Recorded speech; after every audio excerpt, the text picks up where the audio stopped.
96.5 The Fan social media account, 96.5 The Fan.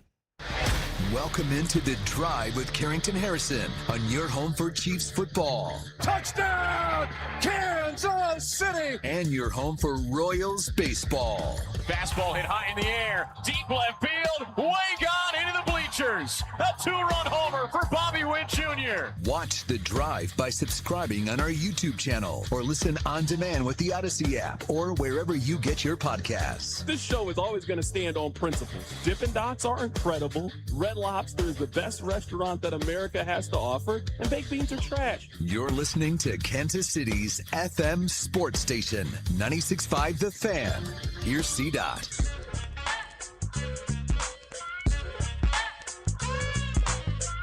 I spent a lot of time with my grandmother when I was a kid, and I would say that we spent a lot of time watching three things. She had this very extensive VHS collection, and I just spent a lot of time watching movies with her. We spent a lot of time watching talk shows, watched a lot of Sally Jesse Raphael, spent a lot of time watching Ricky Lake or Jenny Jones. You know, I grew up on 90s talk shows, as I imagine many of you did. From time to time, I would sit and I would watch the soap operas with her. You know, All My Children, Guiding Light, General Hospital. We are currently living in a soap opera, which is the Darryn Peterson saga. We have yet another chapter of it that we'll get to. Let's do this. Another day, another dollar, another edition of The Drive. You're listening to The Drive on 96.5 The Fan. My name is Carrington Harrison. Happy to be here with you. Rob is here taking you up until 6 o'clock. Rob usually wears something KU related. He normally has a hoodie or a hat or something Kansas related. Now, he is rocking Adidas, and I'm just guessing they give you that hoodie whenever you sign up for season tickets, but he has no KU apparel today. Boy, do we got to talk about Kansas. We'll talk about Kansas basketball here coming up in a bit. There's a lot of other things that we need to get to. What if I told you that Ron Artest, yes, Meta World Peace, says that he wants to be the head men's basketball coach at Kansas State University? Yes, the guy who started Malice at the Palace, Queensbridge own, shout out to Ron Artest, NBA legend. Ron Artest wants to be the next head men's basketball coach at Kansas State University. We'll talk about that. We'll go through some hypothetical trades that have been thrown out as we are getting ready for the start of the NFL season. I saw a very fun Twitter conversation. What is the most boomer complaint that you had? We'll go through some of them, and we'll just complain about the way things are. That's one of my favorite activities to do on this show. We're going to have a lot of fun. We will get to the latest edition of the Darryn Peterson saga, but before we do that, I need you guys to do me a couple of favors. Number one, I need you listening to The Drive each day at 2 o'clock right here on 96.5 The Fan. Number two, I need you to tell one friend to check out the show. And number three, and most importantly, I need you to remember that the open of the show each day is brought to you by our friends over at The Other Place. Tomorrow, when you were trying to figure out lunch, it's a little bit past lunchtime now. I need you to go stop by and see our friends over at The Other Place. They have 12 items that are $8.99. Get yourself a burger. Get yourself a couple slices of pizza. Get yourself a sandwich, a soup and a sandwich. If you are in the lunchtime groove tomorrow, be sure to go see our friends over at The Other Place with 5 locations all around Kansas City. All right. Let's start with Darryn Peterson. And I promise you guys that I'm not a hater. I understand that I cheer for the University of Missouri, who won, by the way.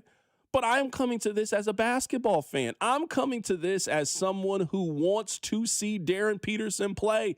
I saw Darryn Peterson go play in high school. I laid eyes on Darryn Peterson before Rob ever did.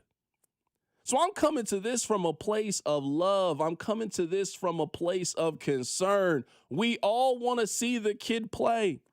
But at some point, you have to deal with the reality of the situation. So if you didn't watch the game yesterday, that's okay. Basically, let me tell you what happened. Kansas was cruising. They are a much better team than Oklahoma State. They had a pretty commanding lead in the game. Darryn Peterson was fantastic in the first half of the game. He was doing that Darryn Peterson thing. You know, it's just silky smooth. He's getting to the rack. He's rebounding. He's knocking down threes. It is very obvious that Darryn Peterson is the best player on the floor. Kansas then comes out for the start of the second half. You're thinking, all right, you know what? It's going to be a nice, calm night. Until it wasn't. Darryn Peterson hits a three. He then looks at Coach Self and gives him the I'm done look. He then gets on the exercise bike, and that is all she wrote for Darryn Peterson. We've been here before. I don't really have much new commentary on Darryn Peterson. I'm not here to just beat you guys over the head for 4 hours about how this is the worst thing that's ever happened at the University of Kansas. It's not. This is still a very good, very talented basketball team, and they can still accomplish a lot of their goals. My question to anybody who cheers for Kansas, and if anybody who is associated with the Kansas basketball program, I want you to hear this message. When is enough enough? Because I am just doing the very simple, from the outside, say it out loud test. There was an issue in November. There was an issue in December. There was an issue in January. We have now had multiple issues in February. Is the hope now with Darryn Peterson, despite everything that I've just said, that he is going to have the ability to put it together for 3 weeks in March, and March is going to be without incident? That just doesn't seem very realistic to me. There's a saying, at some point you have to take people at face value, and when people tell you who they are, you need to believe them. We have had this one-and-done rule in place in college basketball since 2006. We have had 20 years now of one-and-done classes. Give me the comparisons or examples that you feel most resemble this Darryn Peterson. Because we were going back and forth about this on social media, and the examples are not encouraging.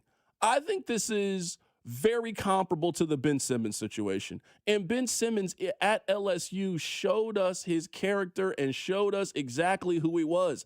And we just didn't want to believe it. We were looking at 6'10", point guard, silky smooth, could get to the basket, great passer, long, rangy defender. And we were looking at all of the positives, and we were not looking that the check engine light was flashing the entire time he was at LSU.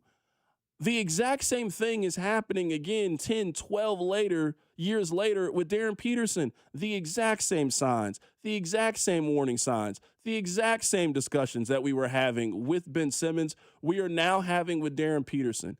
Does Darryn Peterson want it? And we are getting too many examples to me that at least at Kansas, the answer is no.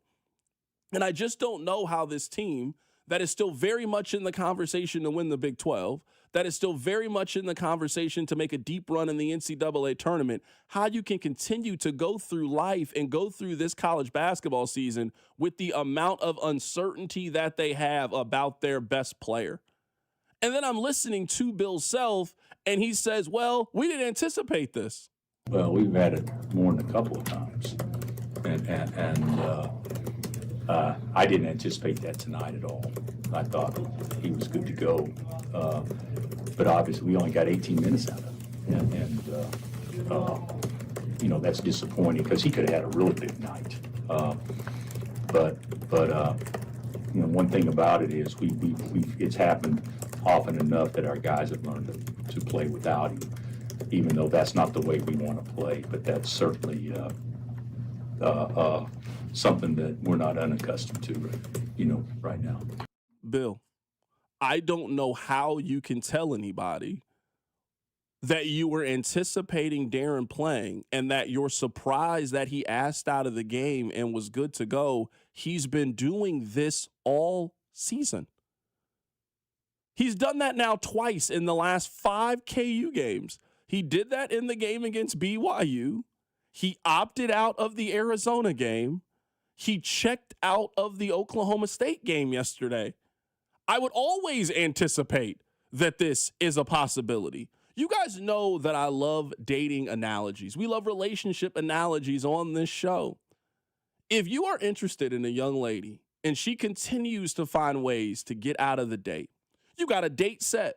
Oh, hey, Friday night, I'm going to take you. We're going to have a really nice dinner. I got a nice plan. I got us a nice reservation. Man, I can't wait to see you. I can't wait to take you out.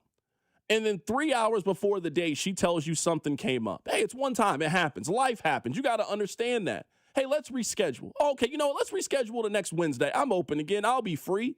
Hey, you know what? Let's do something else, man. Let's go play mini golf. Let's go do this, man. I know it's going to be a great time. Man, I'm looking forward to it. You guys are texting back and forth the week, building anticipation. An hour before you're supposed to go out, hey, I hate to do this to you. I'm not going to be able to make our date. Why? What happened? I don't know. Something came up. At some point, you have to come to the realization that maybe this person is not as interested in you that you are with them. I'm at the point with Darryn Peterson, and I've been there. Now, maybe I got there later than some of you guys did, but I have been there since the Arizona game. This just continues to happen too frequently to me to believe that Darryn Peterson's heart is in playing basketball this year at Kansas.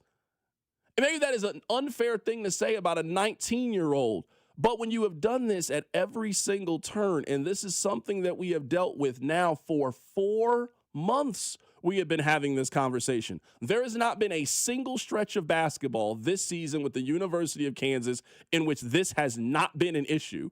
It'd be one thing if this was an issue in the first 10 games of the season. He now has a clean bill of health. And if I was bringing this up, you guys can say I'm overreacting. Look, that was in the past. This was not in the past. Every 2 weeks, we have the exact same conversation about Darryn Peterson. So it's not about the rest of the team being able to live with this. It is we are now heading into the most important stretch of the year in college basketball. This is what you work for. This is what you go through summer workouts for. This is what you grind for in the non-con. This is what you are. You are accumulating all of this so you can put your best foot forward down the stretch with games against Houston, games against Arizona, in Kansas City in the Big 12 tournament, getting ready for the NCAA tournament so you potentially have a chance to do something special and hang a banner up like some of the great Kansas basketball teams. You cannot tell me with any amount of certainty that you are confident that Darryn Peterson is going to be there for that. Not when you need him. So that's where we are with Kansas. We are in the exact same place that we've been with Darryn Peterson. If you were talking about beating a dead horse, I don't disagree with you. Man, the horse keeps getting up. Just stay down. Darryn Peterson is the one that continues to make this a story. I'm cool talking about it as long as the kid's going to play. But we are in a never-ending cycle of a comedy that continues to give you the exact same punchline at the end of it. This has to be the absolute most frustrating thing if you cheer for the University of Kansas, that you expected to get this all-time great talent, and he shows you that time and time again. Darryn Peterson, in my opinion, is the best college basketball scorer that we have seen since Kevin Durant. When it is working, it is absolutely amazing, and he is everything that they told us he was going to be. But the negatives are so glaring and right there staring you right in the face. At some point, you just have to listen to the negatives. And at some point, KU is either going to have to blank or get off the pot. You either just got to accept that this is what it's going to be and that there could potentially be a game in the Sweet 16 in which Darryn Peterson plays 16 minutes and you got to figure out a way to make that work against a very good football or basketball team, or you just got to walk away from this and say, we can't do this anymore. This is not sustainable. I guess Kansas has been doing it for this long. They're 20-6. They'll have 3 losses in the Big 12. They have been making it work, but the stakes are about to get much bigger very, very quickly. I want to hear from some experts coming up on the other side. Matt Tate is going to join us in the 3 o'clock hour. We'll get his take on everything. We'll also switch gears to the National Football League. There is a proposed trade idea with Trade McDuffie I want to run by you guys. Keep it right here. It's The Drive. The Drive with Carrington Harrison on your home for Kansas City sports. 96.5 The Fan. Shopping with your parents can be embarrassing. Why would they sell jeans with holes in them? I'm going to speak to the manager. Mom! That hoodie is giving. You should get it. YOLO. Thanks to the Chase mobile app, your kid can shop independently while you keep an eye on their spending. So you can go from We can be twinsies. to How was shopping? Saw you stayed on budget. Thanks, Mom. freedom for kids, control for parents. That's family banking from Chase. Account subject to approval. Chase mobile app is available for select mobile devices. Message and data rates may apply. JP Morgan Chase Bank N.A. Member FDIC. Pizza's here. Oh, great. I'd love some, but I'm worried about my stomach issues. If you're worried about having diarrhea, gas, bloating, stomach pain, or loose, oily stools, it may not just be stomach issues. It could be a condition called exocrine pancreatic insufficiency, or EPI. With EPI, the pancreas doesn't release enough enzymes to break down food, but EPI is manageable. Use the symptom checker on identifyepi.com and talk to your doctor. That's identifyepi.com. Sponsored by AbbVie. Presenting A Gain Flings Love Story. Dear love of my life, we were on the 12B bus this morning when I caught a whiff. A scent so fresh, so life-changing, I had to find its source. Alas, I didn't know if you were the woman in the pink freshly washed cardigan or the retired mailman next to me, but I knew one of you was my soulmate. Ah, the scent of Gain Flings. Try Gain Flings with OxyBoost and Febreze. Wesley Financial Group is not a law firm. I'm Chuck McDowell, founder of Wesley Financial Group. Did you buy a timeshare because they told you it was a great investment? That's a lie. Most timeshares can be bought online for $1. To find out what your timeshare is worth and to cancel it, call us today and we'll send you our timeshare exit kit free with all your options for cancellation. Call Wesley for your free exit info guide. 800-959-3388. That's 800-959-3388. Low testosterone can be a real problem for many men. It causes poor sleep patterns, decreased energy, low sex drive, and it makes it really hard to stay in shape. And as we all know, a healthy body is very important to our overall health and well-being. This is Jeff for Heartland Men's Health, and if some or all of these symptoms sound like you, we can likely help you be done with low T. We can also help you lose weight, support your metabolism, improve your gains in the gym, and more with our new targeted body composition plans featuring GH peptides, NAD+, GLP-1s, PDA, and more. Our low T protocols, applied in conjunction with our body composition plans, will help most men see real improvements, true weight loss, higher energy, improved sleep, stronger workouts, and a renewed sex drive as well. Your initial visit is just $99 and includes blood work and a medical consult. And if you start on treatment the same day, your visit is free. Call 844-447-6600 or go to heartlandmenshealth.com. Future therapies are compounded and have not been evaluated nor approved by the FDA. Provider prescription required. See website for details. Build your team. Build it sooner. Meet your match on ZipRecruiter. I know that hiring can be challenging. You need someone to match your role perfectly. Well, now you can meet them fast on ZipRecruiter. Need to hire right away. Start your search for strong candidates. The right fit awaits. All your roles, fill them sooner. Meet your match on ZipRecruiter. Just head to ZipRecruiter.com/free right now to try it for free, and you're on your way to meeting your match. 4 out of 5 employers who post on ZipRecruiter get a quality candidate within the first day. So try it now. Go to ZipRecruiter.com/free. That's ZipRecruiter.com/free. Meet your match on ZipRecruiter. Try it free. What's up? It's Draymond Green. I'm back for my 14th NBA season, and my podcast, The Draymond Green Show, is back too. This season, I'm breaking down games, reacting to the biggest NBA stories, and sitting down with teammates, rivals, and culture shapers. And trust me, I'm not holding back, on the court or on the mic. 2 new episodes every week, new segments, big conversations, real basketball talk for the real hoop heads. Listen to and follow The Draymond Green Show wherever you get your podcasts. We're back, we're better, let's get it. Football season is officially over, but the offseason is just beginning, and 96.5 The Fan will be there every step of the way. We'll have people at the Combine in Indianapolis. We'll be at Arrowhead during free agency. And yes, we'll be live in Pittsburgh for the NFL Draft in April. One of the biggest off-seasons in recent history is underway, and there's only one station you need to listen to, right here on your home for Chiefs football. 96.5 The Fan. You're listening to 96.5 The Fan from the DM Injury Law Studios. Mike's got this. Car, truck, or motorcycle wreck? Remember, Mike's got this. 816-888-7500. Mike's got this. You're listening to The Drive with Carrington Harrison on 96.5 The Fan and the Odyssey app. Welcome back into the show. My name is Carrington Harrison. Very happy to be here with you on this wonderful, wonderful Thursday. I want to read this text really quickly, and I want to get your opinions on this, Rob.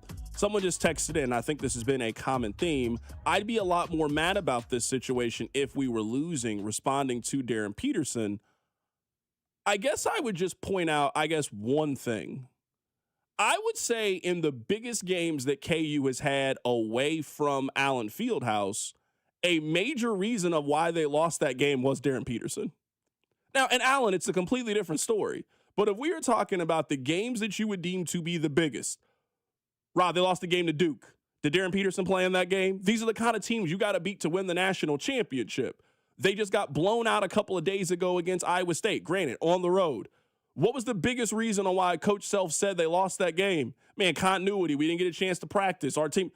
A major reason of why your team is disjointed is because your best player is not there. So I certainly understand the sentiment, and I'm not here to paint it like everything is just wrong with Kansas. But I would say in their biggest, most important games and the games that you are going to need to win the national championship and the kinds of teams you are going to have to beat, you just haven't had your best player really available for any of those games.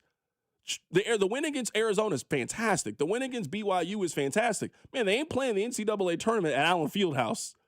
And it's just going to be a completely different environment when you're asking your team to potentially do this in neutral site situations, and you don't know if you can count on your top guy to be able to do it. That's why I think when you're heading to March, you kind of got to know what you're going into March with from a positive and a negative standpoint. That's where I think it matters most with Darryn Peterson. You're a KU fan, Rob. What did you make of what happened last night? I mean, it's frustrating because it's more of the same. And it's just, last night, similar to the BYU game, was a microcosm of the Darryn Peterson experience. Because when he was on the floor, he was sensational. There are not enough words to use to describe how good he was last night. He had 23 points in 18 minutes. I saw a stat that he is the most efficient scorer in college basketball. He's averaging 20 points a night in 26 minutes a night. He is clearly sensational.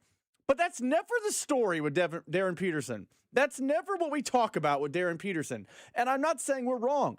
It's another game where he hits a shot, he checks out, he gets on the exercise bike, he sits down, and he's done.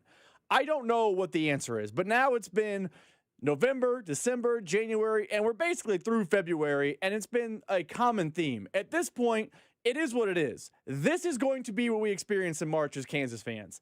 There's going to be a second-round game or a Sweet 16 game or a whatever game where he is hooping, and then he's just going to be done.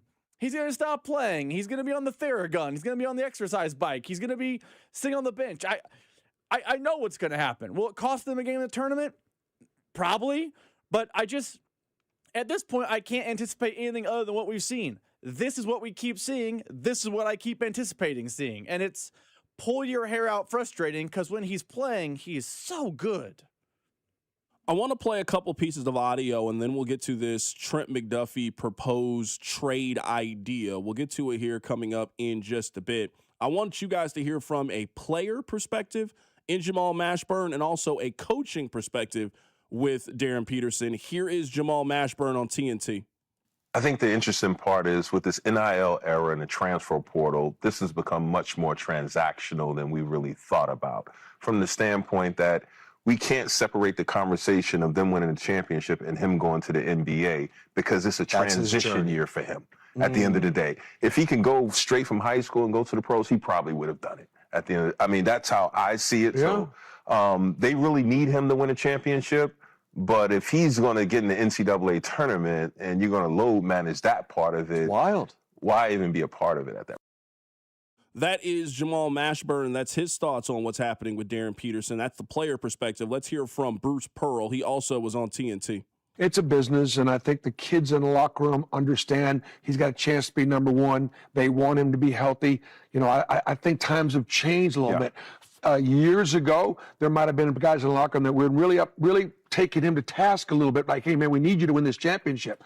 But they all recognize it might be just bigger than that.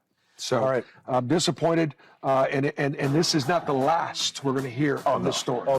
This is something that I would push back on, and I don't think that people are. I think people want to wrongly associate this with the one-and-done rule or the players, and I don't think that people are maybe willing to put this specifically on Darryn Peterson.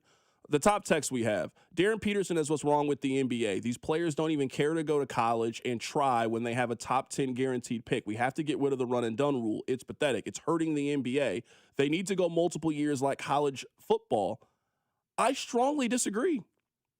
We have had this one and done rule in place for 20 seasons. The one and done rule has been in place since 2006. This is not a new rule. Tell me the other player that has been doing what we think Darryn Peterson is doing. Now, if your argument is, well, the NIL thing just came around, I also think we are now painting it like Darryn Peterson is the only one out here getting money. You are not getting 5-star recruits unless you are dropping off the bag. So if you are upset with the current system, okay, that's fine. This current system worked for Cooper Flagg, who is having a phenomenal rookie season as the Favoriton Rookie of the Year. He played last year at Duke, got them to the Final Four. He is currently averaging as a 19-year-old 20 points, 6 rebounds, and 4 assists as a teenager in the NBA.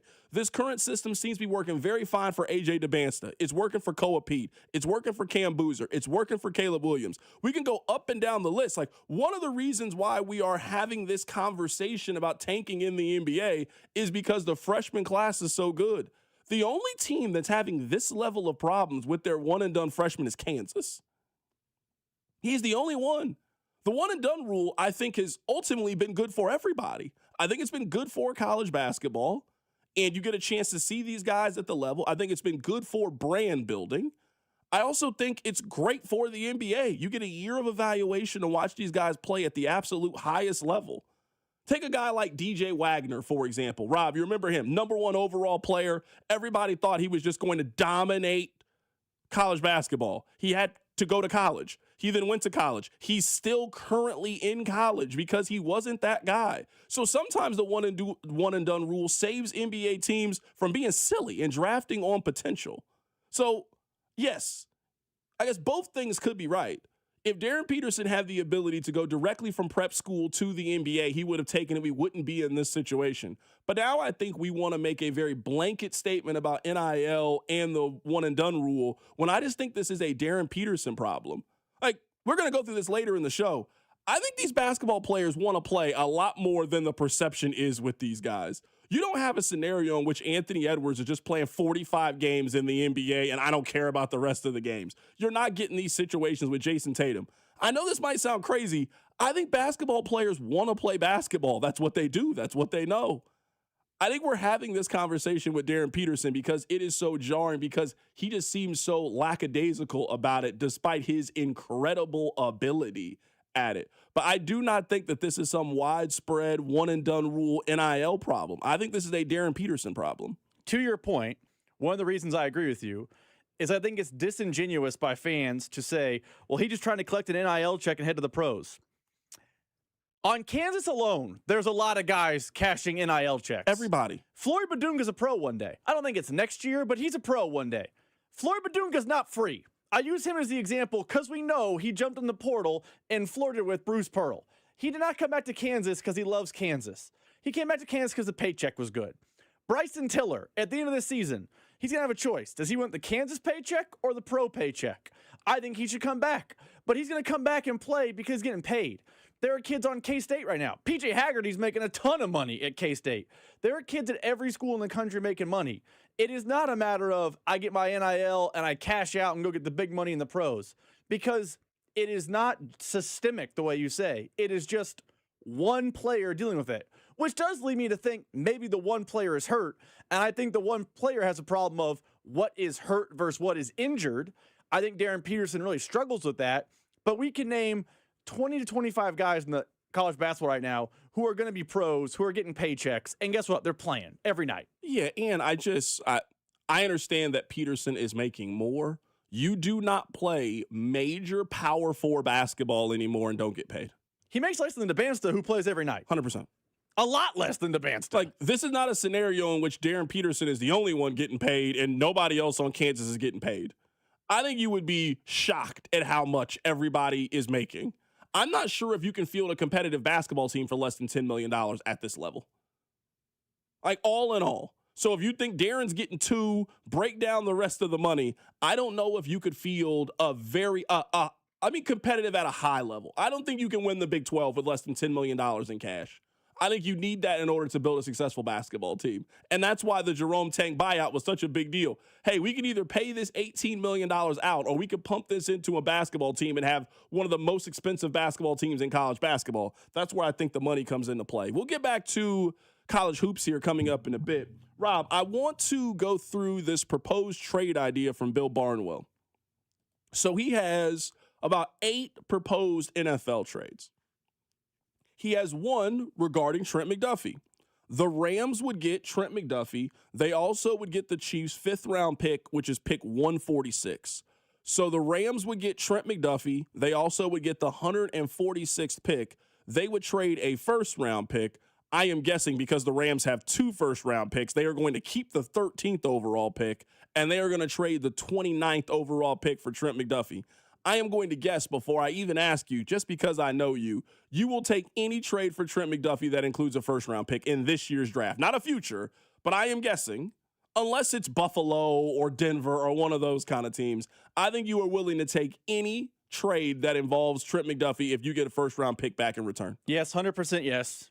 I think the value of Trent McDuffie is probably what I would definitely take, no doubt, is probably somewhere between pick 25 and 40 is probably if I'm ballparking it. So if I'm getting pick 29, I don't mind giving up a 5th on the back end. I would do this deal for Trent McDuffie if I'm getting a 1st-round pick. Yes, sign me up. Yeah, I think most Chiefs fans actually run to go take this deal on Trent McDuffie. I think most Chiefs fans are running to take the 29th overall pick for Trent McDuffie. I don't think that that's bad value. I also think if we are having this conversation, if you were going to do it, I don't think there's too many teams that would make this move for Trent McDuffie. If you are looking for a 1st-round pick. Now, I think there's a bunch that would make this for a 2nd-round pick, and that obviously opens the net on who you think you could potentially get. Like, I'm looking right now at the NFL draft. Maybe Detroit at 17. That seems a little bit rich, in my opinion, to try to go get for Trent McDuffie. I'm just trying to think of realistic teams. Like, you're not trading him to the Chargers at 22, and then there's some other teams that I'm not sure they will want to add that contract to him.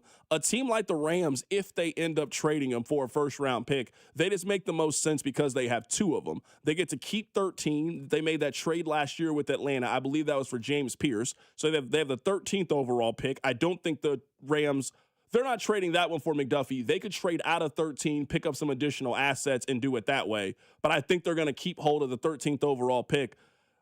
The Rams, to me, they just make the most sense given the fact that they have 2 first-round picks. I also don't think you're getting a 1st for Trent McDuffie. I think you're probably going to get somewhere in that 2nd round if you want to do it. It's a Tampa Bay at 44. It's one of those teams. I'm not saying I'd be surprised if you got a 1 for Trent McDuffie. I think he's one of the better corners in the National Football League. I just don't think you get a 1 for Trent McDuffie if he's truly available on the market. Yeah, I mean, that's why I would love this Bill Barnwell trade. I think Trent McDuffie does not hold the value as a trade piece that some Chiefs fans think you do. I think he is, because he's basically an expiring contract, for using an NBA term. I know you can tag him and there's another year. I understand all those things. But because he's essentially a expiring contract, his value is diminished. You have a chance to sign him in free agency in the next year, year and a half. So I would run and I would sign up for a 1st-round pick. I would run and sign up for, I just pick the Jets giving a 2nd-round pick. I'm just ballpark picking a random bad team that's going to pick in the late 30s. I think anything less than 40, I'm probably not making the move, but pick 25 to 40 for Trent McDuffie is exceptional value for a player of his caliber. I do have this question, and I don't know if we have the answer to this, but it's in the blurb when discussing this trade. This is from Bill Barnwell. I'd rather see the Chiefs give an extension to one of their top players, but until Veach pays a corner top-tier money, that I'm not counting on that to occur. The Chiefs have just spent $112 million in cash at cornerback since the start of 2018. That's the 3rd lowest of any team in the National Football League. So this is not a team that spends significant money at the position.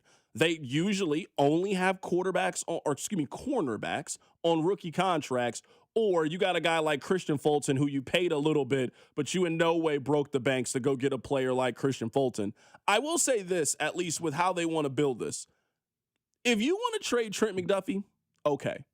I would pay Trent McDuffie, but I don't think trading him is the worst thing in the world. you then need to reinvest in pass rush, and I mean immediate day one pass rush. You cannot be deficient at getting to the quarterback like the Chiefs were last season and also trade your number one corner and have your number two corner potentially hitting free agency, and then he can walk away too because the dollar amount is too high. You got to pick which one you want to do. So either you're going to invest on the back half of your defense and invest in the corners, or you need to spend significant resources for immediate help at pass rush. To me, you can't do both of those things this offseason.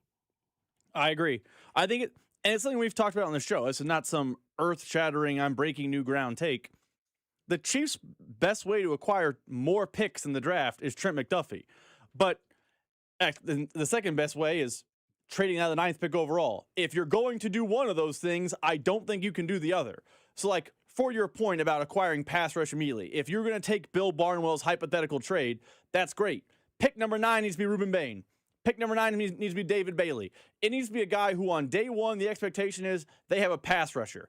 If you are going to trade pick 9 and you want to move back, that's fine. You then need to turn around and extend Trent McDuffie. I think this offseason, there are 2 paths to add picks. I don't think you can be doing both because then you are acquiring a bunch of depth pieces more so than immediate impact starters. Yeah, someone on the text line sent this in. CDOT, I'd rather trade McDuffie for a first-round pick next year than this year. The 27 draft is supposedly significantly better. I don't think you can give up Trent McDuffie's rookie contract for a pick next year. I also think, and I apologize for interrupting, one of the reasons why next year's draft is better, more quarterbacks, which does not matter at all to Kansas City. That's how people judge drafts. Is it a good quarterback draft? That means good draft. This is viewed as a bad draft because there's one quarterback, maybe 1.5, depending on how you view Ty Simpson. Yeah, because just in this scenario, like, let's say the Chiefs have made the determination they're not going to pay Trent McDuffie. Like, let's say they've already come to that conclusion. Then if I'm them, I try to play out and get a first-round pick this year, and maybe the Rams give you a first-round pick this year. I then keep him. I make him play under the $13.6 million, and therefore you will have Trent McDuffie on a 5-year, around $17 million contract. I think everybody's cool with that. 5 years, $17 million. I would then franchise tag him at the end of the season and trade him the same way you did Snead. Now, you're not going to get a first-round pick for a franchise tag corner in that scenario. And you remember, back when you and I were arguing this with Snead, we were telling people, hey, you're not franchise tagging a corner and I'm not giving you a first-round pick for him, so now I got to pay him top money. No, you got to pick which one you want. So if you're telling me that they ended up getting a future first-round pick for it, I would say in the short term, you made yourself worse for a future asset. Just keep him. Keep him this year, franchise tag him at the end of this season, go get a second-round pick, go lock in a third-round pick, and let's not play compensatory pick roulette, and you maximize all of Trent McDuffie's contract. That would be my advice. I also don't think they're trading him for a future first-round pick anyway, but since the course of it, if you had to ask me today what I think the Chiefs get for Trent McDuffie, let's say that we wake up tomorrow and we get the breaking news sounder from Ian Rappaport that the Chiefs have traded Trent McDuffie. I think they get a second-round pick and a fifth-round pick for him. I think that's what he's worth. I understand what Sauce got. I think that's what Trent McDuffie is worth. I think he's worth a decent 2, not a low-end 2. I think he's worth a decent 2 and a fifth-round pick, and maybe you swap pick somewhere else. That's what I think he's worth. I think you also have to consider, as agents get involved, you're going to be trading him to a team that can immediately sign him. Similar to how Frank Clark got traded to the Chiefs, and like the breaking news came out, hey, Frank Clark's a Chief. And like 10 minutes later, Ian Rappaport tweeted out, he now has a mega extension in Kansas City.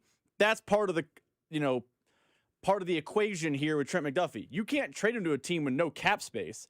I think what happens is they trade him, we get the breaking news sounder, he's a member of team blank, it's a second-round pick, maybe a late first-round pick, and then you get a breaking news sounder 2 seconds later that he signs a contract comparable to Pat Surtain. Like, I don't think the Chiefs are trading him to a team that cannot lock him up long-term. I think those two things are coinciding. So if you're making hypothetical trades, keep your eye on cap space because he's about to get paid by someone. Coming up on the other side, sometimes you guys have the answers to things that I don't have the answer to. This next segment is going to be one of those things. I'll tell you what it is. Keep it right here. It's The Drive. The Drive with Carrington Harrison on your home for Chiefs football. 96.5 The Fan. When the cold weather takes over KC, AB May is the trusted name for keeping your home warm. From furnace repairs to system replacements, we're always happy to help. Right now, we're offering 0% interest for 72 months on select heating and cooling systems. Trusted by generations of KC homeowners, AB May is committed to doing things the right way every time. Call 913-732-9993 or visit abmay.com. Call your serviceman from AB May. At Liberty Mutual, we love helping people with things like customizing car insurance, just like how we customize a song for you. Catered country tune. Liberty Mutual, saving you bucks by protecting your truck. 'Cause Birdie told me to only pay for what I need. Thank you, Limu. Always trust in Limu with Liberty, Liberty, Liberty, Liberty. Legendary doesn't happen by chance. It happens because it's what BetMGM does. Sign up for BetMGM using bonus code DUSTY and receive up to $1,500 back in bonus bets if you do not win your first bet. Get into hockey, basketball, your favorite winter sports with same-game parlays. Live betting, earn BetMGM reward points on every bet. Take advantage of football offers found nowhere else, like a second chance on a first touchdown bet, and keep an eye out for rewards dropping in your account throughout the season. Sign up again with bonus code DUSTY and receive up to $1,500 back in bonus bets if you do not win your first bet. BetMGM, make it legendary. BetMGM and GameSense remind you to play responsibly. Gambling problem? Call 1-800-GAMBLER. See BetMGM.com for terms. 21 and older only. Missouri only. New customer offer. Subject to eligibility requirements. Rewards are non-withdrawable. Bonus bets that expire in 1 to 7 days. Please gamble responsibly. Shopping with your parents can be embarrassing. Why would they sell jeans with holes in them? I'm going to speak to the manager. Mom! That hoodie is giving. You should get it. YOLO. Thanks to the Chase mobile app, your kid can shop independently while you keep an eye on their spending. So you can go from... We can be twinsies. To... How was shopping? Saw you stayed on budget. Thanks, Mom. Freedom for kids, control for parents. That's family banking from Chase. Account subject to approval. Chase mobile app is available for select mobile devices. Message and data rates may apply. JP Morgan Chase Bank N.A. Member FDIC. Pizza's here. Oh, great. I'd love some, but I'm worried about my stomach issues. If you're worried about having diarrhea, gas, bloating, stomach pain, or loose, oily stools, it may not just be stomach issues. It could be a condition called exocrine pancreatic insufficiency, or EPI. With EPI, the pancreas doesn't release enough enzymes to break down food, but EPI is manageable. Use the symptom checker on identifyepi.com and talk to your doctor. That's identifyepi.com. Sponsored by AbbVie. Do you have 3 ex-wives and your current trophy wife wants a life insurance policy 3 times the size of the policies you had to purchase for your previous mistakes? If so, you need to call Big Lou at Term Provider, 800-700-6898. Big Lou is intimately familiar with your problems, and if you're 50 or 60 years old and in reasonably good health, a $1 million policy should only cost about $100 to $200 per month. Big Lou may have a solution for your previous policies as well. You may even save enough money to lighten the load on your new $1 million policy. Remember, call Big Lou. He's like you, except he's only on number 2. Call Term Provider at 800-700-6898. That's 800-700-6898. For $1 million in term life insurance that you can live with. Call Big Lou at 800-700-6898. 800-700-6898. This afternoon, expect sunny skies with a high of 66. Weather brought to you by Staples. From posters and presentations to labels and loyalty cards, Staples has all the print to boost your brand. Shop now in-store and online. Staples. That was easy. Hey guys, it's Rob Britton from The Drive on 96.5 The Fan. We're excited to launch Beyond the Pitch KC, a limited podcast series documenting the run-up to the World Cup with our friends at 98.1 KMBZ. And I'm Scott Parks from Dana and Parks. This is about Kansas City, not about soccer. Telling the story of how our town ended up hosting the world's biggest sporting event. New episodes drop every Wednesday starting on March 4th, plus video clips on 96.5 The Fan and KMBZ social channels. Subscribe to Beyond the Pitch KC on the Odyssey app or wherever you get your podcasts. Subscribe to 96.5 The Fan on YouTube to watch the show from wherever you are. All right, Rob. I want to have a semi-serious conversation about something. a semi-serious conversation. We talk about food a lot on this show. Well, why? Because everybody eats. Yes, we all watch sports. We also all eat, too. So that's why we talk about it. We all got opinions on food. You like this place. You don't like this place. You get recommendations of this place. You want people to stay away from this place. Food unifies us in the world. I don't know how I just randomly stumbled across this, but I read like this deep dive about Red Robin today. And the deep dive about Red Robin is that Red Robin stock in 2015, Rob, was $92 a share. Today, if you want Red Robin stock, it is at $3.61. And the story was just detailing all of the mistakes that Red Robin made to get it to this point. And to turn it back around, it was then talking about how Chili's has been so successful over the last 5 years. Now, I do not have an answer to this. You guys know what my chain restaurant is. We don't have to get into that. You guys know. If I'm going to a chain restaurant, you already know which one it is. Rob, I think I've maybe been to Chili's one time in my life. Ever? I don't think I've really spent a lot of time going to Chili's.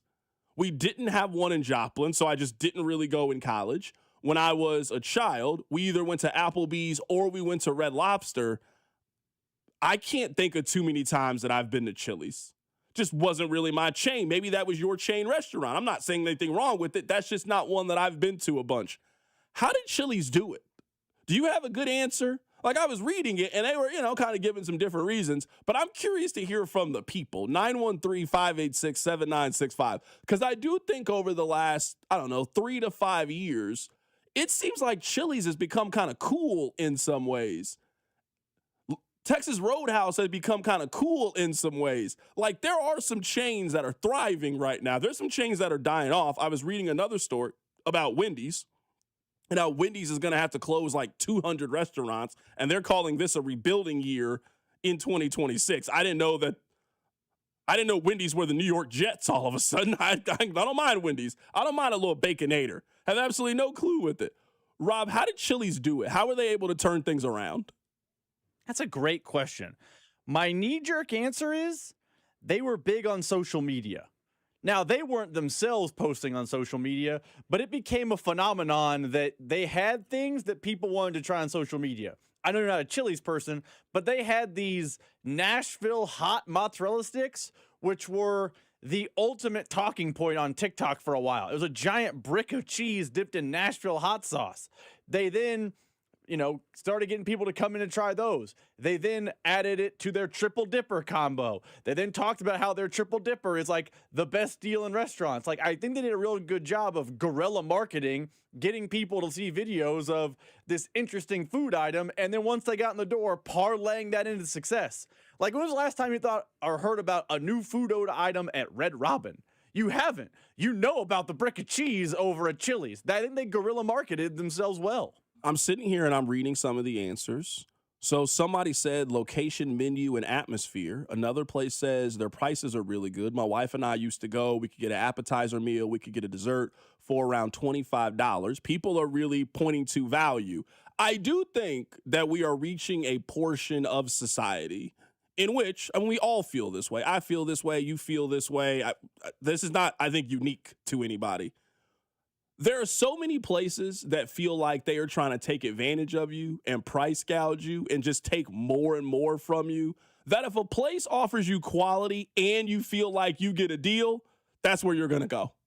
And I do think that Chili's has found like a really good window of, hey, come here, get a bite to eat, get something to drink. We're not going to hit you over the head with price, and you're going to like the food that you have. And then when the check comes out, it's not going to be $80. We're going to hit you. You're going to have a good time. You're going to like the vibe. You're going to like the music. We're going to hit you for about $35 to $40, and then you can go on the rest of your day. That is a good strategy that got them back in the game. I also think someone on the text line points out, and I 100% agree. The other chain restaurants are trying to be entree, sit-down meal places. You know what Chili's is? Drinks and appetizers. That's what they've leaned into. Like, if you went and polled 100 Kansas Cityans, hey, what's the best thing at Chili's? You know what you're not going to hear? Hey, the the burger, you're going to hear the triple dipper over and over and over again. It's basically a big platter with a bunch of appetizers on it, and you can get drinks in that, and you can have yourself a nice little meal at Chili's. No harm, no foul. You're out of there not hurting your wallet. I think Chili's leaned into what they are pretty hard. Olive Garden's trying to be high-end Italian. Red Robin tried to be gourmet burgers. Chili's doesn't mess around with that. Chili's is appetizer drink spot, and that is going to get people in the door. I do think a big part is just kind of finding your lane and what you're good at. Like, we were having a conversation probably like a month ago now. You and I were talking about Waffle House. Like, Waffle House just understands its place in the marketplace. They just understand their place. It's late night eats. It's after you're out having a nice night out, you're having a little bit of fun. Why don't you come here? We're open 24/7, have a good time. At least that's how a lot of people, certainly here in the Midwest, do. It's a lot different in the South, especially in Atlanta. Waffle House is like 5-star dining in the ATL. They love Waffle House. But I think a lot of it is just like really leaning into what you are. And I do feel like, to what you were saying, Chili's is just really leaned into what they are. Cheap drinks, appetizers, fair prices, good time. And that's something now everybody can wrap their arms around. I will say, I don't know that Chili's is my go-to, but it's probably near the top of the heap for my chain restaurant. What's your favorite chain? Like, my favorite chain is Red Lobster. I would say honorable mention. I really like Outback. I think Outback is good. I can get a good steak. I get a side. I get a big loaf of bread. I get that all for like, $25? I can live with that. I mean, that's not a place I would go all the time, but I don't mind a good Outback. I think if I was creating this is the Olympics, we'll do a bronze, silver, and gold. I think gold is probably Chili's. Texas Roadhouse either pulls the bronze or the silver, and then Olive Garden. Like, those are the three where it's like, all right, if you were to convince me to go to a chain restaurant, those are the three you could get me in the door. But I do usually end up at Chili's once or twice a year. Now it's, we're not getting reservations. Me and my wife are like, hey, we got nothing else to do. Let's go to Chili's. But I do end up at Chili's a good amount over the course of a year. Text line 913-586-7965. You guys see my Tigers yesterday? There's two kind of people. You can talk about the fact that they almost blew a 21-point lead with 8 minutes to go in the second half, or you could talk about how they won the game. 1.8 to play. Mitchell, a baseball pass. Intercepted. Throwing it up is Tucker off the rim. He missed it. He intercepted it on the other side of half court, threw it up off the catch. It hit the rim, and Missouri survives at home. 81-80. I don't care. Yesterday was not pretty. It was not fun. It was very stressful in the final 20 minutes of the game. I don't care at this point. That's not the way the NCAA tournament committee, they don't care about that. You know what they see? You beat Vanderbilt. Missouri is just, they're going to be on the bubble all year. I would actually at this point be very surprised if Missouri was able to avoid Dayton. If they make the NCAA tournament, they're going to have to fight their way in Dayton. And it's going to be a Tuesday in front of 4,000 people, and they're going to be playing TCU. Like, that's the way that this is going to turn out for Missouri. At this point, I don't care. You live to play another day. They got to go on the road to play Arkansas this weekend. I mean, they're probably going to lose on the road at Arkansas. If you go 1-1 every week, if you're Missouri, you got a chance. That simple. If you can go 1-1 every week to end the rest of the season, if you're Missouri, I believe you are going to make the NCAA tournament. I do.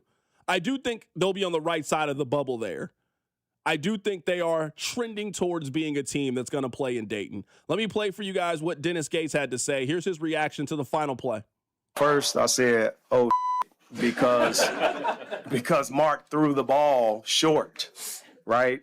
You don't want to use all your timeouts, but that's not the pass we want. And Mark Mitchell's parents, his dad even said something. He said, son, I got to teach you how to throw. Because that pass, and Mark knew, Mark threw some long passes before. But in that, it just credits our conference. It credits the fight that our guys have, the resilience. We did not break. We did not break. And that's the most important part when you are in games, one possession at a time. Yes, we were up 20. Who in here did not watch the Oklahoma Vanderbilt game? We knew they would make a run. And our guys, they may have bent a little bit, but we did not break. Hey, okay. All right. You know what? I don't care. I'm not going to come on here and complain. There's two kind of people. You can complain about the fact that, they were up 21 points with 8 minutes to go and had a chance to lose the game at home. You could be mad about that, or you could be happy they beat a ranked opponent. They put another quad one win in the books, and they continue to get closer to making the NCAA tournament. I have determined which side I'm on. I don't care. They won the game. Ultimately, that's all that matters. Coming up at the top of the hour, Mike Tannenbaum, who used to be the general manager of the Jets, he said, we got Matt Tate coming up. My apologies. I forgot Matt Tate. My bad. That's my fault. Matt Tate of the Lawrence Journal World is going to be on the show covering KU. We'll talk about Darryn Peterson next. Keep it right here. It's The Drive. The Drive with Carrington Harrison and Rob Brenton. You losers is what you are. On your home for Kansas City sports. 96.5 The Fan. When severe weather hits, tune in to 98.1 KMBZ for Operation Stormwatch. Brought to you by Century Roofing. Proudly voted the #1 roofing company in all of Kansas City. CenturyRoofingKC.com. Let's go. You still got it, but your immune system weakens as you age, making it harder to fight flu, pneumococcal pneumonia, RSV, and COVID-19. Ask your doctor or pharmacist which vaccines you need. Sponsored by Pfizer.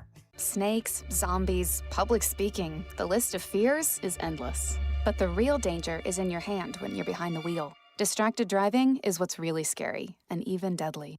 Eyes forward. Don't drive distracted. Brought to you by NHTSA and the Ad Council. Presenting Again Fling's love story. Dear love of my life, we were on the 12B bus this morning when I caught a whiff. A scent so fresh, so life-changing, I had to find its source. Alas, I didn't know if you were the woman in the pink freshly washed cardigan or the retired mailman next to me, but I knew one of you was my soulmate. Ah, the scent of Gain Flings. Try Gain Flings with OxyBoost and Febreze. Wesley Financial Group is not a law firm. I'm Chuck McDowell, founder of Wesley Financial Group. Did you buy a timeshare because they told you it was a great investment? That's a lie. Most timeshares can be bought online for $1. To find out what your timeshare is worth and to cancel it, call us today and we'll send you our timeshare exit kit free with all your options for cancellation. Call Wesley for your free exit info guide. 800-959-3388. That's 800-959-3388. Are you stuck staring at your W-2? Are tax refund worries holding you back? You probably have FOMO, the fear of messing up. The fix? Using TurboTax on Intuit Credit Karma. They find every credit and deduction to help you get every refund dollar you deserve, or your money back. It's time to overcome your fear of messing up and get your taxes done right. Start filing today in the Credit Karma app. Oh, hello. It's me, the calculator that lives inside of TaxSlayer. I love numbers. Like 100, as in 100%, as in TaxSlayer's 100% accuracy, guaranteed. And 0, as in $0, as in it costs $0 to file and get the refund you deserve with TaxSlayer Simply Free, if you qualify. Simply Free is available to a limited number of taxpayers with age, income, credit, and deduction restrictions. See TaxSlayer.com for eligibility requirements. TaxSlayer. File fearlessly. Did you hear? Allstate car insurance now costs even less. So when you bundle with home, you can save even more. Check Allstate first to bundle and save with a new lower auto rate. You're in good hands with Allstate. Not available in every state. Only applicable for new auto insurance business. Rates will vary by several factors, including how you purchase the policy. Potential savings may vary. Allstate North American Insurance Company and Affiliates, Northbrook, Illinois. Presenting Again Fling's love story. Dear love of my life, we were on the 12B bus this morning when I caught a whiff. A scent so fresh, so life-changing, I had to find its source. Alas, I didn't know if you were the woman in the pink freshly washed cardigan or the retired mailman next to me, but I knew one of you was my soulmate. Ah, the scent of Gain Flings. Try Gain Flings with OxyBoost and Febreze. Wesley Financial Group is not a law firm. I'm Chuck McDowell, founder of Wesley Financial Group. Did you buy a timeshare because they told you it was a great investment? That's a lie. Most timeshares can be bought online for $1. To find out what your timeshare is worth and to cancel it, Call us today and we'll send you our timeshare exit kit free with all your options for cancellation. Call Wesley for your free exit info guide. 800-959-3388. That's 800-959-3388. Rob Sight Ford, KC's Ford volume leader and top rated on Google. 135th and State Line. Rob Sight Ford, your 2025 Ford volume leader. Top rated on Google with 4.8 stars and 3,000 plus reviews. The best selection, best prices, and Kansas City's best customer service. Visit Rob Sight Ford at 135th and State Line. Buy right, save big, and drive home a winner. Only at Rob Sight Ford. Listen to the Royals Spring Training Opener on Friday, February 20th, starting at 2 o'clock right here on your home for Royals baseball. 96.5 The Fan, KFNZ FM and AM, HD1 and HD2 Kansas City, in Odyssey Sports Station.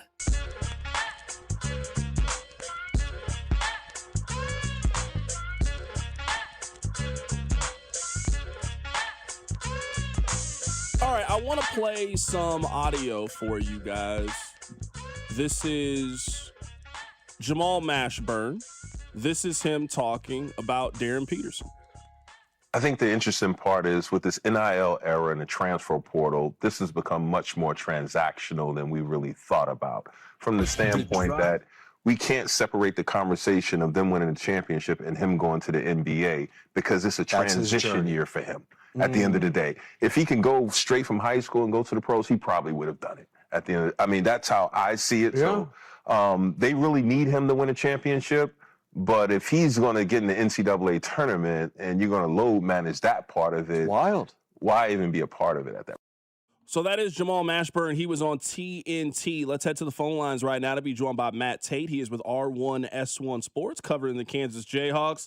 Matt, I would love to just have you on here, and it's just a peaceful time with the Kansas Jayhawks. I know they won yesterday, but we have another edition of your favorite soap opera, What's Going On with Darryn Peterson. Appreciate you coming on today, my man.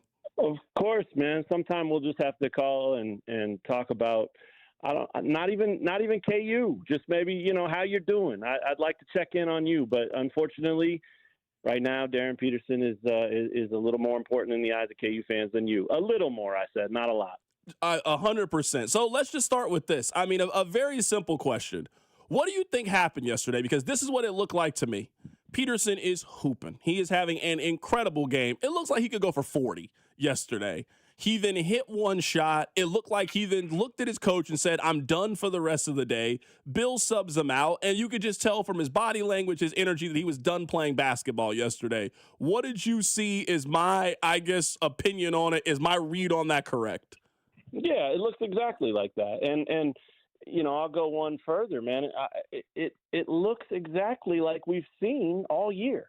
And C-Dot, that's sort of where I land today. Because there's Stephen A. Smith and Jamal Mashburn and Jalen Rose and Seth Davis and whoever, all these national guys that are up in arms in their studio shows or whatever about last night, about wanting to know what's going on. And I'll tell you what's going on. The same thing that we've seen and talked about all year. And I hesitate to say this, although I wrote it and it'll be up on the site later, but I really struggle with all the complaining about it because let's be honest, man. Maybe it's worked. They're 20-6. They're ranked 8th. They're a game back in the Big 12 race, the biggest conference in the history of conferences, right? I mean, the team, the Darryn's teammates, they don't seem bothered by this in the least. I'm sure there's some frustration that we don't see. I'm sure that exists with the coaching staff. I'm sure that on certain days, maybe even some of his teammates, but what I see is a team that is like, if he's with us, cool. If he's not, cool. We're going to play the same way, and we're going to go attack it, and we're going to go beat Kansas. And I don't see them cold shouldering him. I don't see them not welcoming him back when he's out there. I see him engaged with his teammates post-game, on the bench, when he is playing. I mean, I think this is a very, very, for lack of a better word, healthy relationship for everybody but the fans. And I understand that the fans matter, and I understand that the fans are frustrated, and I sympathize with the fans, man. I do. If this was my team, look, my team is the Denver Broncos, and when I went out to Denver to watch the AFC Championship game in the snow, and I had to watch Jarrett Stidham instead of Bo Nix, it was not as much fun, period. So I do understand the frustration from the fans. But if you're looking at it just from, has this been a success or a failure? It's been this way all year, and Kansas is in a damn good spot. So it's that's where I land today, because I think people are really struggling with what to make of it and how mad to be and what's going to happen. And I think the bottom line is nobody knows what's going to happen. We just have to let it play out. And if he plays, he plays. And if he doesn't, he doesn't. But I don't see it as some huge distraction. I don't see it as some, major deal that the whole country has to talk about. I get why they are, but I think Kansas is fine. I guess this would be, my counter to that. And I'm with you. This is a very good basketball team. I think you could point at their games away from Allen Fieldhouse, and you can really see the difference in having good Darryn Peterson and not Darryn Peterson. He didn't play in the game against Duke. They lost. He didn't play in the UConn game. They lost. He missed the Arizona game when they were at home. He didn't practice. They then go on the road against Iowa State. He is clearly off. They get blown out. He is engaged in the Texas Tech game. They win that game because he is there. I don't have any issues about Kansas when they are the home team, but we know this. I mean, very soon you're not going to have the protection of Allen Fieldhouse. You're going to have to beat some really good teams in neutral sites or in the NCAA tournament. Man, it's really hard to do that if you don't know if your best player is going to play in the second half of these games. Yeah, I don't disagree with that at all. And even more so, I think that's why he won't win it, but that's why Bill Self should be in the mix for Coach of the Year, because he is managing this. I'm not saying when he's at the podium. I know that people have issue with how he's communicated this or what he said or when he said it or all that, and that's fine. I mean, people can have their opinions about all that. But as far as getting this team with the uncertainty surrounding Peterson and having him some nights and not having him on others, and then having him some of the time some nights and then not the rest, I mean, this dude has done an amazing job of keeping this team locked in, and I think he deserves credit for it. I think the staff deserves credit for it, but I'd give the lion's share of the credit to the players, man. I mean, these dudes are just wired to just go out and hoop, and they just want to play hard, and they don't care. They're not stupid. They know that their team is better, and the long-term potential is certainly better when Darren's out there and playing, and the potential to go get 30 or 40 any given night. As we saw last night, he was well on his way to that, but I also don't think that this is where the fact that there's a lot of veterans, I mean, hungry dudes that have, reached the end of their rope, like Trey White and Melvin Council, and even Marco Jackson is a veteran in a sense, even though he's just a redshirt sophomore. But he had the game taken away from him because of injury, and Taylor did too, in a sense. So, these guys, they just want to go out and play, and they want to play hard, and they want to represent Kansas, and they want to play for each other, and they want to play for themselves. I mean, this is one of the things I wrote last night about that game. I mean, you saw it when Darryn was in there, and you even saw it when he wasn't. This team is so connected, man. They are so connected.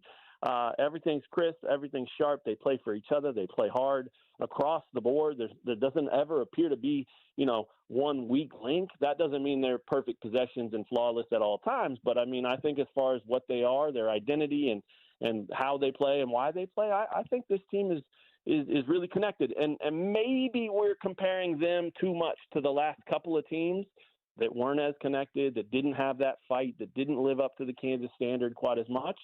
So there's maybe that's some recency bias a little bit there, but yeah, I mean, everybody understands that this team is better in terms of their biggest goals with Darryn out there, and so I understand that that's the bulk of the frustration. It's not that he didn't play last night in the second half in a game they won easily. It's the fact that every time this happens, people go, uh-oh.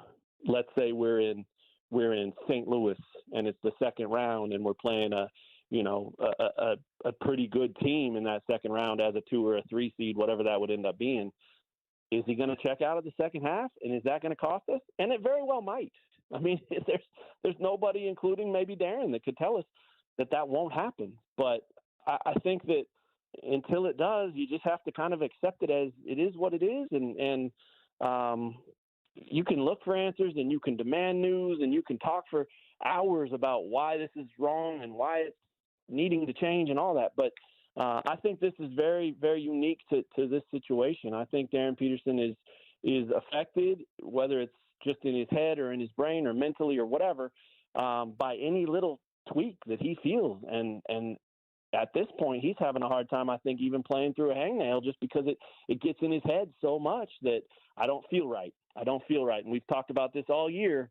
If I'm not right, I'm not ready. And so any little thing or big thing that is an affliction, he feels it, and he just decides that's it. I'm good. And again, I don't know that. I haven't talked to him. He hasn't flat out answered that as much as maybe we would like.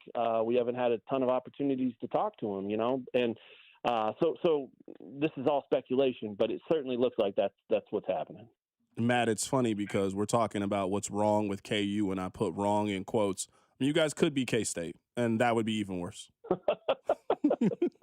We talked about that last time. I think that's how we ended my segment last time with you. We could be talking about Jerome Tang and K-State. So there's perspective there. There's no doubt about it. And that's part of it, right? This isn't K-State. This is Kansas. And fans expect to win the national title every year. Doesn't matter who's on the roster. So they're invested. They're invested from minute one. They're going to be passionate. They're going to care. They're going to criticize a 20-point win because it should have been a 30-point win. I mean, that is what Kansas basketball is about and always has been. And so part of that, you have to tip your cap to the fans for it because they're such a big part of what the Kansas basketball brand is.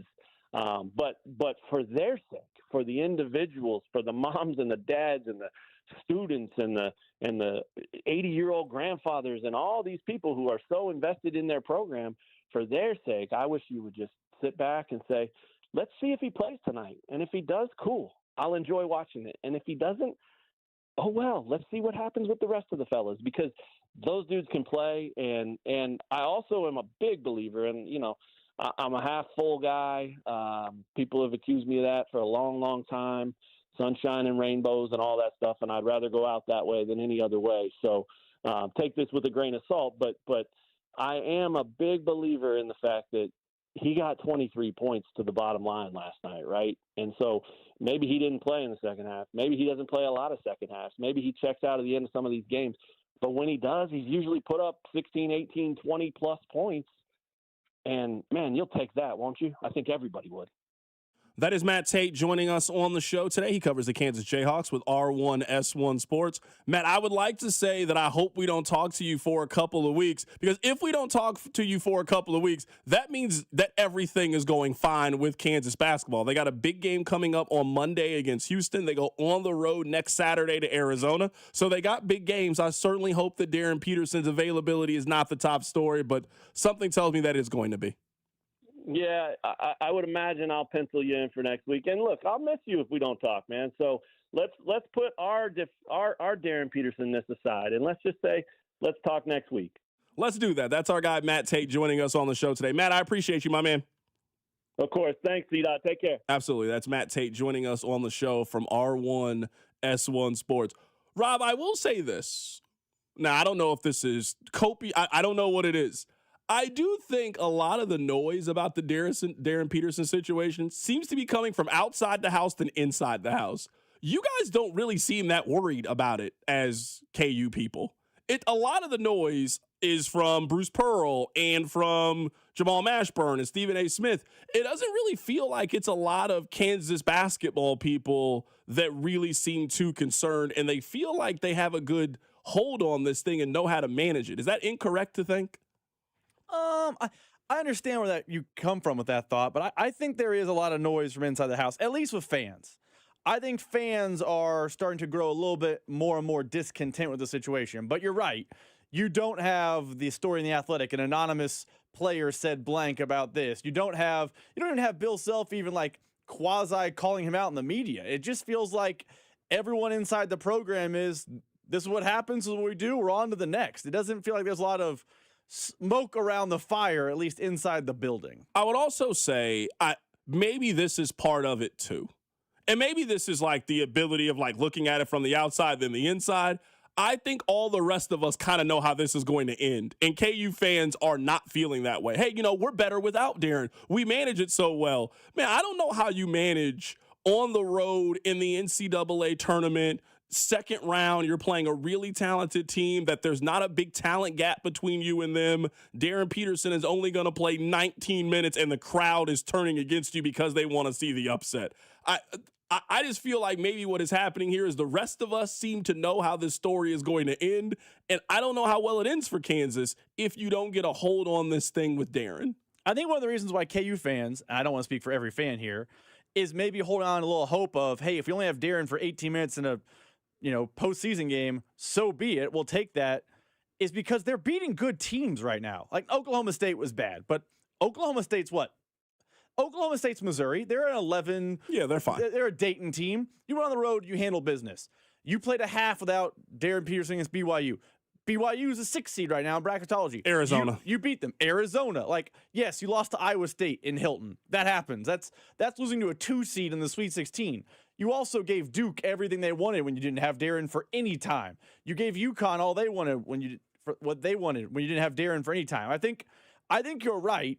People outside the building know how it's going to end, and I kind of feel the same way. But I think KU fans do what fans do. They've deluded themselves in believing, hey, we're winning games without him, so let's just ride the wave. I do think with or without him, it's a Sweet 16 team, and let's just see what happens from there. I want to play this audio for you guys. Let's switch gears for a little bit. This is Mike Tannenbaum. He currently works for ESPN. He used to be the Jets general manager. Now he gives opinions on ESPN. He believes that the Chiefs should move on from Travis Kelce. I would move on from Travis Kelce, and let me tell you why. When you're in the front office, you have to project what a player is going to do, not what they've done. I've made that mistake countless times in my career, and Travis Kelce is a first-ballot Hall of Famer. But when you watch him and make an honest and sober evaluation of his 2025 performance, clearly his best days are behind him. We talked about their lack of explosive plays. If I was Kansas City, I would make the right, albeit difficult decision, move on from Travis Kelce, try to get younger, faster, more explosive at the tight end position. I saw a lot of people cooking Mike Tannenbaum for this opinion. Now, maybe this is not an opinion that I should share. This is kind of what I've been saying. Now, maybe I shouldn't share it because, you know that saying, like, you are the company you keep, and you're telling me I'm on the same side of former Jets general manager? Like, maybe that's the wrong side to be on. Maybe I should be on Brett Veach's side. Maybe I should be on Andy Reid's side of the conversation and not Mike Tannenbaum's side of the conversation. What Mike Tannenbaum just said is almost literally the same thing I've been saying about Travis Kelce. He just said it with a much bigger paycheck and a much nicer wardrobe than I said it. But that's what I've been saying. Get younger, get cheaper, get more explosive, make a difficult decision, move on from Travis Kelce. That's what I've been saying about Travis Kelce. I mean, I might end up being wrong about this, but this is quite literally the same take that I've been giving. I don't want to say I 100% agree with you. Like, I wouldn't be upset if Travis Kelce returned to Kansas City. I do think they should start to look at life elsewhere, start to look at life outside of Travis Kelce, start to get more younger, start to get more explosive. Like, I'm on your side in that capacity, but I also let me ask feel you like this, and I'm sorry to cut you off. Let me ask you this. It popped in my mind. Given the circumstance and situation around Rashee Rice, if Travis Kelce comes back, do you see a scenario in which he's not your number one again next season? No. Like right now that we are painting it out, and I'm saying we are having this conversation now in February. Now, we don't know what the NFL draft is. Maybe with the 9th overall pick, they take a wide receiver, and now just optimism is through the roof. But if you don't think they're going to really break the bank at wide receiver, I also don't think they're going to break the bank at wide receiver. We also really have no clue what's going to happen with Rashee Rice. I'm just saying I guess part of me is just trying to wrap my mind around they are going to go into another season where their best offensive and most reliable offensive weapon is a declining 37-year-old pass catcher. I just think there's a ceiling on what your offense can be if that's the case. Now, let's see what they do at running back. Let's see who they go get at running back. But, Rob, let's say the Chiefs do what you want them to do. You don't want them to go get Breece Hall. You don't want them to spend the 9th overall pick on Jeremiah Love. You want them to go get a pass rusher with the 9th pick. Tell me a scenario heading into 2026 with Kenneth Gainwell as your running back, a 5th-round pick at running back, Travis Kelce, Rashee Rice, in which Travis Kelce's not getting 100 targets next year. I just think that one of the problems in their offense is lack of big play ability. And that's just going to continue to be the case if your number one offensive weapon just doesn't fit any of those things. I would love to tell you right now that they are finally going to get away from Travis Kelce being their number one if he returns. Man, we've said that 2 straight years. I remember after heading into last season, so it was after the Chiefs won the Super Bowl with the Niners. I remember we were in the back getting ready for the show, and Speck was talking about, speaking of Darryn Peterson, load managing Travis Kelce and not having him be your one. That didn't happen heading in the Eagles Super Bowl. Chiefs get thumped by the Eagles. It's okay. Kelce's coming back, but hey, so is Rice. They're going to figure that out. They're going to finally, get away from Travis Kelce as option one. That didn't happen this year based on targets or receptions. So I would love to sit here and tell you that they're finally going to get away from that. They're finally going to say, hey, we have a true number one. We have a secondary option. Travis, you are an important piece, but not the go-to guy, similar to how Gronk was in Tampa. There is no evidence to support that is going to happen. So I do fear that Kelce's fine to come back. I don't want him coming back as option number one, but I don't know if he's going to come back as anything other than option number one. 100%. And that's why I like this text. CDOT, we all agree that he shouldn't be our number one option, but saying we shouldn't bring him back is asinine. Then you have to tell me then if Travis Kelce is coming back, who their number one option is. Because my evidence would be for the last 3 years, we have been having the same conversation about Travis Kelce.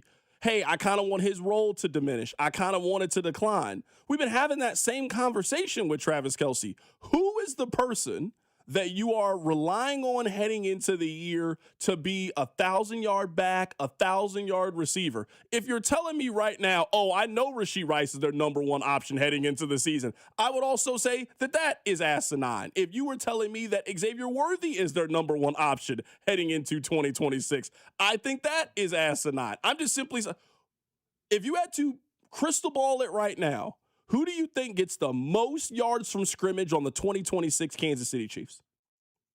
Because for the last handful of years, it has been Travis Kelce, who, regardless if you think he's washed, whatever it is, we can certainly use the term diminish. You know he's diminished. So if you want more explosiveness, more big plays, tell me how you do that if your number one pass-catching option is diminished. So who do we think that person's going to be? Is it Breece Hall? Is it Mike Evans, who also was coming off a significant foot injury? Who is it? Because I'm saying is what I would do with tight end is I would not bring Travis Kelce back, and I would just spend money on a younger tight end. I would invest in a younger version of a tight end. Here's where I get stuck, and next year, sorry to cut you off, but next year, what I would do is instead of worrying about the 800, maybe you get 600 yards from a tight end, but you spent $4 million to get that production, and now you go spend the money elsewhere at wide receiver, you spend that money at running back, and you just turn over the cycle. You turn over the cycle. I agree with that. Here's where I get stuck. Who's that young, up-and-coming, in his prime tight end on the market right now? Maybe he's in the draft. The Chiefs draft Travis Kelce in the 3rd round. Maybe that guy exists. I haven't delved into the draft the way I should. We haven't even have the combine yet. But who's that guy on the open market? Do you think it's Kyle Pitts? He might get franchise tag. You might even hit the market. Who's that tight end you're talking about? That's also part of the problem. They're going into an offseason where the tight end they plan on returning, or at least we all think they'll plan on returning, is probably the best one available in free agency because I don't think Kyle Pitts hits true free agency. So then now you're chasing in the draft. It feels like they're in between a rock and a hard place because what you're saying works conceptually, but when you ask to put it in practice, there's not really a name that fits that category. Who is the $4 million young tight end they can get production out of? I don't know that guy exists right now. Text line 913-586-7965. A lot of people are arguing that Rashee Rice is their number one option. How many yards do you think Rashee Rice gets this year? 600 to 800. All I'm saying is with Rashee Rice, your number could be anything, and I don't know how anybody you could tell you that you're wrong. I think over 1,000 would be wrong. I don't know if that's wrong. If you were telling me right now, you and I both could see a scenario in which Rashee Rice is not suspended for the 2026 season. He puts it together in a contract year and balls out next season. You can't say you'd be stunned if that happened, right? You cannot be stunned if that happened. He settles with his ex. He doesn't get suspended this year. He puts it together at the absolute perfect time for a contract year and goes off and gets paid somewhere. I would not be stunned if that happened. I wouldn't be stunned if he is off the team. So I'm just saying is if we are going into the season now with an expectation that Rashee Rice is going to be your number one option when he literally right now is facing a lawsuit from his ex-girlfriend saying that he abused her, that doesn't also sound like a good plan to me either. That doesn't sound like a good plan. Like, I would say right now on offense, and it's early on in the process, man, you got significant questions about your top 3 weapons from last year. And you also don't have a running back on the roster right now. Like, the Chiefs kind of got to get to work in the offseason. I know it's early, but man, you don't have a running back right now on the roster. The only running back you have on the roster right now was a 7th-round pick from last year who couldn't get on the field. Your number 1 wide receiver right now is in the middle of a lawsuit with his ex-girlfriend. Your number 2 wide receiver was basically hurt all of this past season, and your number 1 tight end is 37 years old. Like, there's some work that needs to be done in kind of building up the weapons that you have on this offense. Coming up on the other side, we'll keep talking Chiefs. Keep it right here. It's The Drive. The Drive with Carrington Harrison on your home for K-State Athletics. 96.5 The Fan. Clogged drains? Call your service tech from AB May to keep your plumbing systems running properly. From drain clearings to sewer line repairs, we deliver reliable solutions with unmatched care and professionalism. Right now, we're offering a $59 drain clearing special. Trusted by generations of Kansas City homeowners, AB May is committed to doing things the right way every time. Call 913-732-9993 or visit abmay.com. Call your serviceman from AB May. This is Blake Banning with Shawnee Mission Ford. Ford has just announced an additional $2,000 in bonus cash that we are passing on to you, our customers. Shawnee Mission Ford is going to combine that with our large discounts and top trade allowances to save you thousands. You can save up to $9,000 off MSRP on 25 Explorers, $7,000 off MSRP on 25 Broncos, $6,000 off MSRP on 25 Bronco Sports, and $5,000 off MSRP on 25 Expeditions and F-150s. Shawnee Mission Ford, on a mission to do more in 26. Hey, it's Dusty Likens. No secret here. I am a golf guy, and I have to ask you if you're ready to ramp up the excitement because golf fans, BetMGM is making your next golf tournament winner bet even better with Second Chance. What's Second Chance? Well, you ever bet on your favorite golfer to win a tournament only to see them miss the green? Well, with this bet, MGM's Second Chance promotion will get you your stake back in cash if your tournament winner bet finishes in second instead. That's right. Simply bet on any player to win a scheduled golf tournament during a promotional week. If you're right, you win. But if your pick finishes in second instead of first, you get your stake back in cash. Watch your favorite players go for the win all season long and bet knowing you'll get your stake back if they finish second. BetMGM and GameSense remind you to play responsibly. Gambling problem? Call 1-800-GAMBLER. See BetMGM.com for terms. 21 and older only, Missouri only, subject to eligibility requirements. Rewards paid back in unrestricted withdrawable funds. Please play responsibly. I'm somewhere on a beach. Get lost with Dierks Bentley. Off the Map Tour. Dierks Bentley Live. I'm drunk on a plane. Drinks for every. Playing Morton Amphitheater Saturday, June 13th with Ricky Skaggs and Kentucky Thunder and Owen Reekley. Dierks Bentley. What was I thinking? On sale Friday, 10 a.m. at LiveNation.com. Don't miss Dierks Bentley live Saturday, June 13th at Morton Amphitheater. Country music superstar Luke Bryan. Live. Word on the Street Tour. July 9th, Morton Amphitheater. With special guests, Shane Prophet, Ray Lynn, Lauren Watkins, and DJ Rock. Tickets are on sale now at LiveNation.com.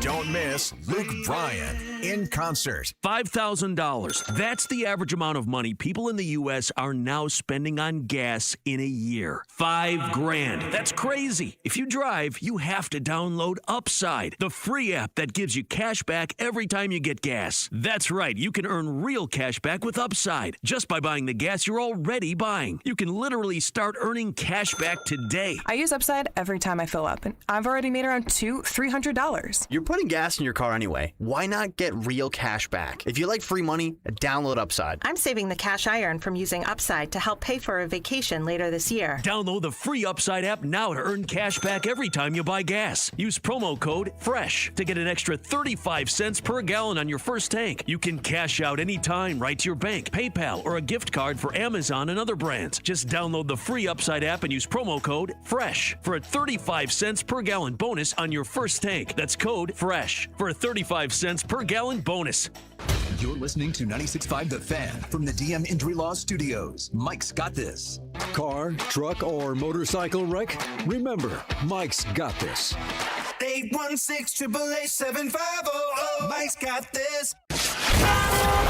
Here's your traffic report on 96.5 The Fan. We've got a crash down in the Triangle, 435 northbound at Bannister. Right lane is blocked. A big delays in Olathe, 35 northbound past Santa Fe. It is the right lane blocked. Yes, and I see a lot of red. I'm Val with traffic on 96.5 The Fan. Hey, it's Trey Smith from the Kansas City Chiefs. Welcome back to the Drive with CDOT on your home for Chiefs football. 96.5 The Fan. Now, I understand that this topic, and I just came up with this honestly, so this is an impromptu segment. I understand that this goes directly against what I was saying about Mike Evans, and I know that I've been pushing to go get Mike Evans, but I mean, they're going to need to pick up a veteran. Like they don't have any veteran wide receiver on their team. They don't have a single wide receiver on their roster that is in their second or third contract. I just don't think they're having all young guys at wide receiver. I don't think that's the best way to do it. Rob, let me ask you this. Text line, let me ask you this. 913-586-7965. How many players right now would you say on the Chiefs that their arrow is pointing up? I'm asking that question, and I understand that some of this is a product of them winning 6 games last year, and how positive can you be about a team that was just not good, especially the last 6-7 weeks of the season. But right now, on the Chiefs team, we can go through the key guys. How many guys on the Chiefs right now would you say that their arrow is currently pointing up? And the only reason why I asked that question in relation to what we're talking about with Travis Kelce in the audio, if you missed it, here's Mike Tannenbaum. I would move on from Travis Kelce, and let me tell you why. When you're in the front office, you have to project what a player is going to do, not what they've done. I've made that mistake countless times in my career, and Travis Kelce is a first-ballot Hall of Famer. But when you watch him and make an honest and sober evaluation of his 2025 performance, clearly his best days are behind him. We talked about their lack of explosive plays. If I was Kansas City, I would make the right, albeit difficult decision, move on from Travis Kelce, try to get younger, faster, more explosive at the tight end position.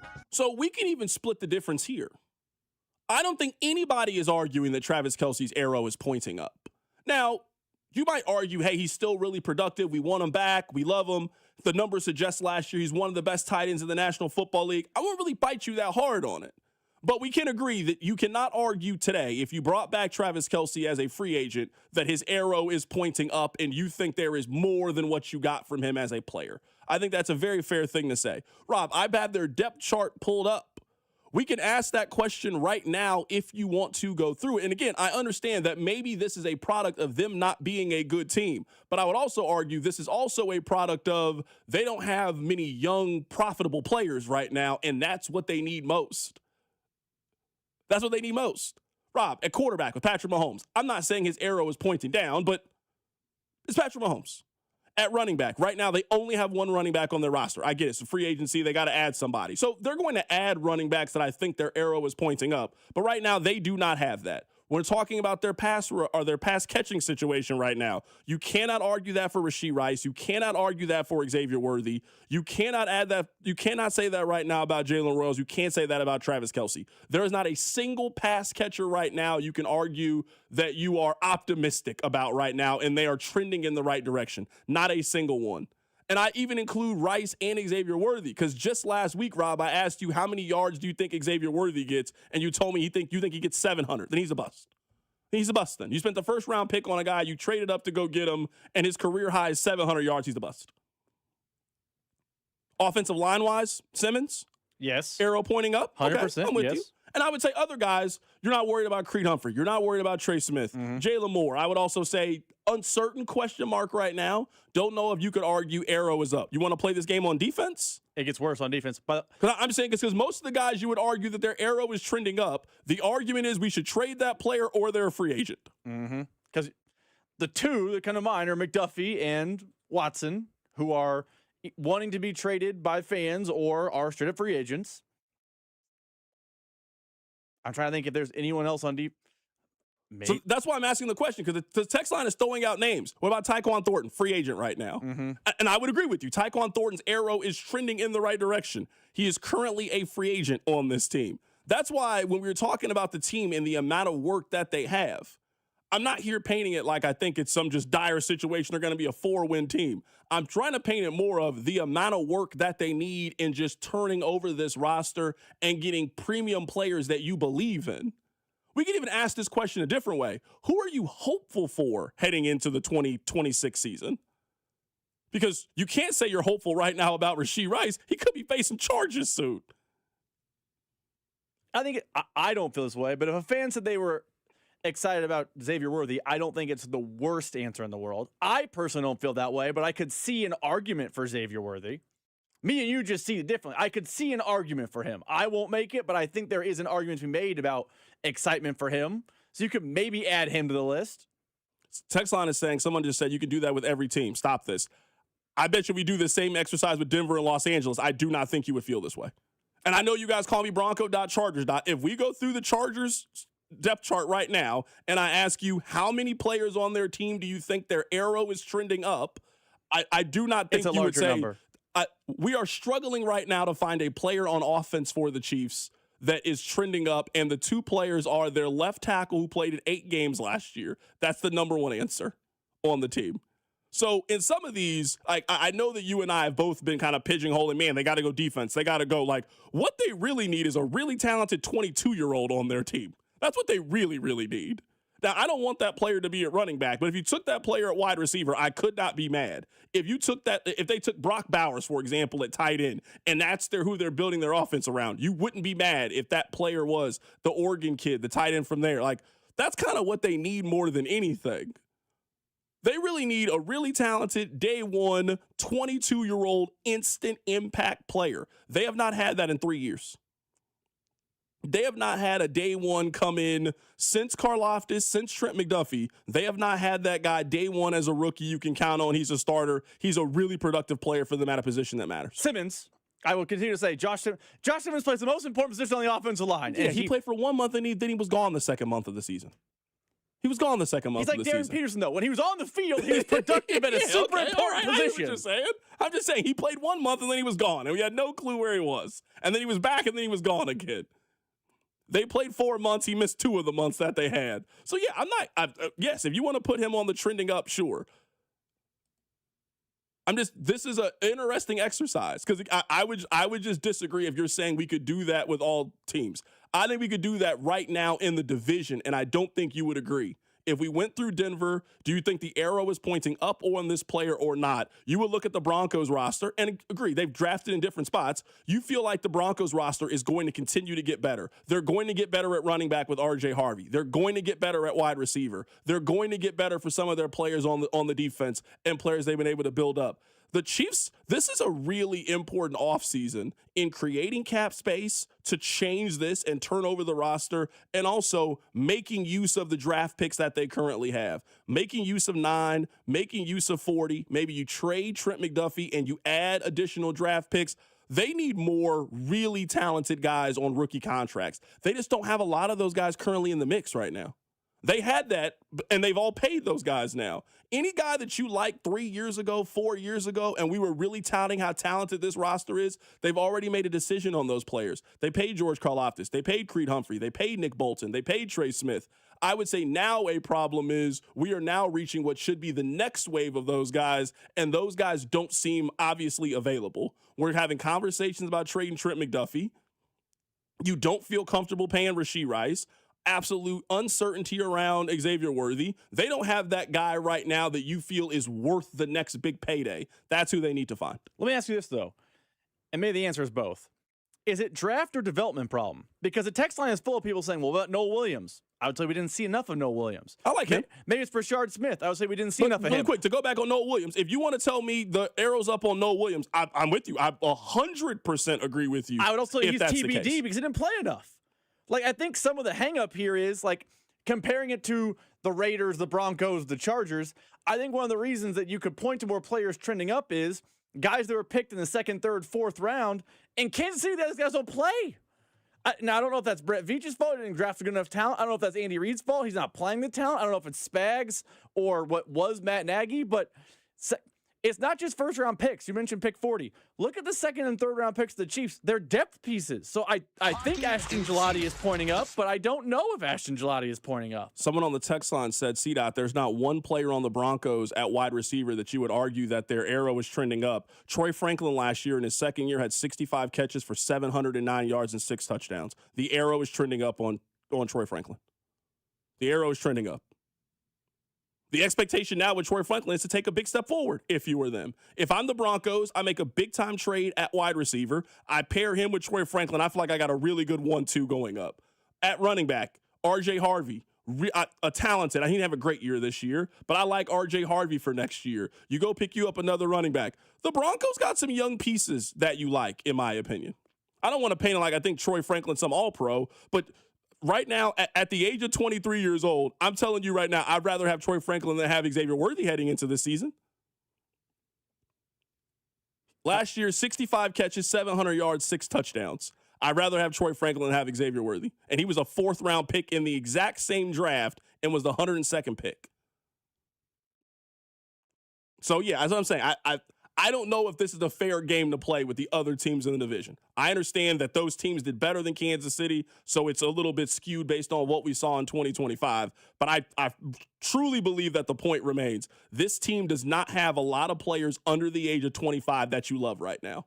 They used to, and those guys are now in their second contract, and you've paid those guys. What they desperately need is really talented guys on rookie contracts to go out and ball, and they just don't have a lot of those guys currently on their roster. Keep it right here. It's The Drive. You're listening to The Drive with Carrington Harrison. I mean, come on, guys. What are we doing here? On your home for Chiefs football, 96.5, The Fan. The excitement of the winter games is well underway. Want to know why betting the winter games on FanDuel just makes sense? From game lines to medal counts to finding your angle on the events you care about, FanDuel is giving you more ways to stay connected to the winter action. The winter games are on, and there's no better way to follow them than placing a bet over with FanDuel, America's #1 sportsbook app.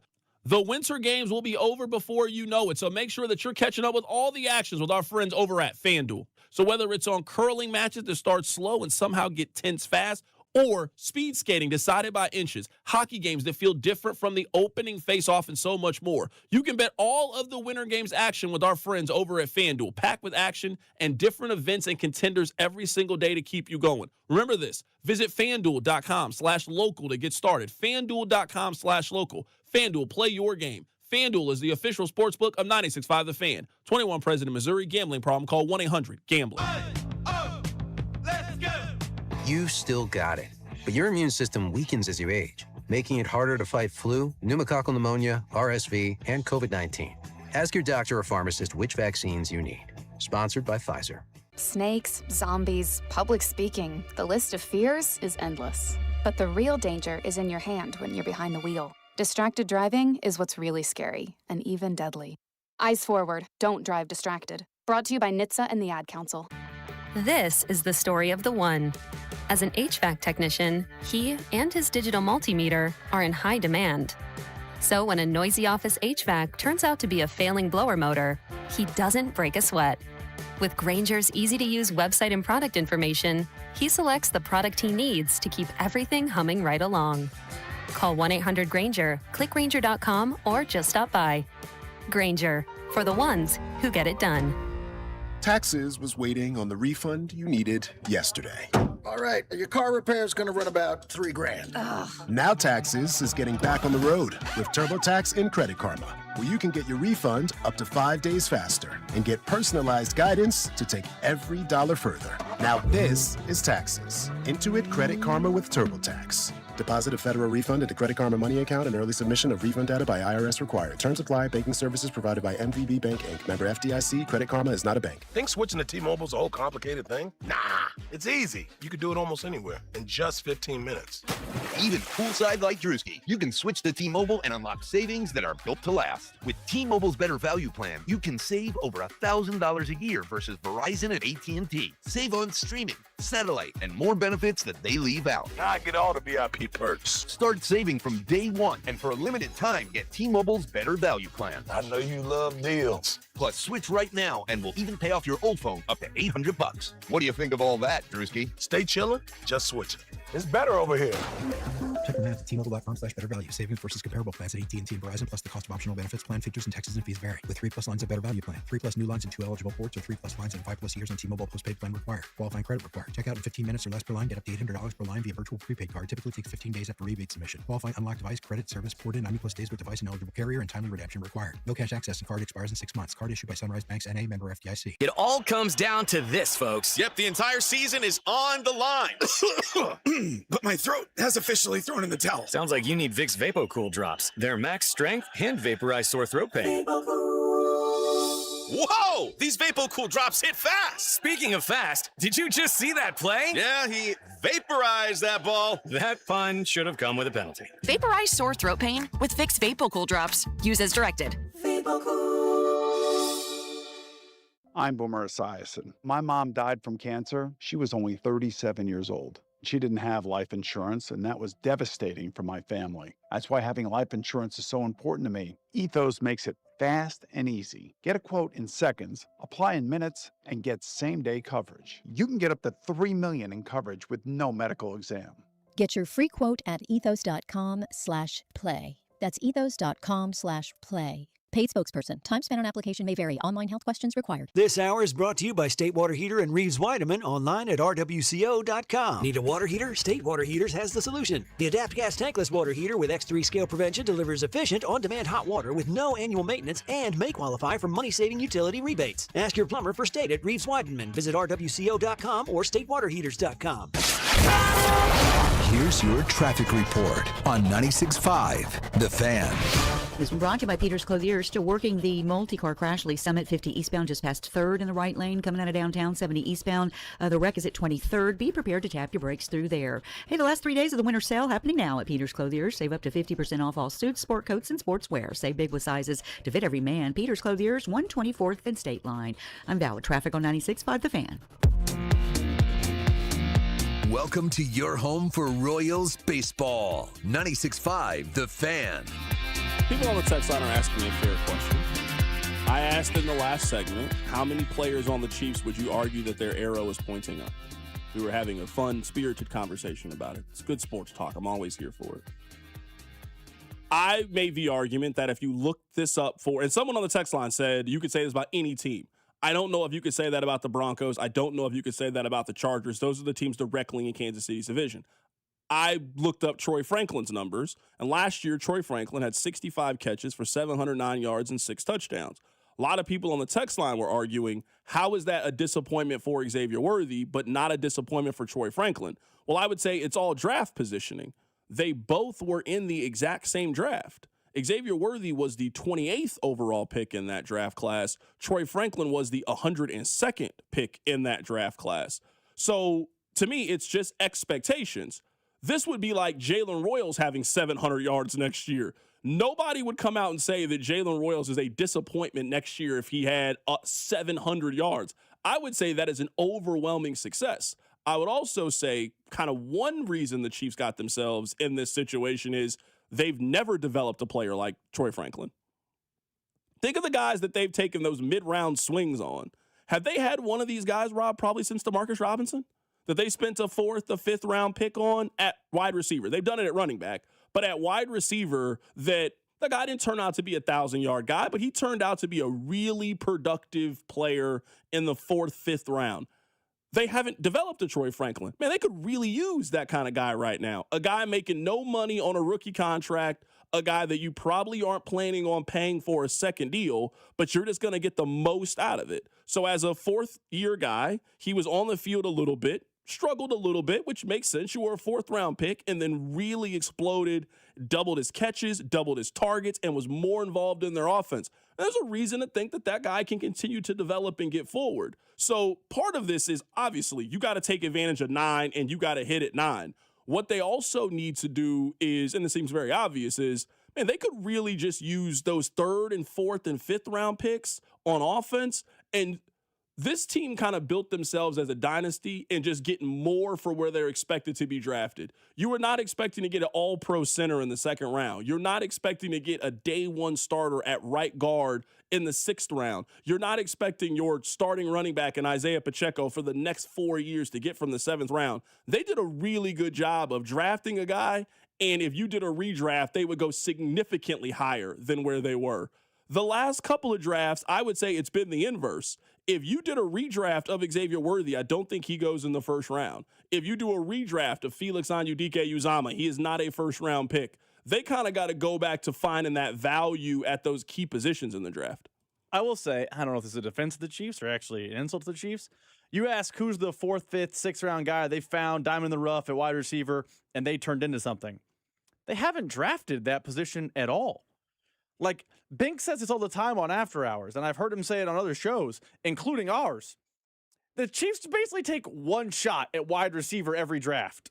They did with Xavier Worthy. That was their one shot. They did with Rashee Rice. That was their one shot. Like they did last year with Jalen Royals. That was their one shot. Like the Chiefs don't really draft more than one wideout. So it's hard to have, hey, this 4th-round guy, this 4th-round wideout really turned into a thing. The Chiefs don't draft more than one wideout a draft. So it's impossible to develop a guy that doesn't exist on the roster. Like, they don't do that conceptually. Yeah, and for example, and someone brings this up, so I got to give someone on the text line the credit for that. I mean, last year, both the Broncos and the Chiefs spent a mid-round pick on a wide receiver.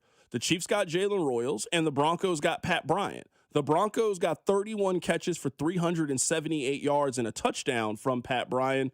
The Chiefs got 2 catches for 4 yards from Jalen Royals. That's a significant difference. Pat Bryant didn't have a great year, but as a wide receiver 4 type option, a young guy that you feel some level of excitement heading into, there's a proof of concept with him.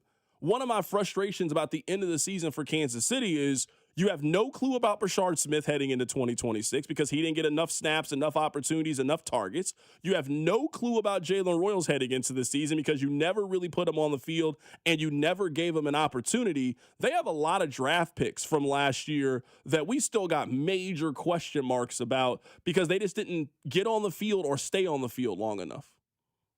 I 100% agree. It feels like all these things circle back to 2 things with me. Either, and it is the theme of the season in a bad way. Was it drafting or was it development? Because the Chiefs fell short last year, way short, like the shortest.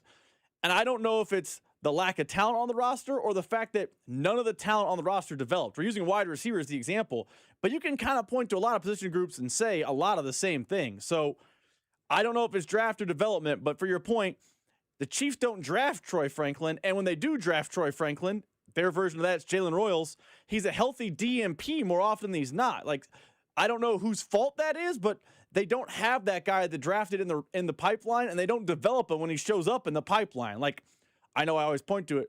Was it Cornell Powell? I mean, he was a 5th-round pick. Anyone know if he's in the league anymore? It doesn't happen in Kansas City. Text line 913-586-7965. C-Dot, if you go back and do a redraft, I think that Simmons goes in the top 10 and Williams is a 1st-round pick. Brashard Smith was clearly the best. Reed didn't play him. You think Josh Simmons goes top 10 in a redraft? Now with our information, like going back and looking at the draft class? Maybe because positional value. He plays left tackle. I don't know if it's like lock steady top 10, but I don't think there's a chance. Looking at it right now. I think he's close. Now going through it. I mean, Cam Ward was like, we can go through some of the picks. Cam Ward, yep, I say ahead of him. I agree. Yeah, I mean, I'm looking at Colston Loveland, Tyler Warren, Jalen Walker for Atlanta, Emeka Egbuka last year on the team, Jackson Dart last year. We can go to the 2nd round on guys. Nick Imawari was a 2nd round pick last year. Positional value. You can't preach one offseason to me the Chiefs don't follow positional value, and then they have a left tackle be like, oh, you can draft that guy anywhere. I think he'll be a top 10 This is guy. where I just think this might be the biggest difference between me and Chiefs fans. I still feel like there is a question mark with Josh Simmons, and it sounds like you think it is a period or a possible exclamation point. And that's where I think I am maybe the biggest difference. I just don't think he was on the field enough last year to maybe come to some of the conclusions that everybody else has come to. I feel like the Chiefs have their left tackle. Like, you have a question mark, I have an explanation point. You think they have their left tackle. I think they could have their left tackle. He played in 8 games out of the 17 that they have. 8 out of the 17. I'm just saying that's a substantial amount of missed time last year for me to feel so definitive about I know they got their left tackle for the future. I think they could. I think there is a chance, but I want to see Josh Simmons put it all together first before I come to that conclusion. And that's why I just think I'm a little bit different. So that's why, at least in this conversation, he still goes in the first round for sure. And he absolutely still goes in the first round because of that positional value. But you're telling me right now, just based on what we saw in year 1, would you rather have Josh Simmons or have Nick Emmanwori? And positional value, I'd rather have Nick Emmanwori than have Josh Simmons. I'd rather have the left tackle than the safety. And Nick Emmanwori I'd rather have that incredible. Safety than have that left tackle.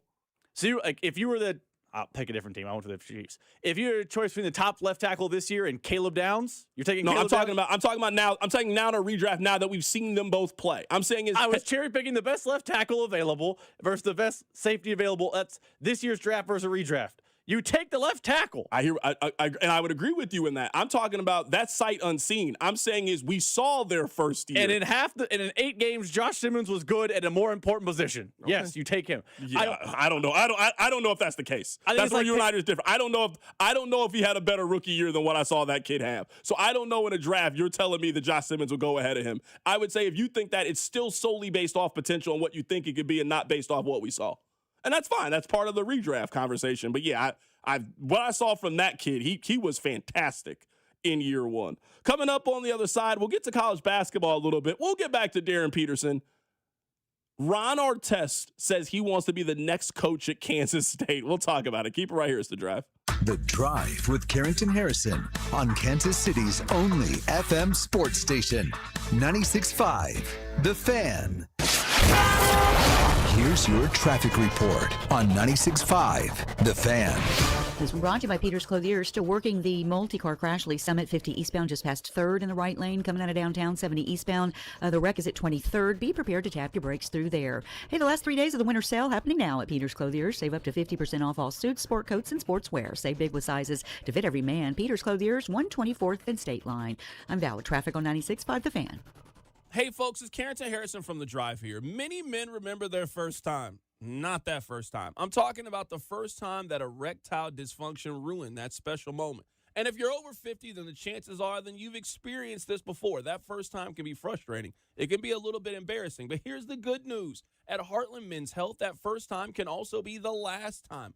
Heartland Men's Health specializes in treating ED when the pills and herbals fail. With a success rate of over 90%, many men see results just after one visit. So your first visit is just $99, which includes a consult, lab work, and if medically advised, you get a test dose. And if it doesn't work right there in the office, then your visit is on the house. So don't let ED define your sex life. Call my friends at Heartland Men's Health today at 844-447-6600 or check out the website, heartlandmenshealth.com today. You can also stop by and visit any of the 3 area locations, Overland Park, Independence, and North Kansas City. Be sure to stop by Heartland Men's Health.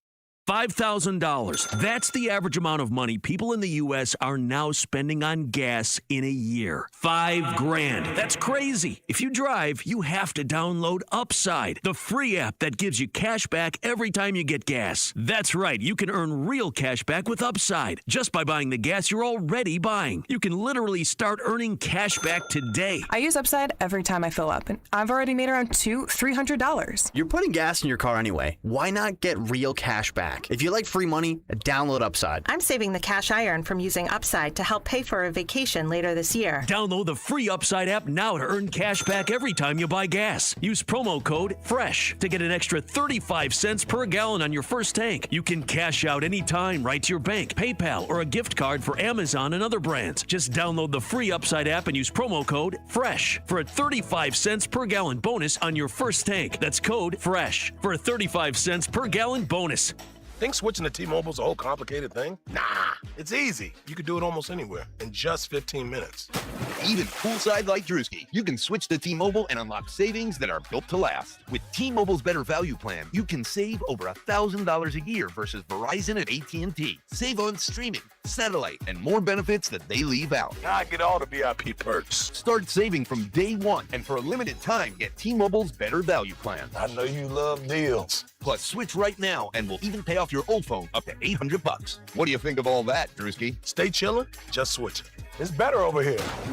Check the math at T-Mobile.com/better value. Savings versus comparable plans at AT&T and Verizon, plus the cost of optional benefits. Plan features and taxes and fees vary. With 3+ lines of better value plan. 3+ new lines and 2 eligible ports, or 3+ lines and 5+ years on T-Mobile postpaid plan required. Qualifying credit required. Check out in 15 minutes or less per line. Get up to $800 per line via virtual prepaid card. Typically takes 15 days after rebate submission. Qualifying unlocked device credit service ported 90+ days with device and eligible carrier, and timely redemption required. No cash access and card expires in 6 months. Card issued by Sunrise Banks N.A. member FDIC. Liberty Mutual customize this song for you. Like your car insurance, it's custom too, yeah. Liberty Mutual's got the coverage that could save you money. Thanks to Doug and Limu, well now you can go and take that cruise. Liberty, liberty, liberty, liberty, yeah. Need to sell your house in Kansas City but not sure what the best option is? Selling a home, especially when dealing with foreclosure, divorce, job relocation, or an inherited property, can feel overwhelming. That's why I don't just make offers. I help homeowners understand all their options so they can make the right choice with no pressure and no obligation. I'm Rex, a local homebuyer and resident right here in Kansas City. Whether you're looking for a fast cash sale or just want to explore your choices, I'll walk you through the pros and cons of selling to me or listing with an agent. If selling directly is your best move, I'll offer you a fair cash price and a closing timeline that fits your needs in as little as 7 days or on your schedule. No repairs, no commissions, no hidden fees. Just a transparent, hassle-free process so you know exactly what to expect. Let's talk. Call 816-330-6000 or visit rexbuyskc.com for a free, no-pressure consultation. Rex Buys KC, helping homeowners make informed decisions with confidence. Listen to the Royals Spring Training Opener on Friday, February 20th, starting at 2 o'clock right here on your home for Royals baseball.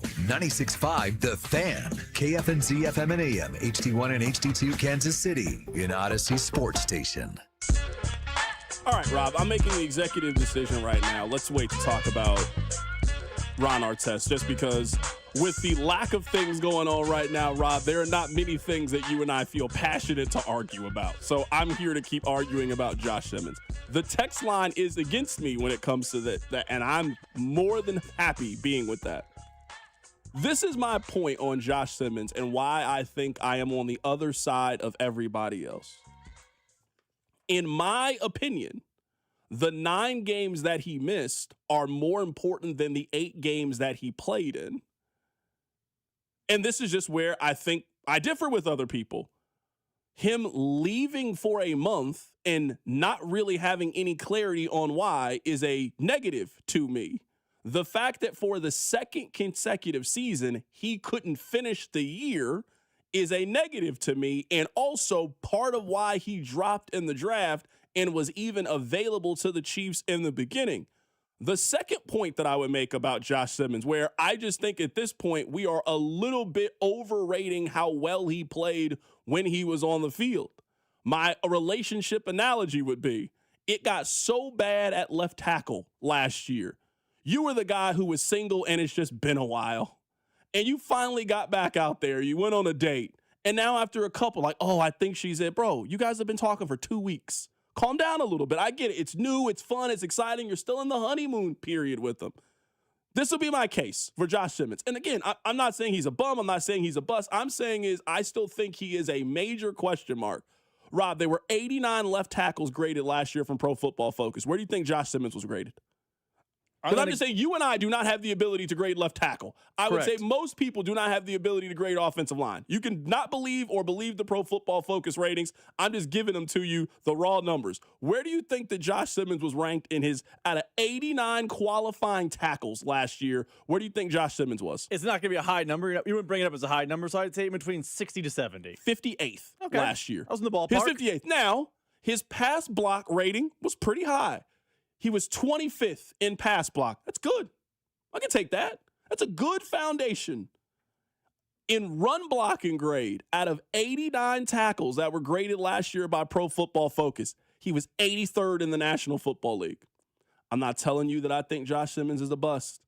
My point was when we were arguing it, and the text line got us started down this road, so thank you, text line. The text line was arguing that Josh Simmons would go top 10 in a redraft. I don't think he would go top 10 in a redraft. I think we are almost in the exact same situation that we were in April of last year with Josh Simmons, a very talented player that if he could put it all together, you feel like you got one of the best prospects in the NFL draft. But there is a reason why he dropped in the draft. There is a reason why he was available to Kansas City in the first place. We saw all of those reasons play themselves out in 2025.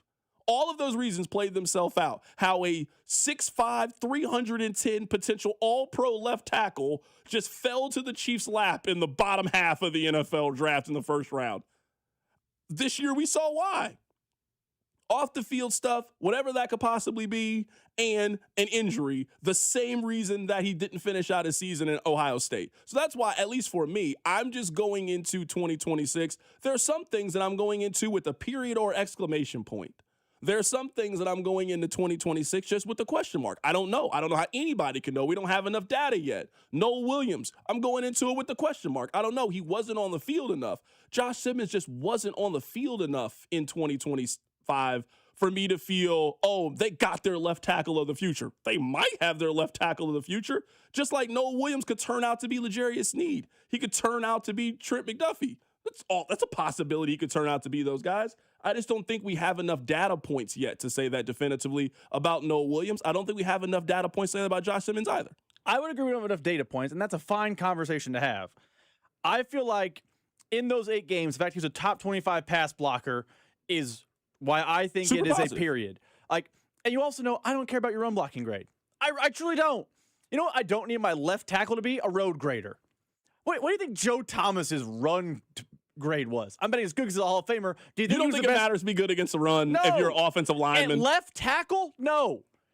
At left tackle, if you're going to be deficient somewhere, I'd much rather you be deficient against the run than the pass. I agree with that. So, like, to me, I put but I'm saying is his run block grade is one of the worst at it. So part of the reason, now some of the reason they couldn't run the football is the backs that they had. Mm-hmm. I don't know how good. Part of the reason they can't run the football is their offensive line too. That's why I've been saying this for years now. You know I've been saying this. You can't keep telling me how good the Chiefs' offensive line is if they can't run the football.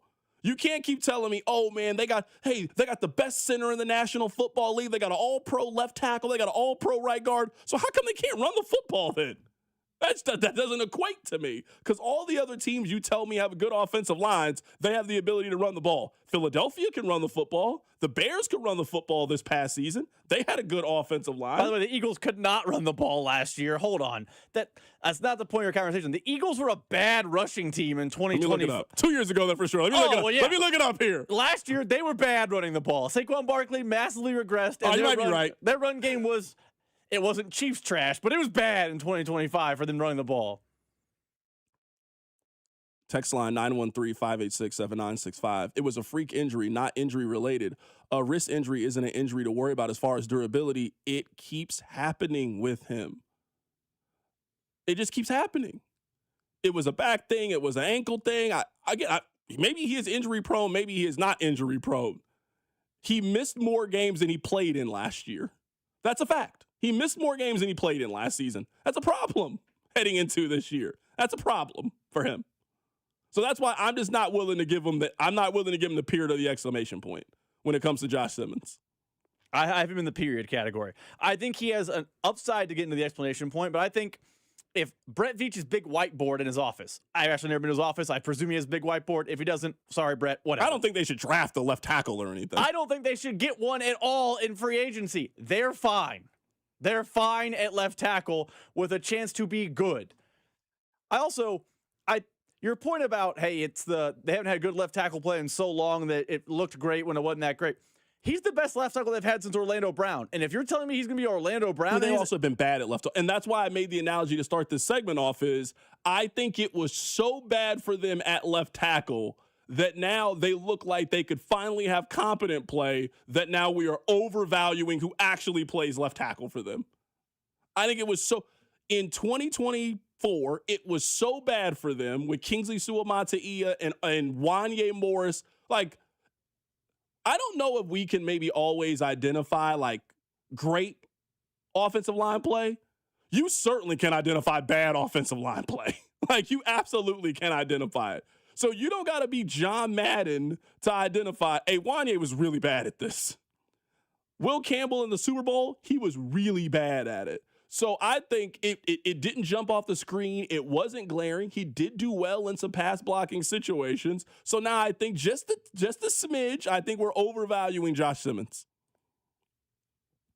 It's possible we're overvaluing. I think to the original point, in a redraft, a left tackle, the Chiefs have theirs. Do I think they have Joe Thomas? No. Do I think they have a good left tackle in the league? Somewhere between 8 to 16? Yes. They have above average NFL left tackle play with Joshua Simmons. And if you're telling me you get that in the first round at that position, you sign up for it 100 times out of 100. You just do.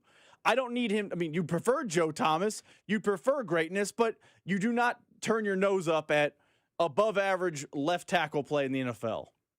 Someone says CDOT find a better rookie left tackle with those same data points. You guys might hate this. Will Campbell last year. Will Campbell actually rated pretty well on Pro Football Focus. He did. Now, that might be the problem with Pro Football Focus, that they ranked Will Campbell as a good left tackle last year.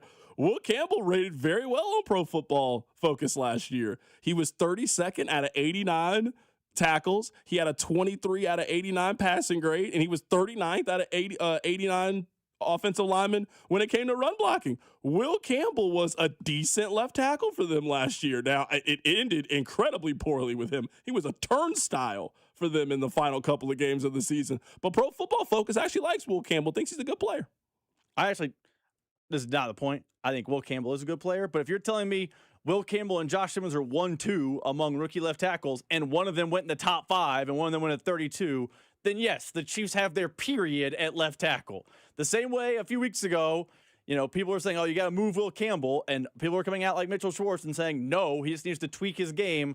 I'm in the same vein. If you think Will Campbell's good, I do think Josh Simmons is less than Will Campbell. I think they're both periods, and you're going into next year being like, we're good at that position. Okay, the text line is telling me Will Campbell wasn't good. Okay, I'm just sitting here. I just passed the numbers. If you believe Pro Football Focus, if you not believe it, I do think that Pro Football Focus is kind of one of those things. It's real fun with endpoints. You can use it to validate what you feel. You can invalidate it. It's a tool to me. It is interesting. So I just wanted to bring it up when it came to Josh Simmons. This is not, I don't want you going on, you think he's a bust. I never said Josh Simmons is a bust. I never said that. I just still think they have questions at left tackle. Rob does not think they have questions at left tackle. The text line doesn't think they have questions at left tackle. They had a question at left tackle in over half of the games they had last season. They played 17 of them. He missed 9 of them. They had a question in half of the games. He wasn't there. So I want him to play more. Hey, if he plays more, plays 17 games, all pro, hey, you can record this segment. We can come back. I thought he was good. I want to see him build on it. They need more of those kind of players. Coming up on the other side, Rob, let's talk about Kansas State. We'll get to it for real this time. Ron Artest says that he wants to be the coach at Kansas State. Keep it right here. It's The Drive. The Drive with Carrington Harrison on your home for Kansas City sports. 96.5, The Fan. The excitement of the Winter Games is well underway. Want to know why betting the Winter Games on FanDuel makes sense? From game lines to medal counts to finding your angles and the events you care about most, FanDuel gives you more ways to stay connected to the action. The Winter Games are on, and there's no better way to follow them than with a bet on FanDuel. curling matches that start slow and get tense fast, bobsled runs that go by in a flash, speed skating decided by inches, hockey games that feel different from the opening faceoff, and so much more. Me personally, I have a wager placed on the United States to win gold in hockey. The Winter Games are packed with action, with different events and contenders every single day. You'll want to keep up with all the action over on FanDuel. So visit FanDuel.com/local to get started. That's FanDuel.com/local. FanDuel, play your game. FanDuel Sportsbook is the official sportsbook of 96.5 The Fan. 21 and present in Missouri. Gambling problem? Call 1-800-GAMBLER. You still got it, but your immune system weakens as you age, making it harder to fight flu, pneumococcal pneumonia, RSV, and COVID-19. Ask your doctor or pharmacist which vaccines you need. Sponsored by Pfizer. Snakes, zombies, public speaking. The list of fears is endless. But the real danger is in your hand when you're behind the wheel. Distracted driving is what's really scary and even deadly. Eyes forward, don't drive distracted. Brought to you by NHTSA and the Ad Council. Chiefs coverage brought to you by Park & Go, the best deals on airport parking. Heading out of town this winter? Snow, ice, and cold temps are stressful enough. Airport parking shouldn't be. Park & Go makes it easy with online reservations, fast free shuttles, and all spots are covered to keep your car protected from winter weather. Reserve your spot today at bookparkandgo.com. I'm Bob Burke, founder and chairman of Burke America Parts Group, a family of brands that includes RepairClinic.com, an appliance and HVAC parts solution company that's grown into an international brand. Before AmericanEagle.com, we partially launched a new technology platform developed by another firm. American Eagle helped take our technology to a whole new level with digital marketing, software development, and business insights into our key markets, appliances, HVAC, and outdoor power equipment, and did so both on time and on budget. AmericanEagle.com has the resources, experience, and talent needed to produce solutions. Our new technology platform, developed by AmericanEagle.com, has produced tremendous results with higher traffic, conversion, engagement, and online revenue. If you have any home repairs you need to take care of, check us out at RepairClinic.com.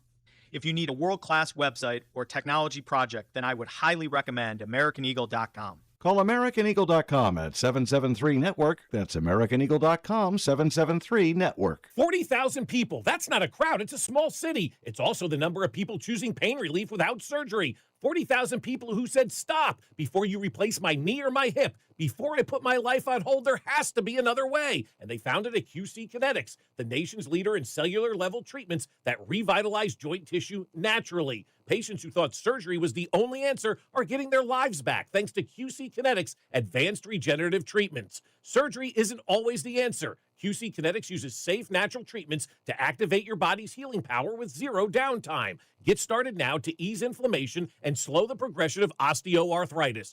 Call them today because 40,000 people can't be wrong. Before you say yes to surgery, do your research and call my friends at QC Kinetics. The consultation's free. 816-412-6299. That's 816-412-6299. QC Kinetics off 435 in State Line and in Gladstone. 816-412-6299. This is the story of the one. As an HVAC technician, he and his digital multimeter are in high demand. So when a noisy office HVAC turns out to be a failing blower motor, he doesn't break a sweat. With Grainger's easy-to-use website and product information, he selects the product he needs to keep everything humming right along. Call 1-800-GRAINGER, click Grainger.com, or just stop by. Grainger, for the ones who get it done. Having insurance isn't the same as having State Farm. It's like needing a best man speech, but getting one from some random +1. I am honored to be standing here today, also confused and a little hungry. Does anyone want to switch entrees? Pretty sure I checked beef. You wouldn't settle for just any speech, so don't settle for just any insurance. Get the real deal with State Farm. Like a good neighbor, State Farm is there. You're listening to 96.5 The Fan from the DM Injury Law Studios. Mike's got this. Car, truck, or motorcycle wreck? Remember, Mike's got this. 816-888-7500. Mike's got this. Here's your traffic report on 96.5 The Fan. This was brought to you by Peters Clothier. Still working. The crash is 50 eastbound at 3rd. Right lane is blocked. Coming out of downtown, that's a stall. 70 eastbound at 23rd. Scoot to the left through there. The last 3 days of the winter sale happening now at Peters Clothier. Save up to 50% off all suits, sport coats, and sportswear. Big sizes to fit every man. Peters Clothier's 124th and State Line. I'm Val with traffic on 96.5 The Fan. The only place in town to hear the hypothetical button game is on The Drive with Carrington Harrison. I had no clue that Ron Artest had a Twitter account. Rob, can we try to get Ron Artest on the show? I mean, he wants to be Kansas State headsman's basketball coach. I would love to try to get him on the show to make his case for, why he should be seriously considered for the job. Now, I don't think that he is going to get the job, but I would certainly like to talk to him about the possibility of him becoming Kansas State head basketball coach. I'm very interested in having that conversation with Ron Artest. So yesterday, just out of nowhere, I am reading it exactly how he wrote it. Kansas State head coach job is one I think is very interesting for me. I'm so excited about the progress I've made into developing into a no-brainer head coach. That is from Ron Artest. Can we pause real quick on what has he done to become a no-brainer head coach? Is he a head coach now somewhere? I don't know.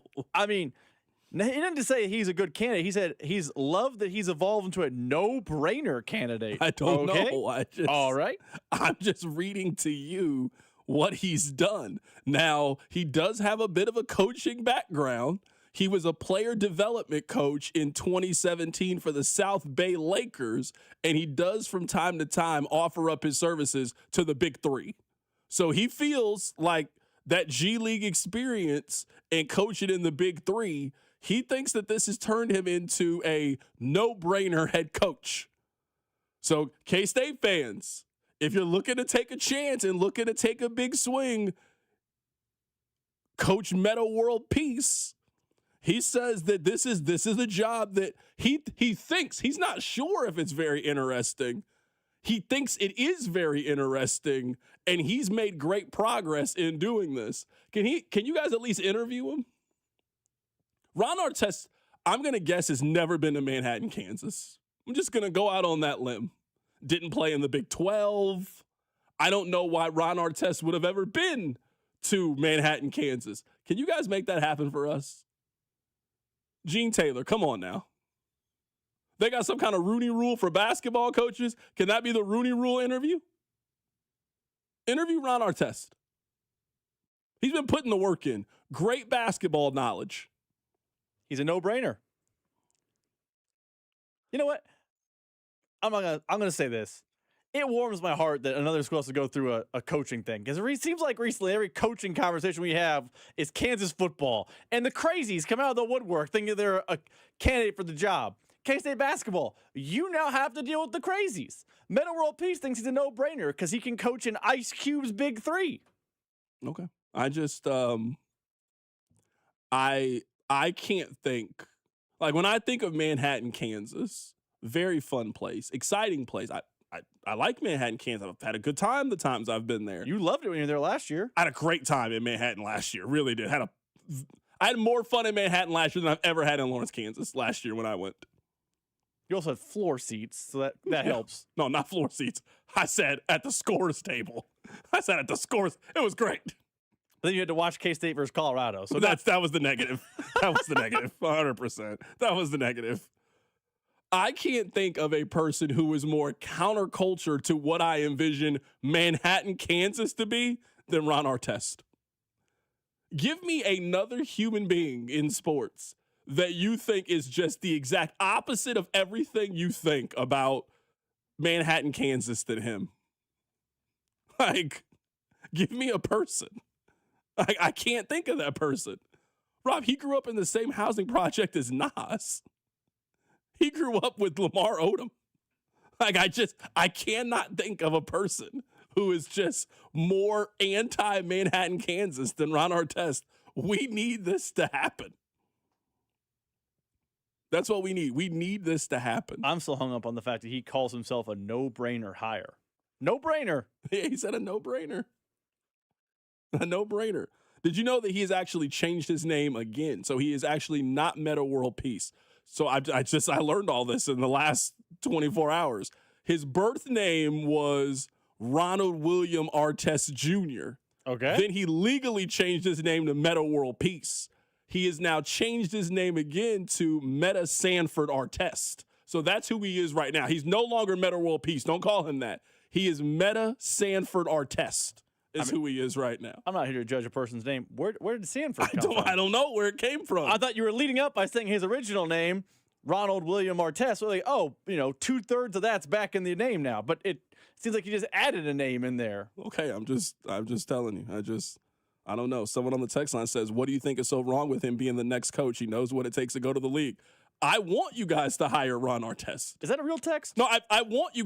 This is not me telling you don't hire Ron Artest. This is me telling you, please hire Ron Artest. Please do this. You're saying that for the show. They would be terrible. You think I'm invested in what's best for Kansas State athletics? No, I'm invested in what's best for the show. Colin Klein is what's best for the show. Mm-hmm. Ron Artest is what's best for the show. You think I'm concerned about what seed K-State is in next year's NCAA tournament? No, hire Ron Artest. We would have a weekly segment with Ron Artest if he was K-State's basketball coach. Can you imagine free agency starting? We have to do our coaches show with Ron Artest. Yeah, for sure. Hey, you guys went 2-15 in the league this year. You guys got a road game at Kansas. What are you expecting? Yeah, I can't get over the fact that that's a serious text. What's wrong with him as the next head coach? How much time do we have? I think it's a great idea. Remember when Doug Gottlieb advocated for himself to be K-State coach in the past? We that was a fun him. time. That also would have been best for the show. That would have been best for the show. Would have been best for the show. Would have been very good for the show. Would have absolutely been good. We'll get back to Darryn Peterson here momentarily. I want to ask you this question. So Kellis Robinette, friend of the show, Kellis Robinette, he was just on the show like a couple days ago. He tweeted out that the initial response to Kansas State basketball coach opening has been strong per sources. I'm assuming those per sources are Kansas State people are telling Kellis Robinette, man, everybody wants to come here. Many candidates and agents have already expressed interest in the job. Gene Taylor and his advisor will soon begin discussing options and compiling a list of names to target. That's from Kellis Robinette. This is not me questioning his reporting. Some of this makes me feel like they're the only job right now that's opening, and we all know how this works. The best way to get your current job to give you a raise is make them think you're about to leave. That's how you guys got in the situation with Jerome Tang. Arkansas came calling, please don't go to Arkansas. Please don't go to Arkansas. We'll give you whatever you want to not go to Arkansas. That's how we found ourselves in this situation. I can't believe I'm in a position where I defend K-State. I love this per sources. People in K-State are calling Kellis Robinette telling him, hey, everybody wants to come here. I like this. Many candidates and agents have expressed interest in the job. Of course, that's my agent's job. My agent's job is to call you to make you think I want to come here. You got me in a gross position. I'm about to defend K-State a little bit here. Go. It's going to be nasty work. I hate this. They do throw a lot of money at NIL. If you are a coach and you are looking to build a roster and fast, it ain't like K-State's on the cheap with the roster. Like, I mean, I don't know if it's like ever reported because no one knows the hard and fast numbers, but a lot of those anonymous Big 12 coach surveys, people thought K-State spent the most on NIL of any team in the league the last couple of years. That was the argument that that Kellis Robinette made, that they are very high up in NIL. If you're an agent and you know they're paying, coaches and players, I would definitely call. Like, there's no harm in calling and seeing the deal. Do you think there's any chance you are impressed by K-State's hire as a KU fan? You are a Kansas basketball fan. Is there any way that you as a Kansas basketball fan is like, that's a really good hire? Is there any chance? Almost none. Okay, so what are we talking about then? But that doesn't mean it's a bad hire. Like, I would tell you, like, I wasn't impressed with Dennis Gates' hire. Who cares? He's done a good job at Missouri. Yeah, but they're an incredibly average basketball team. Well, considering when he took over. But it's not like K-State's never done that in your lifetime. You were impressed by Bob Huggins. That's true. You were absolutely a KU fan back in the day, and you saw K-State get Bob Huggins, and you were like, that's a good hire for them. But I was unimpressed with Frank Martin, who was light years better. That, for sure. So my point is... Then they ran him off because he was too mean to people. Who was the player? Jamar Samuels. They gave him too many benefits. They bought him dinner or something. Frank Martin ruined Wally Judge's basketball career. He yelled at him so much he just couldn't play basketball anymore. He was like Kwame Brown. Remember Mike just used to yell at Kwame Brown? Just ruined his psyche for forever. Wally Judge, he was like McDonald's All-American. He went to Manhattan. He couldn't dribble anymore after that. Oh, and he would check in during games. KU fans were elated. Oh, Curtis Samuel's out of the game. My point is this. You don't have to win the press conference. You don't have to have me as a KU fan go, ooh, to get a good coach. I'm with you. But I don't think the name's going to excite me. You would be impressed if they hire St. Louis's coach. I don't think they're hiring St. Louis's coach, though. Okay. That to me, that's the barometer. Are they going to hire somebody that impresses you? That would get you to say, they did a good job. St. Louis's coach would impress me. I don't think Or Utah State's head coach. That wouldn't impress me. Yeah, but they're going to hire Josh Pastner. That would be hilarious. I'd be kind of excited about Josh Pastner. I think if you look up Josh Pastner's record, you're going to be wildly under impressed. You think you're going to be impressed by the coach's record that they do hire? The guy from SLU would impress me, but I don't think he's taking the job. Frank Martin, why did they fire him again? Like I'm sitting here looking at it. It just doesn't even make sense now. He got a little it doesn't even make sense. He literally had impermissible benefits. He paid for a kid to do something. It was Jamar Samuels. He paid for that kid to do something. The AD at the time, who K-State fans hate, John Curry, wasn't a fan and ran him out of town and hired Bruce Weber. That's exactly what transpired. Okay. I'm just looking at it. And then Frank Martin went to the Final Four with South Carolina. That was a good coach. He has the weirdest. His time at South Carolina, you cannot find a basketball coach whose resume is more weird than Frank Martin at South Carolina. You cannot find one. He made the tournament 1 year at South Carolina. The Final Four. It was in the Final Four. They went to the tournament one single time that he was there. They only made the NIT one other time. They weren't even like a perennial NIT team. They only had 2 winning seasons? Crazy. They had a couple, but yeah. It was like 17 and 16, yeah. Or 17 and 16, 18 and 13. They had a couple, but just they made the tournament one time. He was at K-State for 9 years. They made the tournament one time and went to the Final Four. And then other than that, they were terrible the rest of the time he was there. Very odd career for Frank Martin. Where's he at now? He's somewhere now. Is he at UMass? He is at UMass, and they're 15-9, and they're 6-6. So he once again be missing the NCAA tournament. Frank Martin hasn't coached in the NCAA tournament since 2017. When he went to the Final Four. Since 2017. Which is actually, now that we're on the K-State if you ask most people who was a better basketball coach, Frank Martin or Bruce Weber, I think Frank Martin wins pretty clearly, when I think the answer is very obviously Bruce Weber. Oh, K-State fans just fell in love with Frank's personality, but Bruce Weber was a better basketball coach in Manhattan. Bruce Weber won the league. He won a Big 12 title. It was shared, but he won a Big 12 title in Manhattan. Dean Wade is in the NBA. That's all Bruce Weber's doing. Bruce Weber was the best coach K-State may have ever had.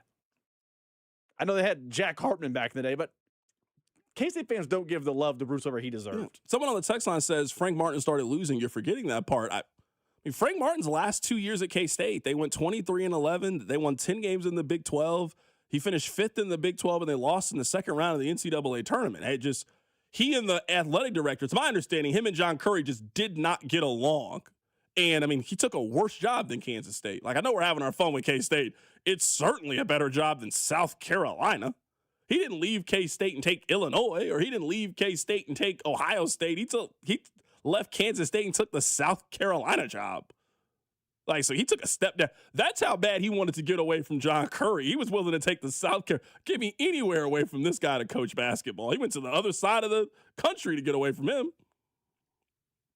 They should have just figured out a way to make it work, honestly. They just should have figured out a way. Well, they ended up firing John Curry, or John Curry left, so that's what should have happened. They should have sided with the coach over the AD, but that almost never happens. I know we're having our fun with Kansas State. It would be fun if they were good at basketball. I would really enjoy it if they were good at basketball. I agree with that.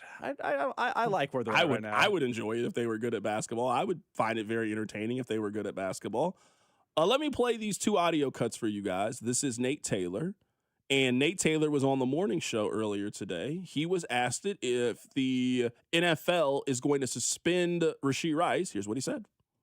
The NFL doesn't necessarily need to let the legal process play out. I know they've preferred to do that recently, but no matter where this sort of civil lawsuit goes, like there is the allegation of photographic evidence where you are alleged to have abused the mother of your two children. You're basically a second offender of the personal conduct policy. So the shortest conclusion to all this I can say is he's probably going to get suspended again.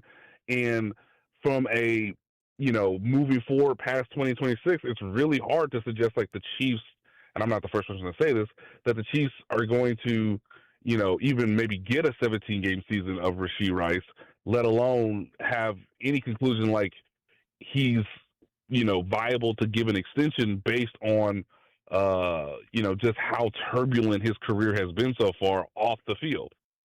My stance on Rashee Rice is unchanged. It's unchanged. I just wouldn't do anything right now. You don't have to do anything right now. Let's see how things play themselves out. He doesn't count for any money against the cap, so this isn't a you can just void his contract type situation. We don't know what's going to happen with the lawsuit. We don't know what's going to happen with the National Football League. The best thing you can do is what the Chiefs are currently doing, not say anything. The Combine's coming up. They're going to be asked about it. We all know they are going to give the most non-answer you have ever heard. I mean, it is going to be a PR. It's going to be an example. They're going to show this at seminars around the country, how much they're going to non-answer when it comes to Rashee Rice at the Combine. Say nothing, do nothing right now, and just let things play themselves out. That's what's going to happen. So the answer is maybe. I think anything is possible with Rashee Rice. He could be on the team. He could not be on the team. He could be suspended. He could not be suspended. It is the ultimate uncertainty right now. But the beauty of it is it's February. You don't have to worry about it right now. I mean, there will be a point in which it is not uncertain, but right now, the best thing you can do is nothing at all. I want to play one more thing for you guys. This is Nate Taylor. He was asked what this potentially means for the draft and free agency. Here's what he said. They have to address receiver at some point. And again, I don't know how much of that will be, a thing that you're going to see in free agency, especially early on, right? I still think there are more capable contributors in free agency at the running back, at the defensive line sort of area of the roster. But again, I'd be a little bit surprised if Cornell Tate is available at 9, but if he's available at 9, you kind of run to the podium and you sprint, right?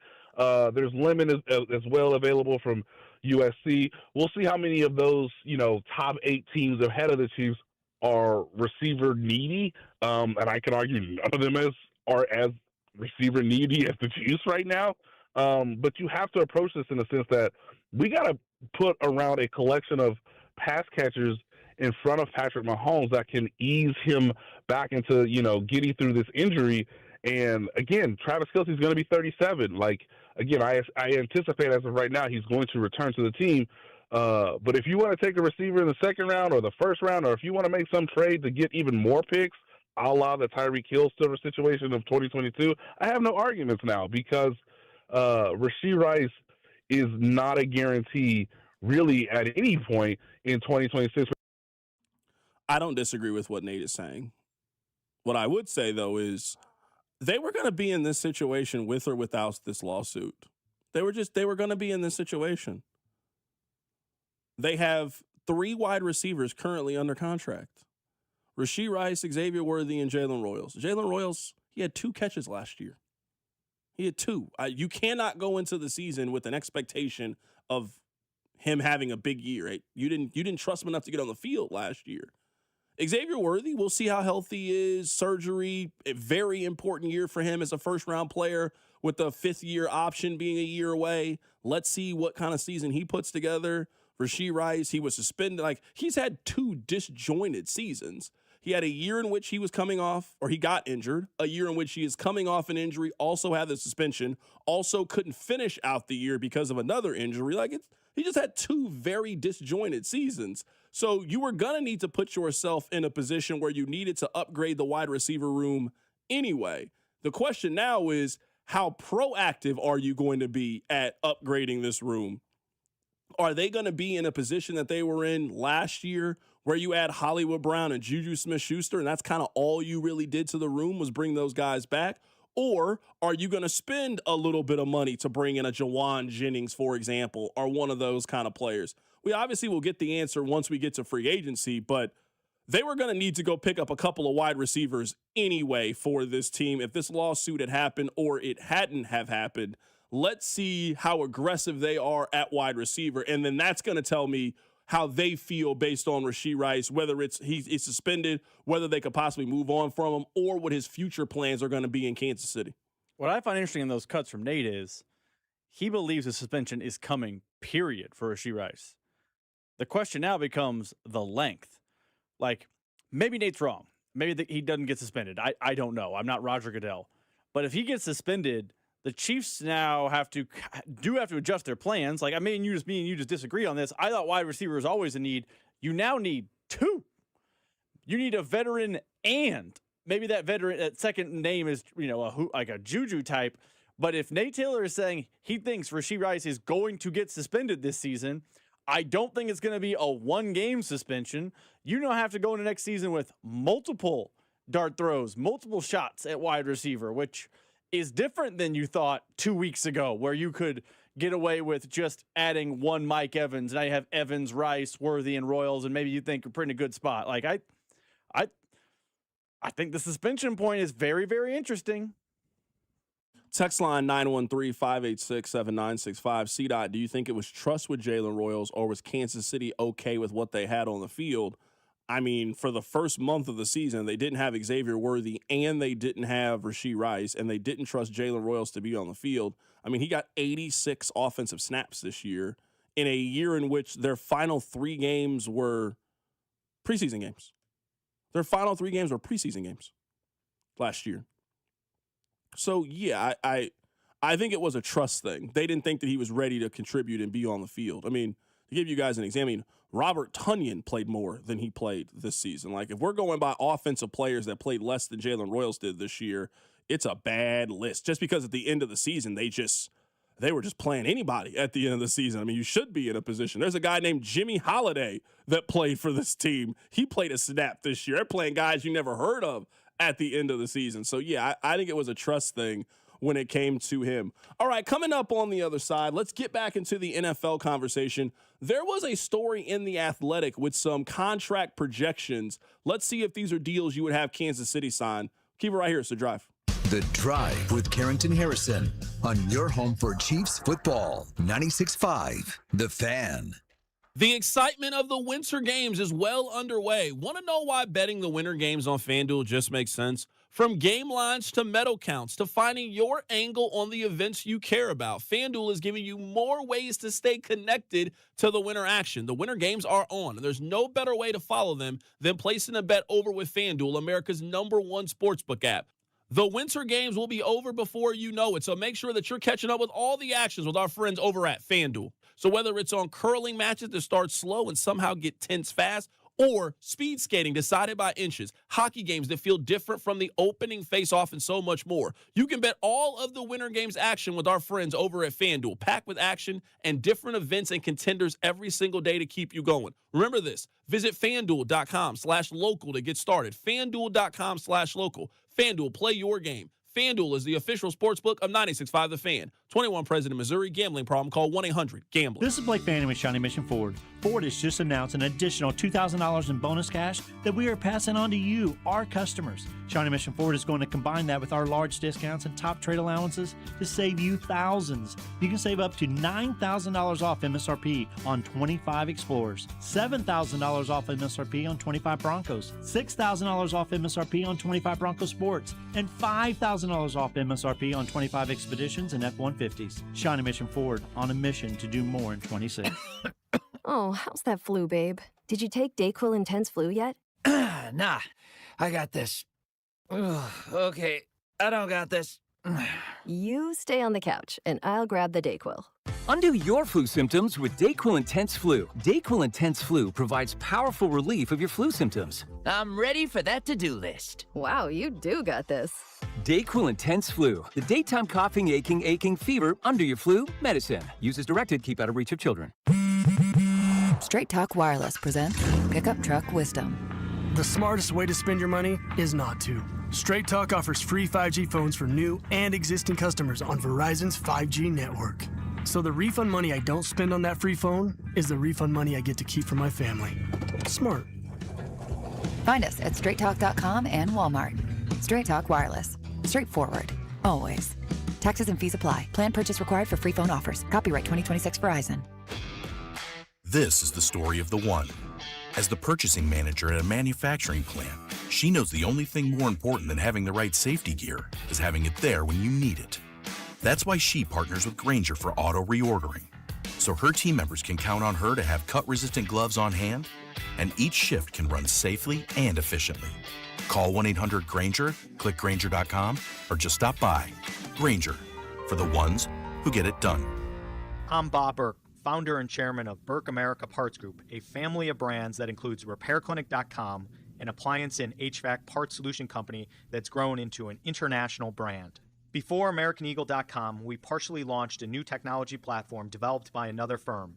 American Eagle helped take our technology to a whole new level with digital marketing, software development, and business insights into our key markets, appliances, HVAC, and outdoor power equipment, and did so both on time and on budget. AmericanEagle.com has the resources, experience, and talent needed to produce solutions. Our new technology platform, developed by AmericanEagle.com, has produced tremendous results with higher traffic, conversion, engagement, and online revenue. If you have any home repairs you need to take care of, check us out at RepairClinic.com.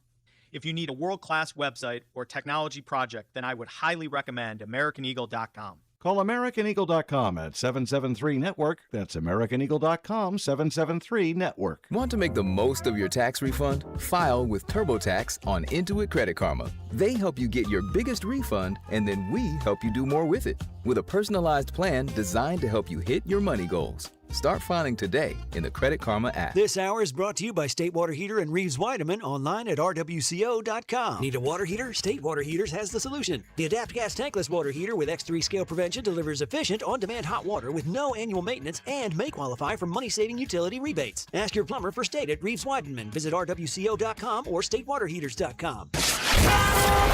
Here's your traffic report on 96.5 The Fan. We've still got a two-car crash down in Lee's Summit to 10-2. It is 50 eastbound as you approach 3rd. Right lane is blocked. Definitely scoot to the left through there. Stall coming out of downtown 70 eastbound at 23rd. Right lane blocked. I'm Val with traffic on 96.5 The Fan. Follow the station on Instagram at TheFan965 for giveaways and behind-the-scenes content. All right, I want to read to you guys some of the contract projections that were thrown out by The Athletic. These are some guys that you have certainly had an eye on, at least when it comes to the Kansas City Chiefs. Why don't we just start here at home? We'll start local.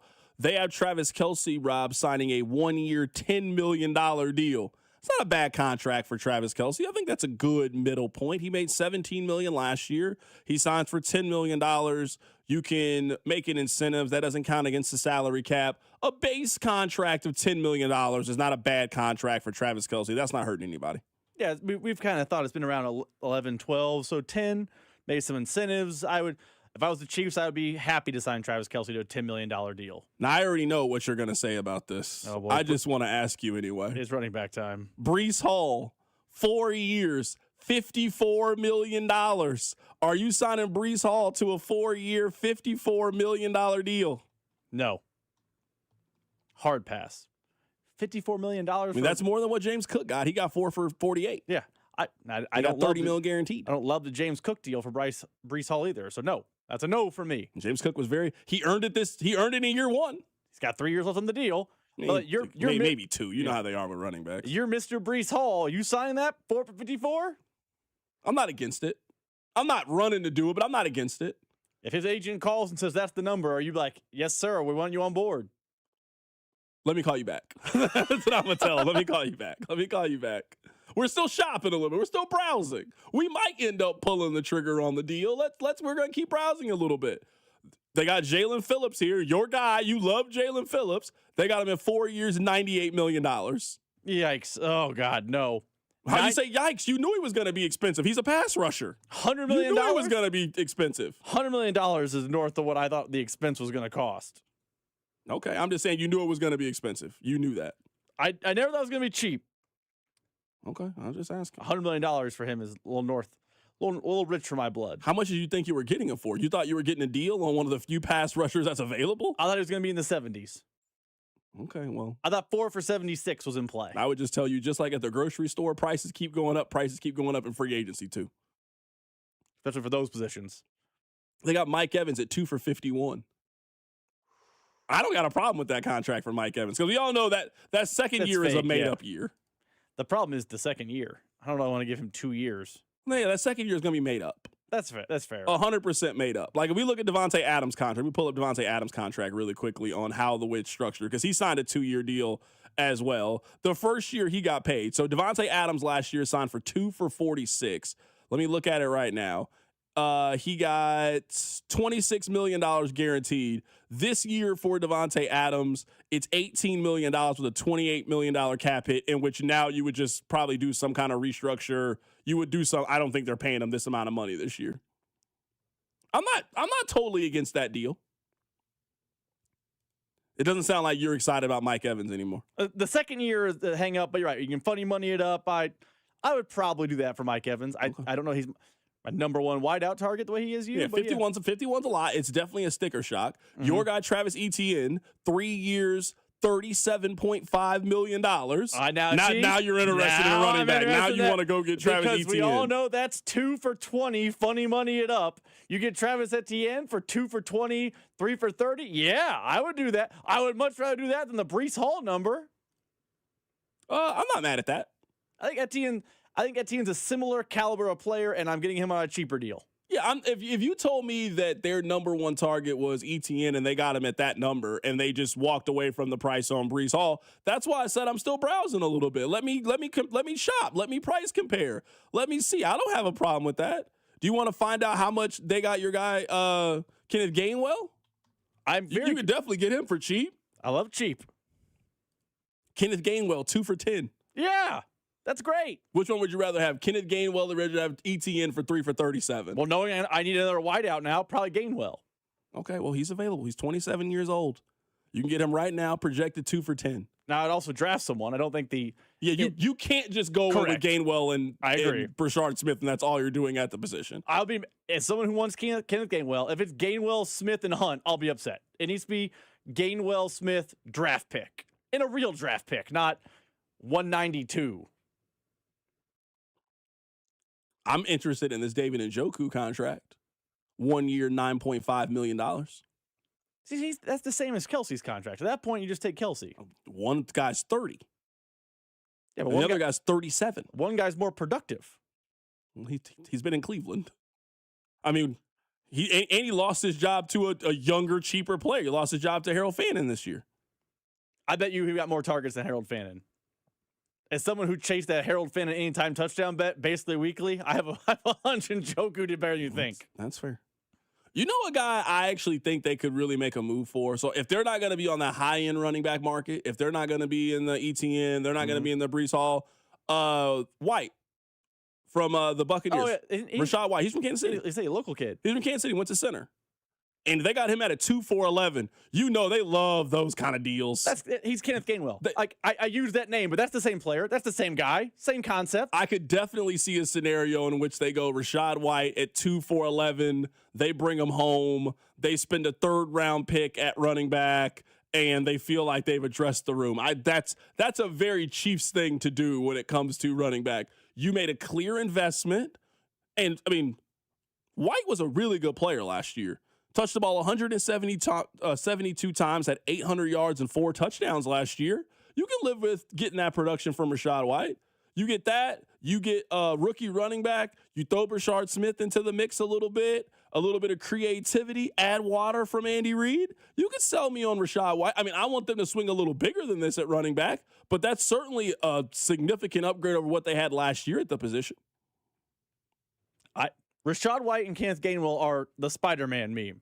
Those are the same, and I would be very okay with him coming to Kansas City. Why do you think they don't like Jadeveon Clowney? They clearly don't. Jadeveon Clowney is available every year in free agency. Every single year you can get him.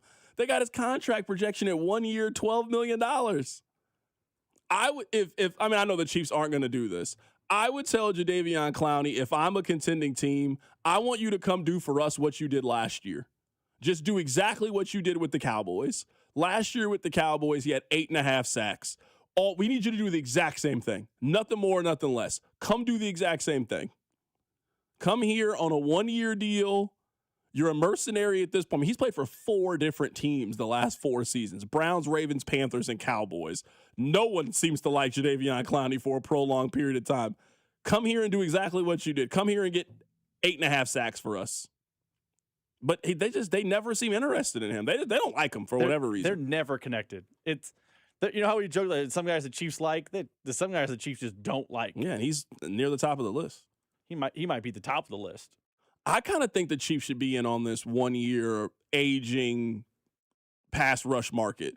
Joey Bosa's 1 year for $11.5 million. I'm in on that. That's what I'm saying. I'm not against them.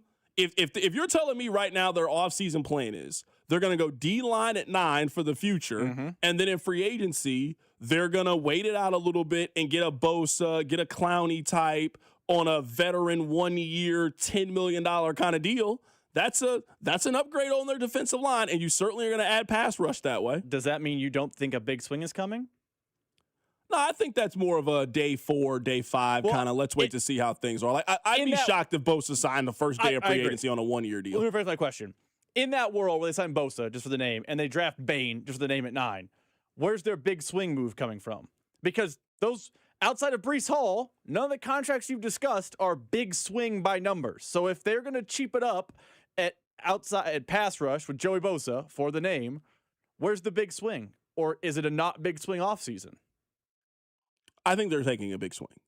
So if you think they're taking a big swing, they got to take it. There's only 3 positions you can big swing. Like it's running back, wide receiver, or edge. I'm with you. And I think it's running back. So you think Breece Hall, based on the projection of the Athletic, I wouldn't call Travis Etienne for 3 for 36 a big swing. I would call that their big swing, though. That's I'm fair. saying what Okay. you would deem a big swing. I mean, last year, Jalen Moore was their big swing. That's not an NFL big swing, but that was their big swing. So if you're telling me Etienne and they're adding him to their mix at running back, I don't have a problem with that. Like I would say them going from an F at running back to now a B+ at running back, hey, that's a big swing to me. That is a significant swing. And then we can end this. Let's go spend the 9th overall pick on a running back. Coming up at the top of the hour, we'll reset things. Darryn Peterson once again uses PTO in the second half. Keep it right here. It's The Drive.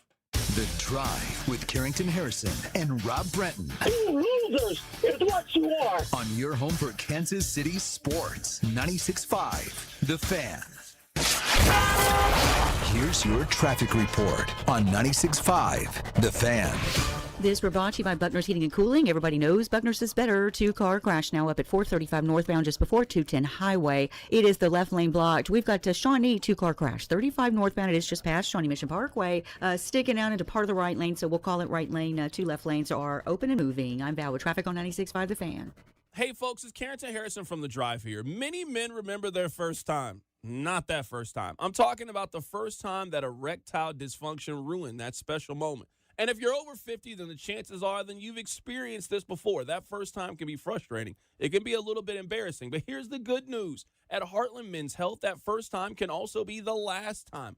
Heartland Men's Health specializes in treating ED when the pills and herbals fail. With a success rate of over 90%, many men see results just after one visit. So your first visit is just $99, which includes a consult, lab work, and if medically advised, you get a test dose. And if it doesn't work right there in the office, then your visit is on the house. So don't let ED define your sex life. Call my friends at Heartland Men's Health today at 844-447-6600 or check out the website, heartlandmenshealth.com today. You can also stop by and visit any of the 3 area locations, Overland Park, Independence, and North Kansas City. Be sure to stop by Heartland Men's Health.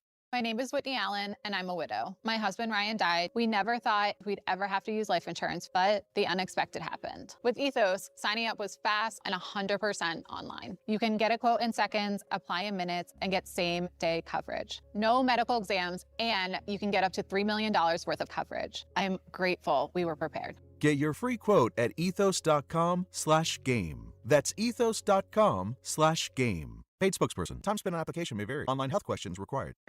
Ah, the most beautiful time of year is upon us. Tax season. And Tax Slayer is here to help you file. we guarantee 100% accuracy and your maximum refund. Those are some good numbers. And you can trust me, because I'm a talking calculator. Did I mention TaxSlayer even has support from real US-based humans? If you have any questions along the way, beat the rush and start for free today. TaxSlayer. File fearlessly.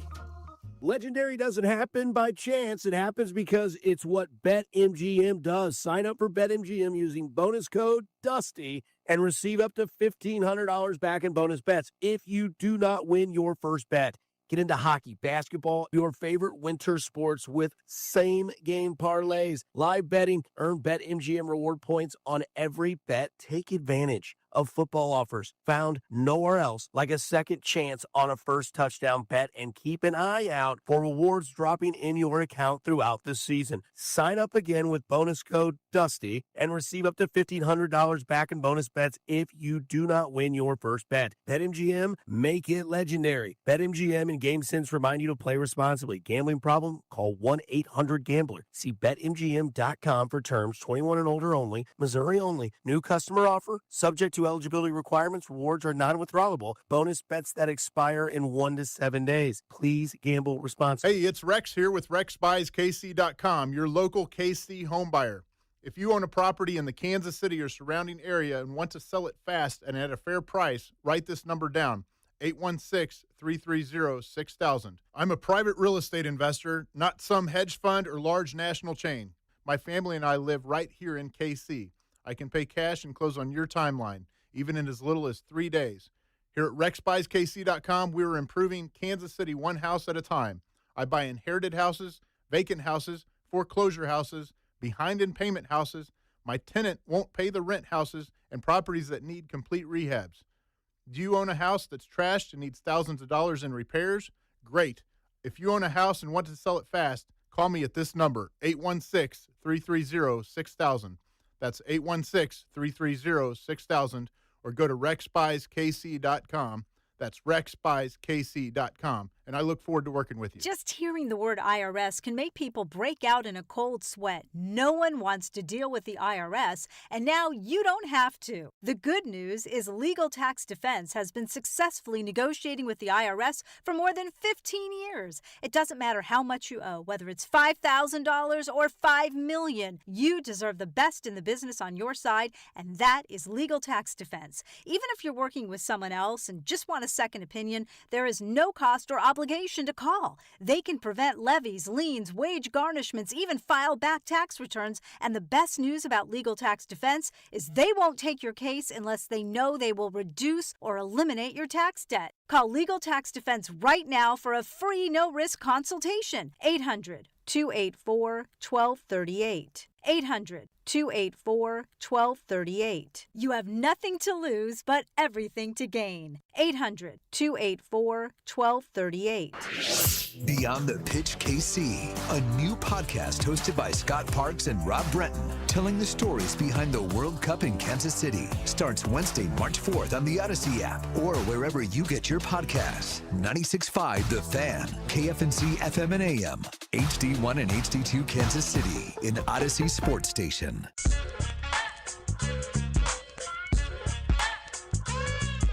Congratulations on getting through your 9 to 5. I mean, we're back in the exact same place. I swear to you guys, we spend a lot of time trying to think and come up with topics. Some of the show is based on coming up with hypotheticals. I mean, there is no Chiefs news right now. There is no Royals news right now. There's just not a lot moving and shaking. So I tell you guys this all the time. The fact that you were listening to us today, I genuinely appreciate it. I understand why you're listening in November. There's a lot happening. There's a lot going on right now. There ain't a whole lot going on right now. I don't want to talk about the same topics all the time. But, I mean, Darryn Peterson, he leaves me no choice. That's not how I wanted to spend my Thursday, but once again, Darryn Peterson is the top story in college basketball because once again, he took a half day's work. I really defended the kid for a significant period of time. And I thought you guys were being too hard on Darryn Peterson. On this show, like a month ago, I read you guys Ochai Agbaji's senior year, and I read you Darryn Peterson's senior year, and Darryn Peterson was better than Ochai was his senior year, and Ochai was amazing. His name is going to be up in the rafters.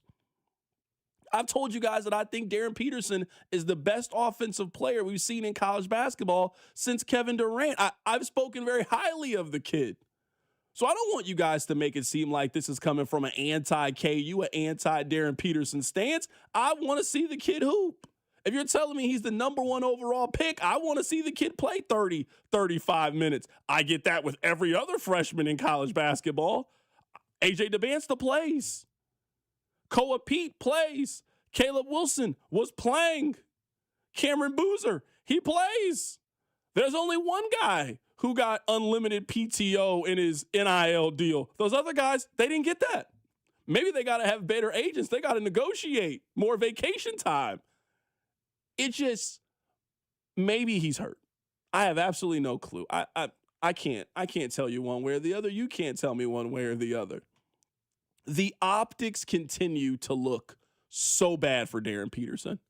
He is in the Arizona game. He's out. He's stretching. He's doing all of this stuff. You clearly see him go over to Curtis Townsend and say no, and that's the last we saw of Darryn Peterson. The last we saw. He then hears all of the noise, all of the background noise when it comes to him. He changed his Twitter avatar to Michael Myers. I'm thinking, all right, man, hey, y'all done upset this man. You remember that Michael Jordan, it became personal with me? Oh, man, you should have done that. Darryn Peterson, here's the way you've been talking about him, and now he's ready to wreak havoc on the Big 12. He shot 3 of 10 in his next game and played 20-something minutes in a blowout. Then in a game in which in the first half, it looks like the old Darryn Peterson is back. The guy that's going to be the number 1 overall pick in the draft. The guy who Bill Simmons was comparing to Kobe Bryant before the season. He was back. He's hitting threes and playing with the swagger and the bounce, and they're going on the road, and they're really putting it to Oklahoma State. And then, I mean, we are stuck in this Darryn Peterson twilight zone. He is wide open. I don't know how you leave him open of all the players on KU's team. Why is no one near Darryn Peterson, who had to be even cooking you he had 20 points in the first half before. No clue why he's wide open. KU makes the right swing pass. He's wide open. He shoots it. After making it, he looks at Coach Self and says, I'm good. And we never see Darryn Peterson again. Never. It was time for the Theragun. It was time for the Darryn Peterson chair. He was done for the rest of the day. I can't say what the breaking point is for Kansas. I don't know what the breaking point is for Kansas. But I've heard Bill Self say this line. I've seen him say this way too many times. Well, we've had it more than a couple of times. And I didn't anticipate that tonight at all. I thought he was good to go. But obviously, we only got 18 minutes out of him. And that's disappointing because he could have had a really big night. But one thing about it is it's happened often enough that our guys have learned to play without him, even though that's not the way we want to play. But that's certainly something that we're not unaccustomed to, right now. Bill, you've been going through this now for 4 months. At every single turn, this has been happening. This happened in November. And I remember in November, we were kind of laughing about it on this show. And I thought you guys were asking enough to think that he was going to show up for your basketball game against Green Bay. Come on now. That's not part of my NIL package. And then you remember, Rob, we were saying, oh, hey, they got Duke coming up. No chance he misses the Duke game. The number 1 overall pick potential, and Cameron Boozer is there. Darryn Peterson's like, nah, I'm good. I can't go today. Okay, all right. I mean, it's called the Champions Classic. I mean, if everybody else is playing in this, but I guess you're not playing. All right, cool. All right. Then we were thinking, hey, you guys are going to Las Vegas. I mean, why would you not want to play? It's called the players era. Why would you not want to play? Darryn just, okay, I can't play. And we're thinking, all right. I remember the argument was, we want him for the games that really, really matter. We don't care about these non-con games. We don't care about these games. Oh, all right, you're right. Okay, cool. Okay, that makes sense to me. The Missouri game, couldn't finish the Missouri game. The NC State game, you remember, couldn't finish the NC State game. The argument was these are non-con games. We don't care about these non-con games. When we get to conference play, it matters. Okay, all right. We got to conference play. I keep hearing the same song. It's like when you work at a department store. How many times do I have to hear this song? We don't have other music? You guys been playing this same CD. Please, can we play some other music? Give me the aux. I'll play it. I'm tired of this song. He couldn't finish the TCU game. He opted out of the Arizona game. He couldn't finish the Oklahoma State game. He couldn't finish the BYU game.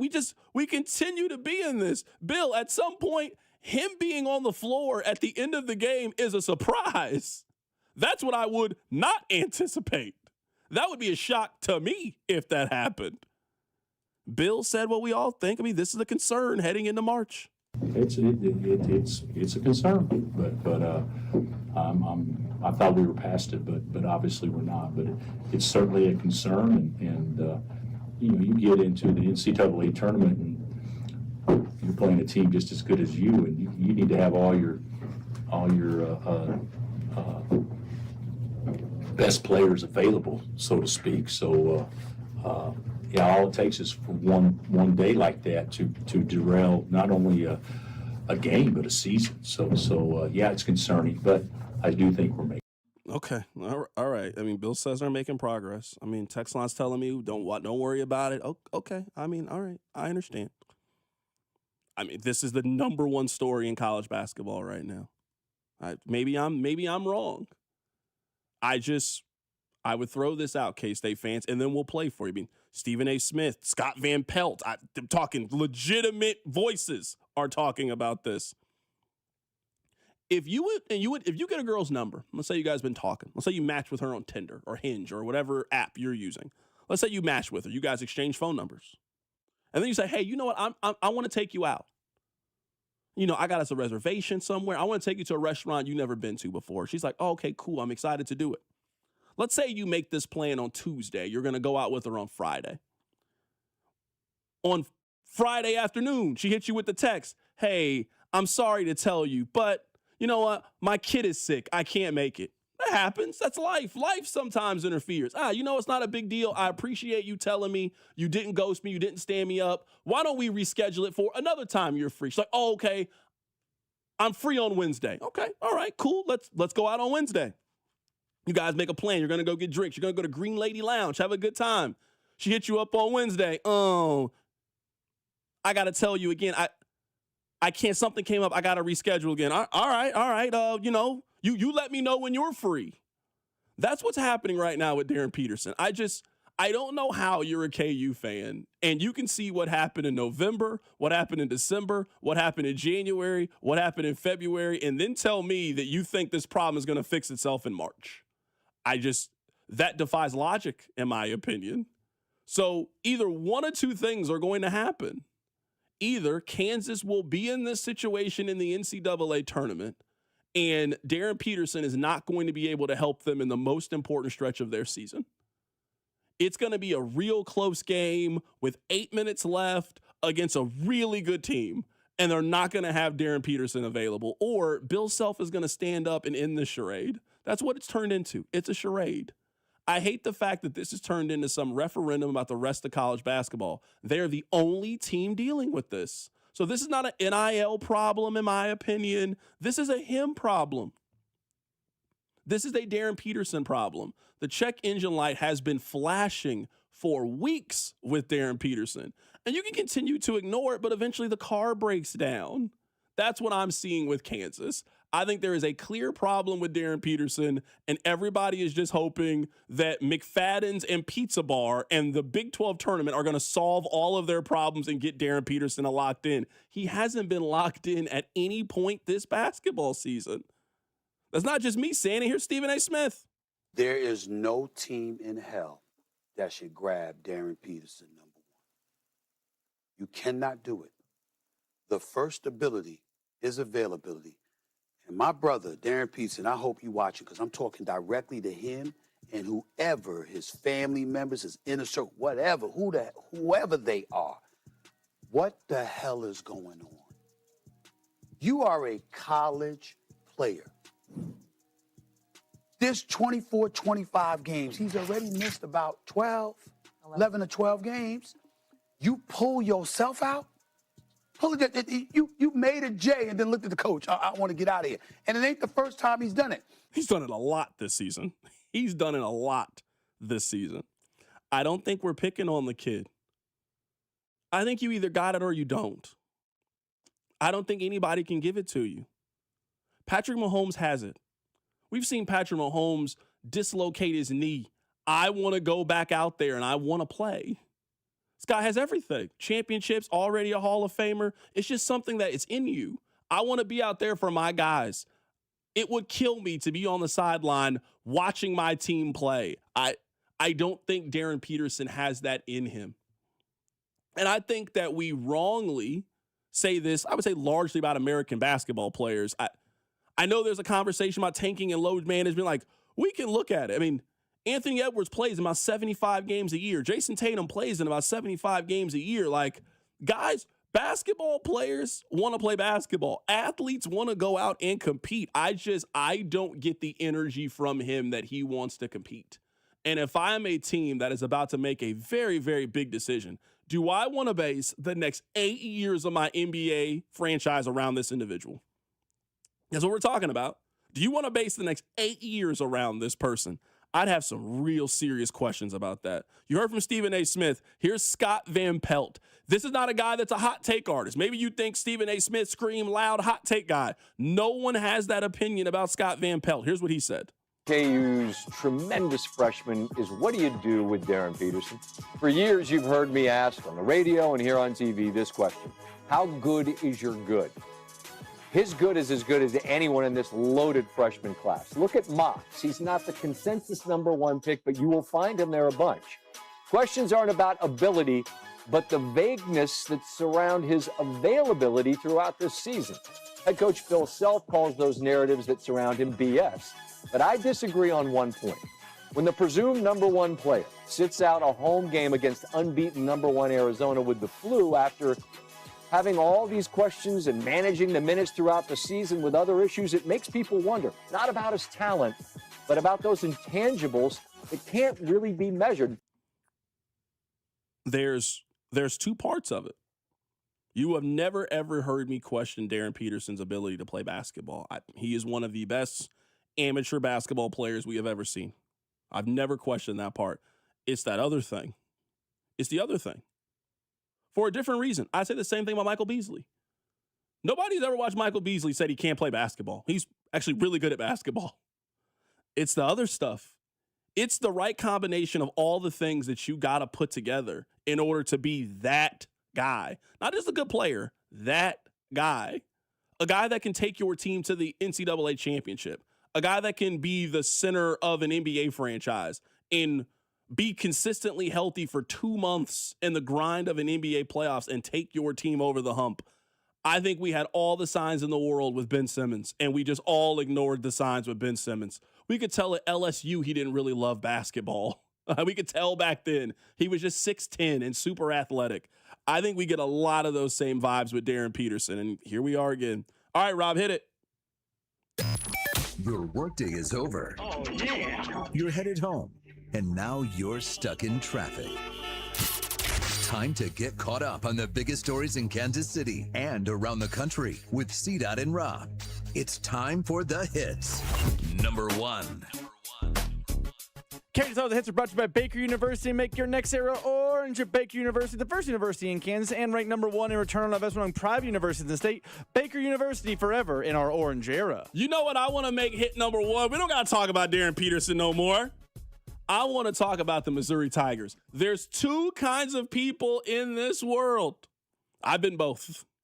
We can spend time talking about how Missouri blew a 21-point lead with 8 minutes to go at home, or we can talk about how they beat a ranked opponent at home. You tell me which person you are. 1.8 to play. Mitchell, a baseball pass intercepted Throwing it up is Tucker off the rim. He missed it.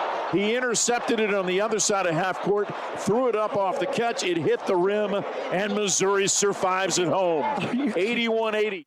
I mean, yesterday almost ended up being one of the just – I don't think I'd be here today if Missouri had lost that game. They were up 21 with less than 8 minutes to go. They were up 4 with 9 seconds to go. Vanderbilt hits a 3 to put them down 1. Vanderbilt steals the inbounds pass and has a wide open half-court shot with the chance to win the game. The ball rims out. Rims out. That's how Missouri won the game yesterday. I don't care. I don't care. Make fun of Missouri all you want. Mock Missouri all you want. I don't care. Right now, it's about putting yourself on the right side of the NCAA bubble, putting yourself in a position to make the NCAA tournament. They took one step further yesterday. I think Vanderbilt's kind of overrated. It does not matter to me. I don't care. Right now, it's about taking care of business. And Missouri and SEC play, they are doing a decent job of taking care of their own business. Here's Dennis Gates after the win. First, I said, oh, because Mark threw the ball short, right? You don't want to use all your timeouts, but that's not the pass we want. And Mark Mitchell's parents, his dad even said something. He said, son, I got to teach you how to throw. Because that pass, and Mark knew, Mark threw some long passes before. But in that, it just credits our conference. It credits the fight that our guys have, the resilience. We did not break. We did not break. And that's the most important part when you are in games, one possession at a time. Yes, we were up 20. Who in here did not watch the Oklahoma Vanderbilt game? We knew they would make a run.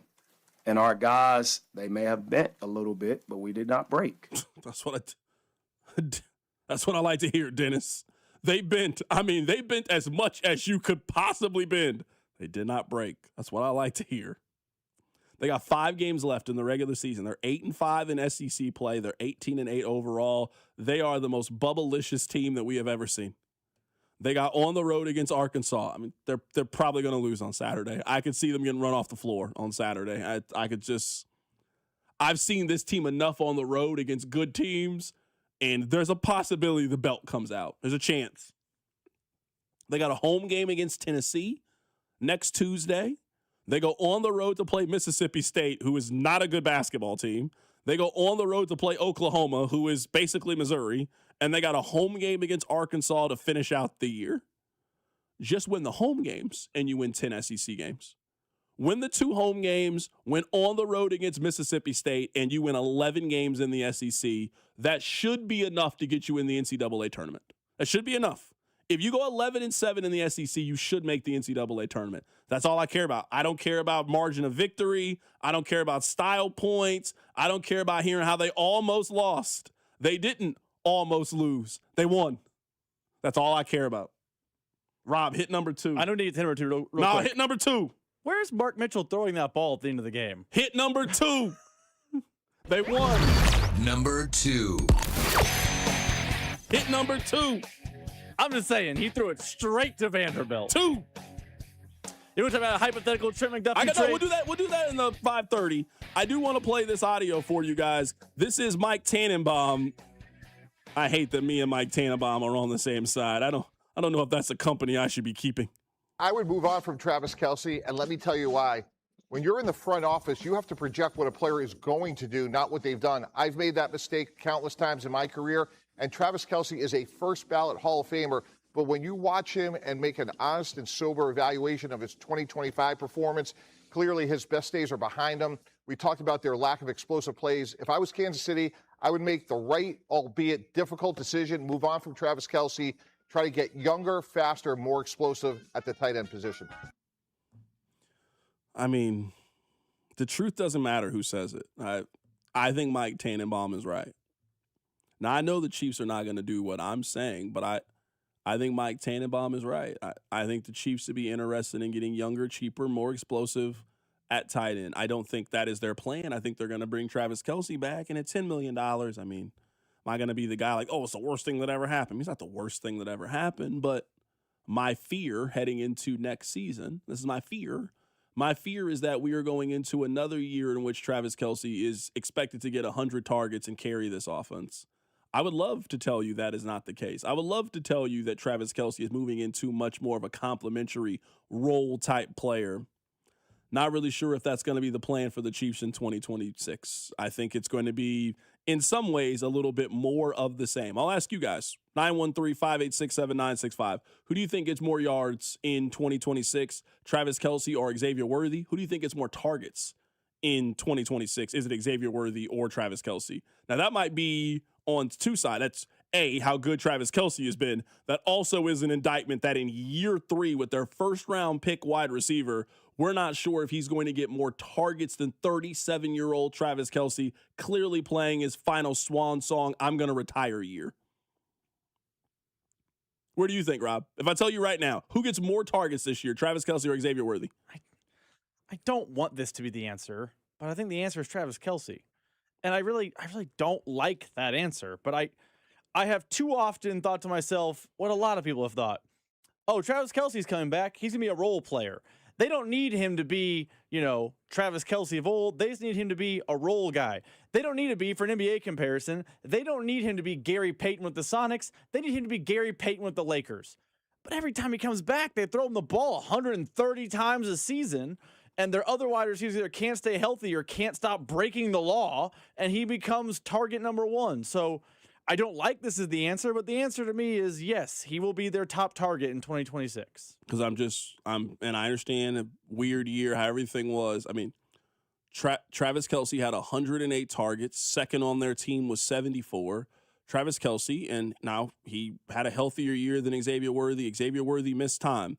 I don't think Xavier Worthy, in the amount of time, he missed 3 games this year. I don't think that Xavier Worthy was making up the 25 more targets this season that Travis Kelce got than he did.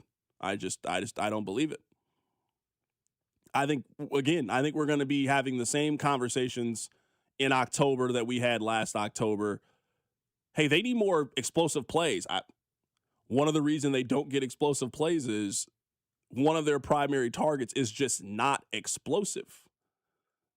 Right now, Travis Kelce should be getting 60 targets a year, 55 targets a year. He should be, in a basketball example, an Al Horford type. Come off the bench, knock down a couple of threes, space the floor. Their offense, he's such an important piece of their offense that it worries me heading into next season. And I'm looking at their team. They got big issues that I think they need to address. They need to completely start over at running back. Their number 1 wide receiver could be off the team. Their number 2 wide receiver, it's possible he could be a bust. And their number 1 tight end is 37 years old. They got some questions on the offense. They got to turn over some of the talent. They got to get younger and cheaper and more explosive and more productive when it comes to their offensive skill position players. Coming up on the other side, we'll go through some hypothetical trades. Keep it right here. It's The Drive. The Drive with Carrington Harrison on your home for Royals baseball. 96.5, The Fan. The excitement of the winter games is well underway. Want to know why betting the winter games on FanDuel just makes sense? From game lines to medal counts to finding your angle on the events you care about, FanDuel is giving you more ways to stay connected to the winter action. The winter games are on, and there's no better way to follow them than placing a bet over with FanDuel, America's #1 sportsbook app. The winter games will be over before you know it, so make sure that you're catching up with all the actions with our friends over at FanDuel. So whether it's on curling matches that start slow and somehow get tense fast, or speed skating decided by inches, hockey games that feel different from the opening face-off, and so much more, you can bet all of the winter games action with our friends over at FanDuel, packed with action and different events and contenders every single day to keep you going. Remember this, visit FanDuel.com/local to get started. FanDuel.com/local. FanDuel, play your game. FanDuel is the official sportsbook of 96.5 The Fan. 21 President, Missouri. Gambling problem? Call 1-800-GAMBLER. I'm Bob Burke, founder and chairman of Burke America Parts Group, a family of brands that includes RepairClinic.com, an appliance and HVAC parts solution company that's grown into an international brand. Before AmericanEagle.com, we partially launched a new technology platform developed by another firm. American Eagle helped take our technology to a whole new level with digital marketing, software development, and business insights into our key markets, appliances, HVAC, and outdoor power equipment, and did so both on time and on budget. AmericanEagle.com has the resources, experience, and talent needed to produce solutions. Our new technology platform, developed by AmericanEagle.com, has produced tremendous results with higher traffic, conversion, engagement, and online revenue. If you have any home repairs you need to take care of, check us out at RepairClinic.com. If you need a world-class website or technology project, then I would highly recommend AmericanEagle.com. Call AmericanEagle.com at 773-NETWORK. That's AmericanEagle.com, 773-NETWORK. Febreze. New Febreze Air Mist has 50% more odor fighters and up to 30% more fragrance than the old formula. So now you can take on 100% more stinky odors, like sweaty gym bags, greasy cooking smells, and the after effects of the dog rolling around in something. Just spray, and new Febreze Air instantly restores just clean freshness. Smell you later, odor. Breathe happy Febreze, la la la la la. Finding great candidates to hire can be like, well, trying to find a needle in a haystack, but not with ZipRecruiter. Its powerful technology actively finds and invites qualified candidates to apply to your job. So while other companies might deliver a lot of hay, ZipRecruiter finds you the needle in the haystack. See why 4 out of 5 employers who post a job on ZipRecruiter get a quality candidate within the first day. Try ZipRecruiter for free at ZipRecruiter.com/free. That's ZipRecruiter.com/free. ZipRecruiter. At Casey's, when someone asked for a cup of coffee that wouldn't put them in debt, but still had freshly ground beans, rich flavor, and a price that starts with a 9 and ends with a D9 cents, we were too nice to say no. Now get a small coffee, just 99 cents. Limited time only. See store for details. Not sure how to tackle your taxes? Are you sweating the small print? You may be experiencing FOMO, the fear of messing up. The answer? Using TurboTax on Intuit Credit Karma. They help you get your biggest refund, and then we help you do more with it, with a personalized plan designed to help you hit your money goals. It's time to take your taxes to the max. Start filing today in the Credit Karma app. Jake from State Farm. I just beat my running PR, so I'm celebrating with the Banana Bonanza smoothie. Hey, and you can keep celebrating when you create an affordable price just for you by bundling your home and auto with the State Farm Personal Price Plan. Go bananas. I will. Hey, make it a large. Bundling, just another way to save with the Personal Price Plan. Like a good neighbor, State Farm is there. Prices are based on rating plans that vary by state. Coverage options are selected by the customer. Availability, amount of discounts and savings, and eligibility vary by state. Never have I ever called my sister from the finish line of my first marathon. Hello? You won't believe where I am. Are you running? Mile 26. I'm gonna make it. Switch to T-Mobile's 55 Plus plan and get iPhone 16e with its advanced camera system on us. Plus 2 lines for just $30 a line. Guys, I can't believe it. I knew you could do it, babe. That was amazing. Mom, how do you feel? I feel great. I can't feel my feet. Let's take a picture. And then you may carry me to the car.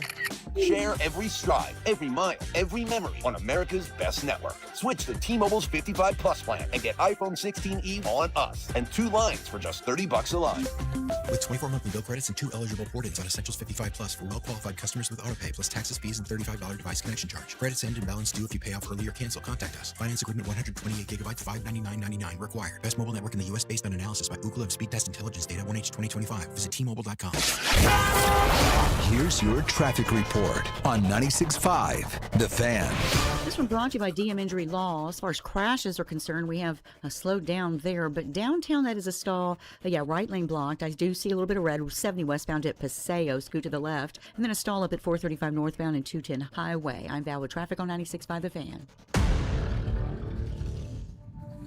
Hey, it's Chris Jones from the Kansas City Chiefs. Welcome back to The Drive with C-Dot on your home for Chiefs football. 96.5 The Fan. All right, so right now on ESPN, there is a hypothetical trade that is being thrown out right now around the Kansas City Chiefs. Let me tell you guys what it is. The trade is the Chiefs would trade Trent McDuffie and their 5th round pick, which is pick 146, So it's Trent McDuffie plus 146. They would trade him to the Los Angeles Rams, and they would get the 29th pick in exchange. The Rams have 2 first-round picks. They have Atlanta's first-round pick that Atlanta traded it last year when they moved up to get James Pierce. And they have the 29th pick, which is their own pick because they've lost in the NFC Championship game. So that's the pick they would give to Kansas City. Rob, I am imagining you are going to take this deal because you will take any deal if a team is willing to give you a first-round pick for Trent McDuffie, which is not a bad stance to take. But I don't think I really need to ask you that you are running to take this deal. You will take the 29th overall pick for Trent McDuffie. And this was deal or no deal back in the day with Howie Mandel. I'm slapping, yes, I want the deal. Boom, boom, boom, deal, deal, deal. If I get a first-round pick for Trent McDuffie in 2026, sign me up, period. Be incredible to have that value. So I could be wrong. I do think there's a strong chance they'll trade Trent McDuffie. Like, I would be surprised if they trade him. It's certainly a possibility. Apologies for interrupting. Define strong. Because I actually think it's more likely than not they sign him long-term than trade him. Now, I'm 60-40. I'm not, like, really strong and adamant in my stance. I'm not, planting my flag. They're going to re-sign him.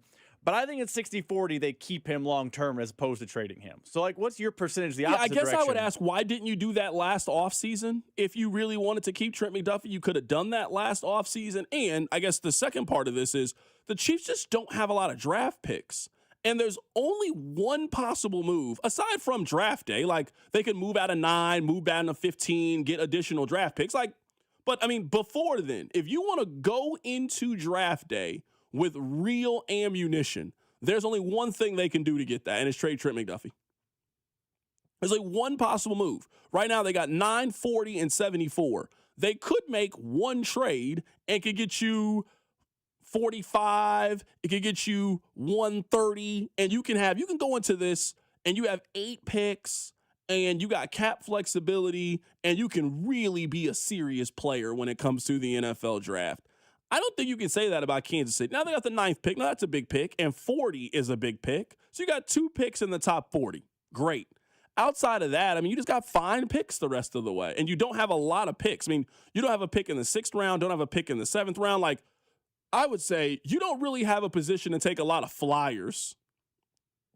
You don't really have a chance to take a lot of lottery tickets this year. Not when you only got 6 picks and you got 3 of them in the top 75. Like, you got to be looking for impact. You got to be looking for starters. You got to be looking for guys that you think can translate and can easily help you.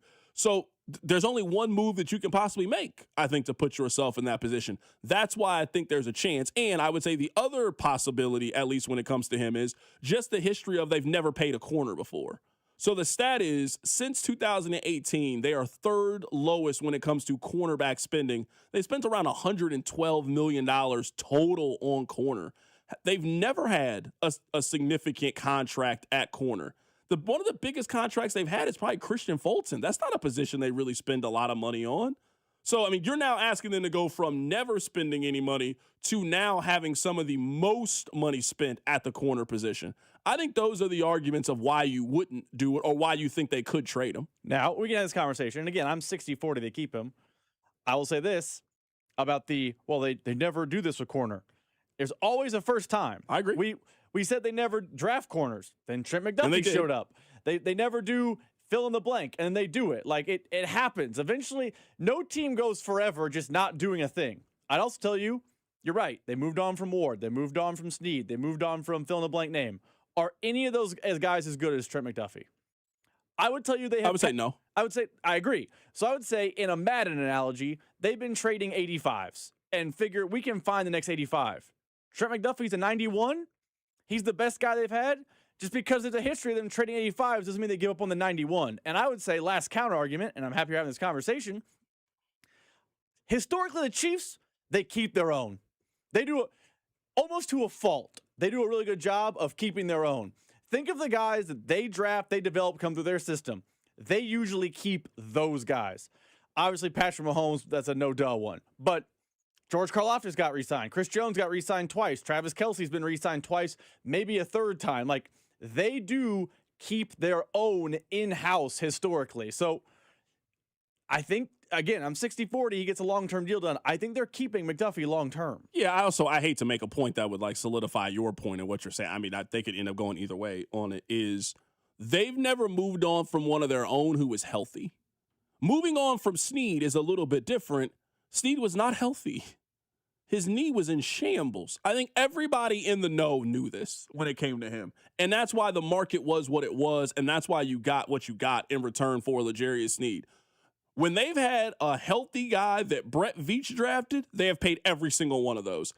To your point, they paid Bolton, they paid Creed Humphrey, they paid Trey Smith. They've paid all of those guys. This is a big decision for them. It really is. This is a really big decision for them moving forward. And I would say, at least in the short term, this is kind of their last guy that needs to get taken care of. Who's the next guy after McDuffie to get paid? I mean, now that Rice won't get paid? Yeah, I'm saying, but like the Rice, we're putting that conversation on ice right now. Who's the next? If they pay McDuffie this offseason, because for 2 years we all were looking at, well, Creed contract's coming up. This guy's contract's coming in. Paid him. They've gone down the line. There's one person left in the room. Mm-hmm. There's one person left sitting there without a rose. And we're trying to figure out if you're going to get a rose or you're going to be eliminated off the television show. That's where we are with Trent McDuffie. They don't have another player next up right now, which goes to the point that we were talking about earlier on the show of they just don't have a lot of really talented guys under 25 that you love anymore. They don't have those guys. They had those guys for 3 years up and down the list on this team. They had a bunch of players on rookie contracts who were between the ages of 22 and 25 that you loved. They do not have those guys right now. Like, let's make that list for tomorrow's show. Hey, who are the guys 25 and under right now on this team that you feel great about, that you feel foundational about? Because top of the list is probably Josh Simmons. It's probably number one on the list. Who else is on that list? Noah Williams, Brashard Smith. You start to get real thin kind of after that point. Karlaftis is still on that conversation when he's 24 years old. How old is McDuffie right now? I think he was young when they drafted. He's finishing up year 4, so he's got to be. I think he's close 25. To 20. He's 25 now. He'll be 26 on September 13th. So he's right there on that cutoff date and about to be 20. Yeah. So if we sat here and went through this, and a lot of those guys that they won championships with who were 22, 23 years old, time has passed. They're now 25, 26, and you've already made the decision to pay them. And right now, it just doesn't look like you have anybody next up in the queue. It just doesn't look like you have anybody next up who is a second-year guy who's coming off a big-time year that in 12 months you're going to have to allocate these resources to. So maybe that just strengthens the fact of, hey, we pay McDuffie, and now it's a little bit quiet. But you also got to factor in one of those contracts is going to come from somebody that's not currently on the team. Like, we're only talking about them taking care of their own guys. If you go get Breece Hall, that is taking care of a guy that just wasn't a guy that you drafted. If you go get Jalen Phillips, that's taking care of a guy that's just not a guy that's currently on your roster. All of the expensive guys are not going to be in-house guys. They're going to have to start going and outsourcing these things and finding a pass rusher, finding a running back, finding a player at a position that they haven't drafted well, and then paying that guy a little bit of money. Keep it right here. It's The Drive. The Drive with Carrington Harrison on your home for K-State athletics. 96.5, The Fan. The excitement of the Winter Games is well underway. Want to know why betting the Winter Games on FanDuel makes sense? From game lines to medal counts to finding your angles and the events you care about most, FanDuel gives you more ways to stay connected to the action. The Winter Games are on, and there's no better way to follow them than with a bet on FanDuel. Curling matches that start slow and get tense fast. Bobsled runs that go by in a flash. Speed skating decided by inches. Hockey games that feel different from the opening faceoff, and so much more. Me personally, I have a wager placed on the United States to win gold in hockey. The Winter Games are packed with action, with different events and contenders every single day. You'll want to keep up with all the action over on FanDuel. So visit FanDuel.com/local to get started. That's FanDuel.com/local. FanDuel, play your game. FanDuel Sportsbook is the official sportsbook of 96.5 The Fan. 21 and present in Missouri. Gambling problem? Call 1-800-GAMBLER. Anthony Plumbing, Heating, Cooling, and Electric. Visit AnthonyPHC.com today. Keep your home warm and your furnace running strong with expert HVAC care from Anthony. Celebrate our 75th anniversary. Get $75 off a furnace tune-up. Book now at AnthonyPHCE.com. Never have I ever called my sister from the finish line of my first marathon. Hello? You won't believe where I am. Are you running? Mile 26. I'm gonna make it. Switch to T-Mobile's 55 Plus plan and get iPhone 16e with its advanced camera system on us. Plus, 2 lines for just $30 a line. Guys, I can't believe it. I knew you could do it, babe. That was amazing. Mom, how do you feel? I feel great. I can't feel my feet. Let's take a picture, and then you may carry me to the car. Share every stride, every mile, every memory on America's best network. Switch to T-Mobile's 55 Plus plan and get iPhone 16e on us and 2 lines for just $30 a line. With 24 monthly bill credits and 2 eligible port-ins on Essentials 55 Plus for well-qualified customers with autopay plus taxes, fees, and $35 device connection charge. Credits end and balance due if you pay off early or cancel. Contact us. Finance agreement 128 gigabytes, $599.99 required. Best mobile network in the U.S. based on analysis by Ookla of Speed Test Intelligence data 1H 2025. Visit T-Mobile.com. Febreze. New Febreze Air Mist has 50% more odor fighters and up to 30% more fragrance than the old formula. So now you can take on 100% more stinky odors, like sweaty gym bags, greasy cooking smells, and the after effects of the dog rolling around in something. Just spray, and new Febreze Air instantly restores just clean freshness. Smell you later, odor. Breathe happy Febreze. La la la la la. Finding great candidates to hire can be like, well, trying to find a needle in a haystack, but not with ZipRecruiter. Its powerful technology actively finds and invites qualified candidates to apply to your job. So while other companies might deliver a lot of hay, ZipRecruiter finds you the needle in the haystack. See why 4 out of 5 employers who post a job on ZipRecruiter get a quality candidate within the first day. Try ZipRecruiter for free at ZipRecruiter.com/free. That's ZipRecruiter.com/free. ZipRecruiter. In a world in need of a hero, one man rises to the challenge in style. He is. Just driving the kids to soccer practice.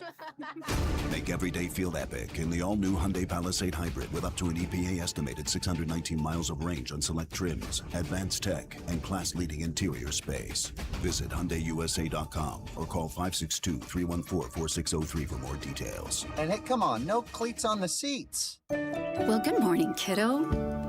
I love that you're home from college. I've missed you. Still taking your Nature-Made vitamins? Every day. A multivitamin and a probiotic.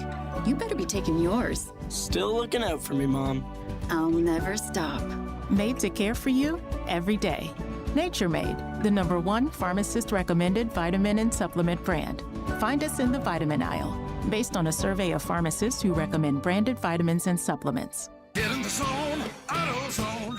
Welcome to A to Z Savings, our biggest sale of the year. Happy to be here. Can I get some rotors? Would you like brake pads with that? How much are the brake pads? Free with Duralast rotors. Free. Really? Really? Free. I also need some oil. Would you like an oil filter with that? Yeah. How much is that? Free with the oil. Free. Really? Really. Free. It's part of A to Z Savings with hundreds of deals. From A to free. Get in the zone, AutoZone. Ends March 9th. Restrictions apply. This is the story of the one. As the purchasing manager at a manufacturing plant, she knows the only thing more important than having the right safety gear is having it there when you need it.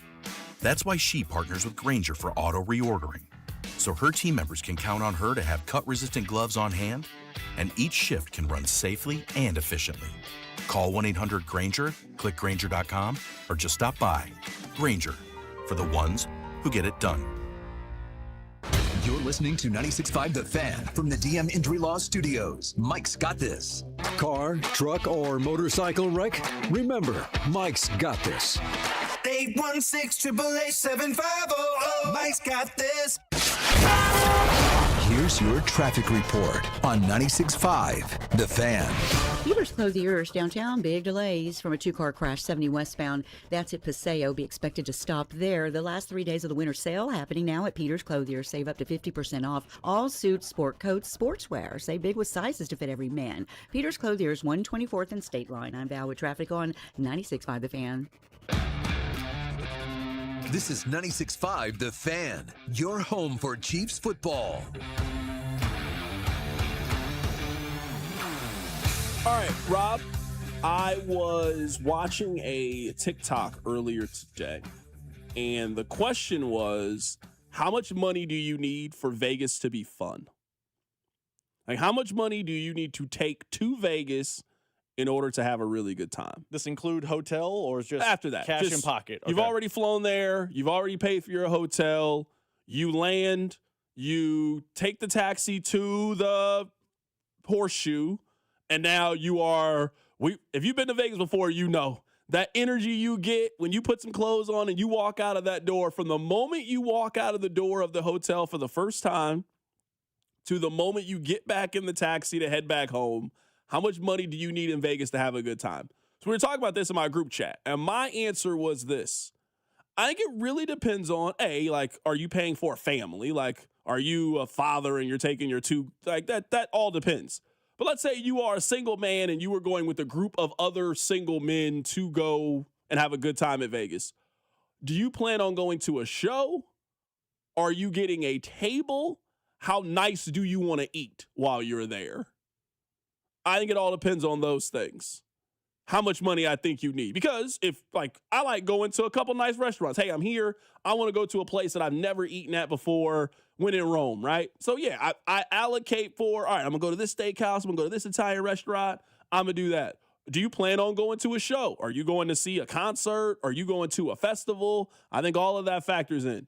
If you're not doing those things, I think you can have a pretty decent time in Vegas for about $500. I think you can have a pretty decent time. You're going to do a lot of sightseeing and just kind of just browsing around and hanging out. But I think you can absolutely have a pretty good time in Vegas for about $500 if you kind of know what you're doing. I was going to say, there's levels. You can probably do it for $400 to $500. I guess for that same point, like, there's a chance that, you don't, like, you gamble just a little bit as opposed to gamble a lot. Maybe you're just going somewhere playing the slot. Like, there's a lot of ways to maneuver. Like, you know how I love a nice Fremont Street. Like, there's a way to do 100%. Vegas on the cheap. I'm not saying cheap like you're not having fun, but there's also a way, like, you're going to go to the Sphere. You're going to go get a table somewhere. You're going to, like, get a nice dinner. Like, if you're planning on going just to drink and, like, experience it, I think $500 is about right, which I think is about the same as most vacations nowadays. Yeah, for sure. I think it's all about, like, how you kind of, because you're right. You can go to Fremont, and there's places, hey, if you want to spend $22 on a drink, I can show you where that place is. If you want to walk around with the tall boy that you spent $3 on, you absolutely can. For sure. So, yeah, someone saying you're not having a good time in Vegas for $500. I just don't know if you're doing it like I don't know if you're doing it right then. If you don't think you have a good time, $500. You can get into just about any club you want for free. You can get into the adult clubs for free. And then it's just, all right, then it's how much fun do you want to have while you are there? But I could absolutely take somebody to Vegas. They got $500, and they'd be like, man, I had a really good time while I was here. Yeah, to your point, you're walking around on the Strip with a couple tall boys in your hand at times, and you're kind of just like going into casinos for the vibes, but you're not. Now, I would say this.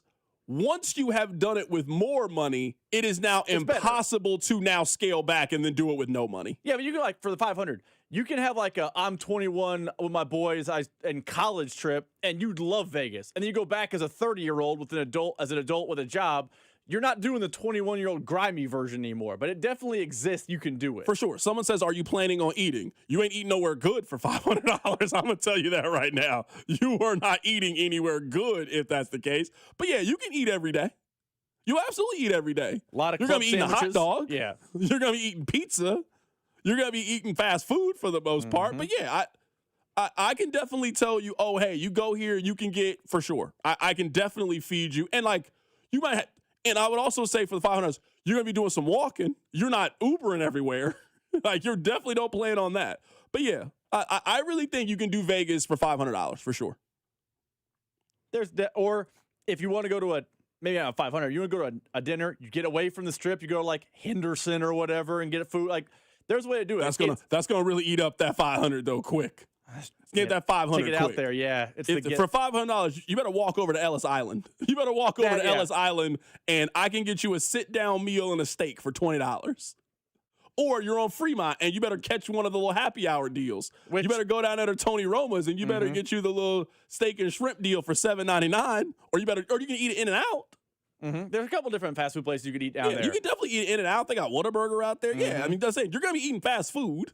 I hope you don't think you're sitting down getting a great meal for that. But yeah, you can do. You're not Vegas at for Bobby $500. Flay's, but you're having a good time. Yeah, you ain't gambling a whole lot. Or you're gambling once and you're kind of done. Someone said you can do Vegas for that price. You can have more fun in Kansas City for $500. Yeah, no. I love Kansas City. Actually, no, I think your 500 goes further in Kansas City. 100%. So you could do larger, better scale stuff, if that's their point. Yeah, I mean, I was also say, like, if you're from out of town, you have to rent a car. You know what I mean? Like, yeah, so that's also factoring into it. But yeah, if I gave somebody $500 and they stayed at the Golden Nugget, for example, or I gave you $500, you stayed on the Plaza, you would have more fun at the Golden Nugget than you would staying on the Plaza with $500 for sure. 100%. I had a lot of fun today. Hopefully you guys had a lot of fun today. I will not be here tomorrow. The Royals also have a spring training game, so it's Friday, and we have to show up until 5:15. I will not be here tomorrow, but I will be back here on Monday. I look forward to talking to you guys. Take care of yourself. It's The Drive. You're listening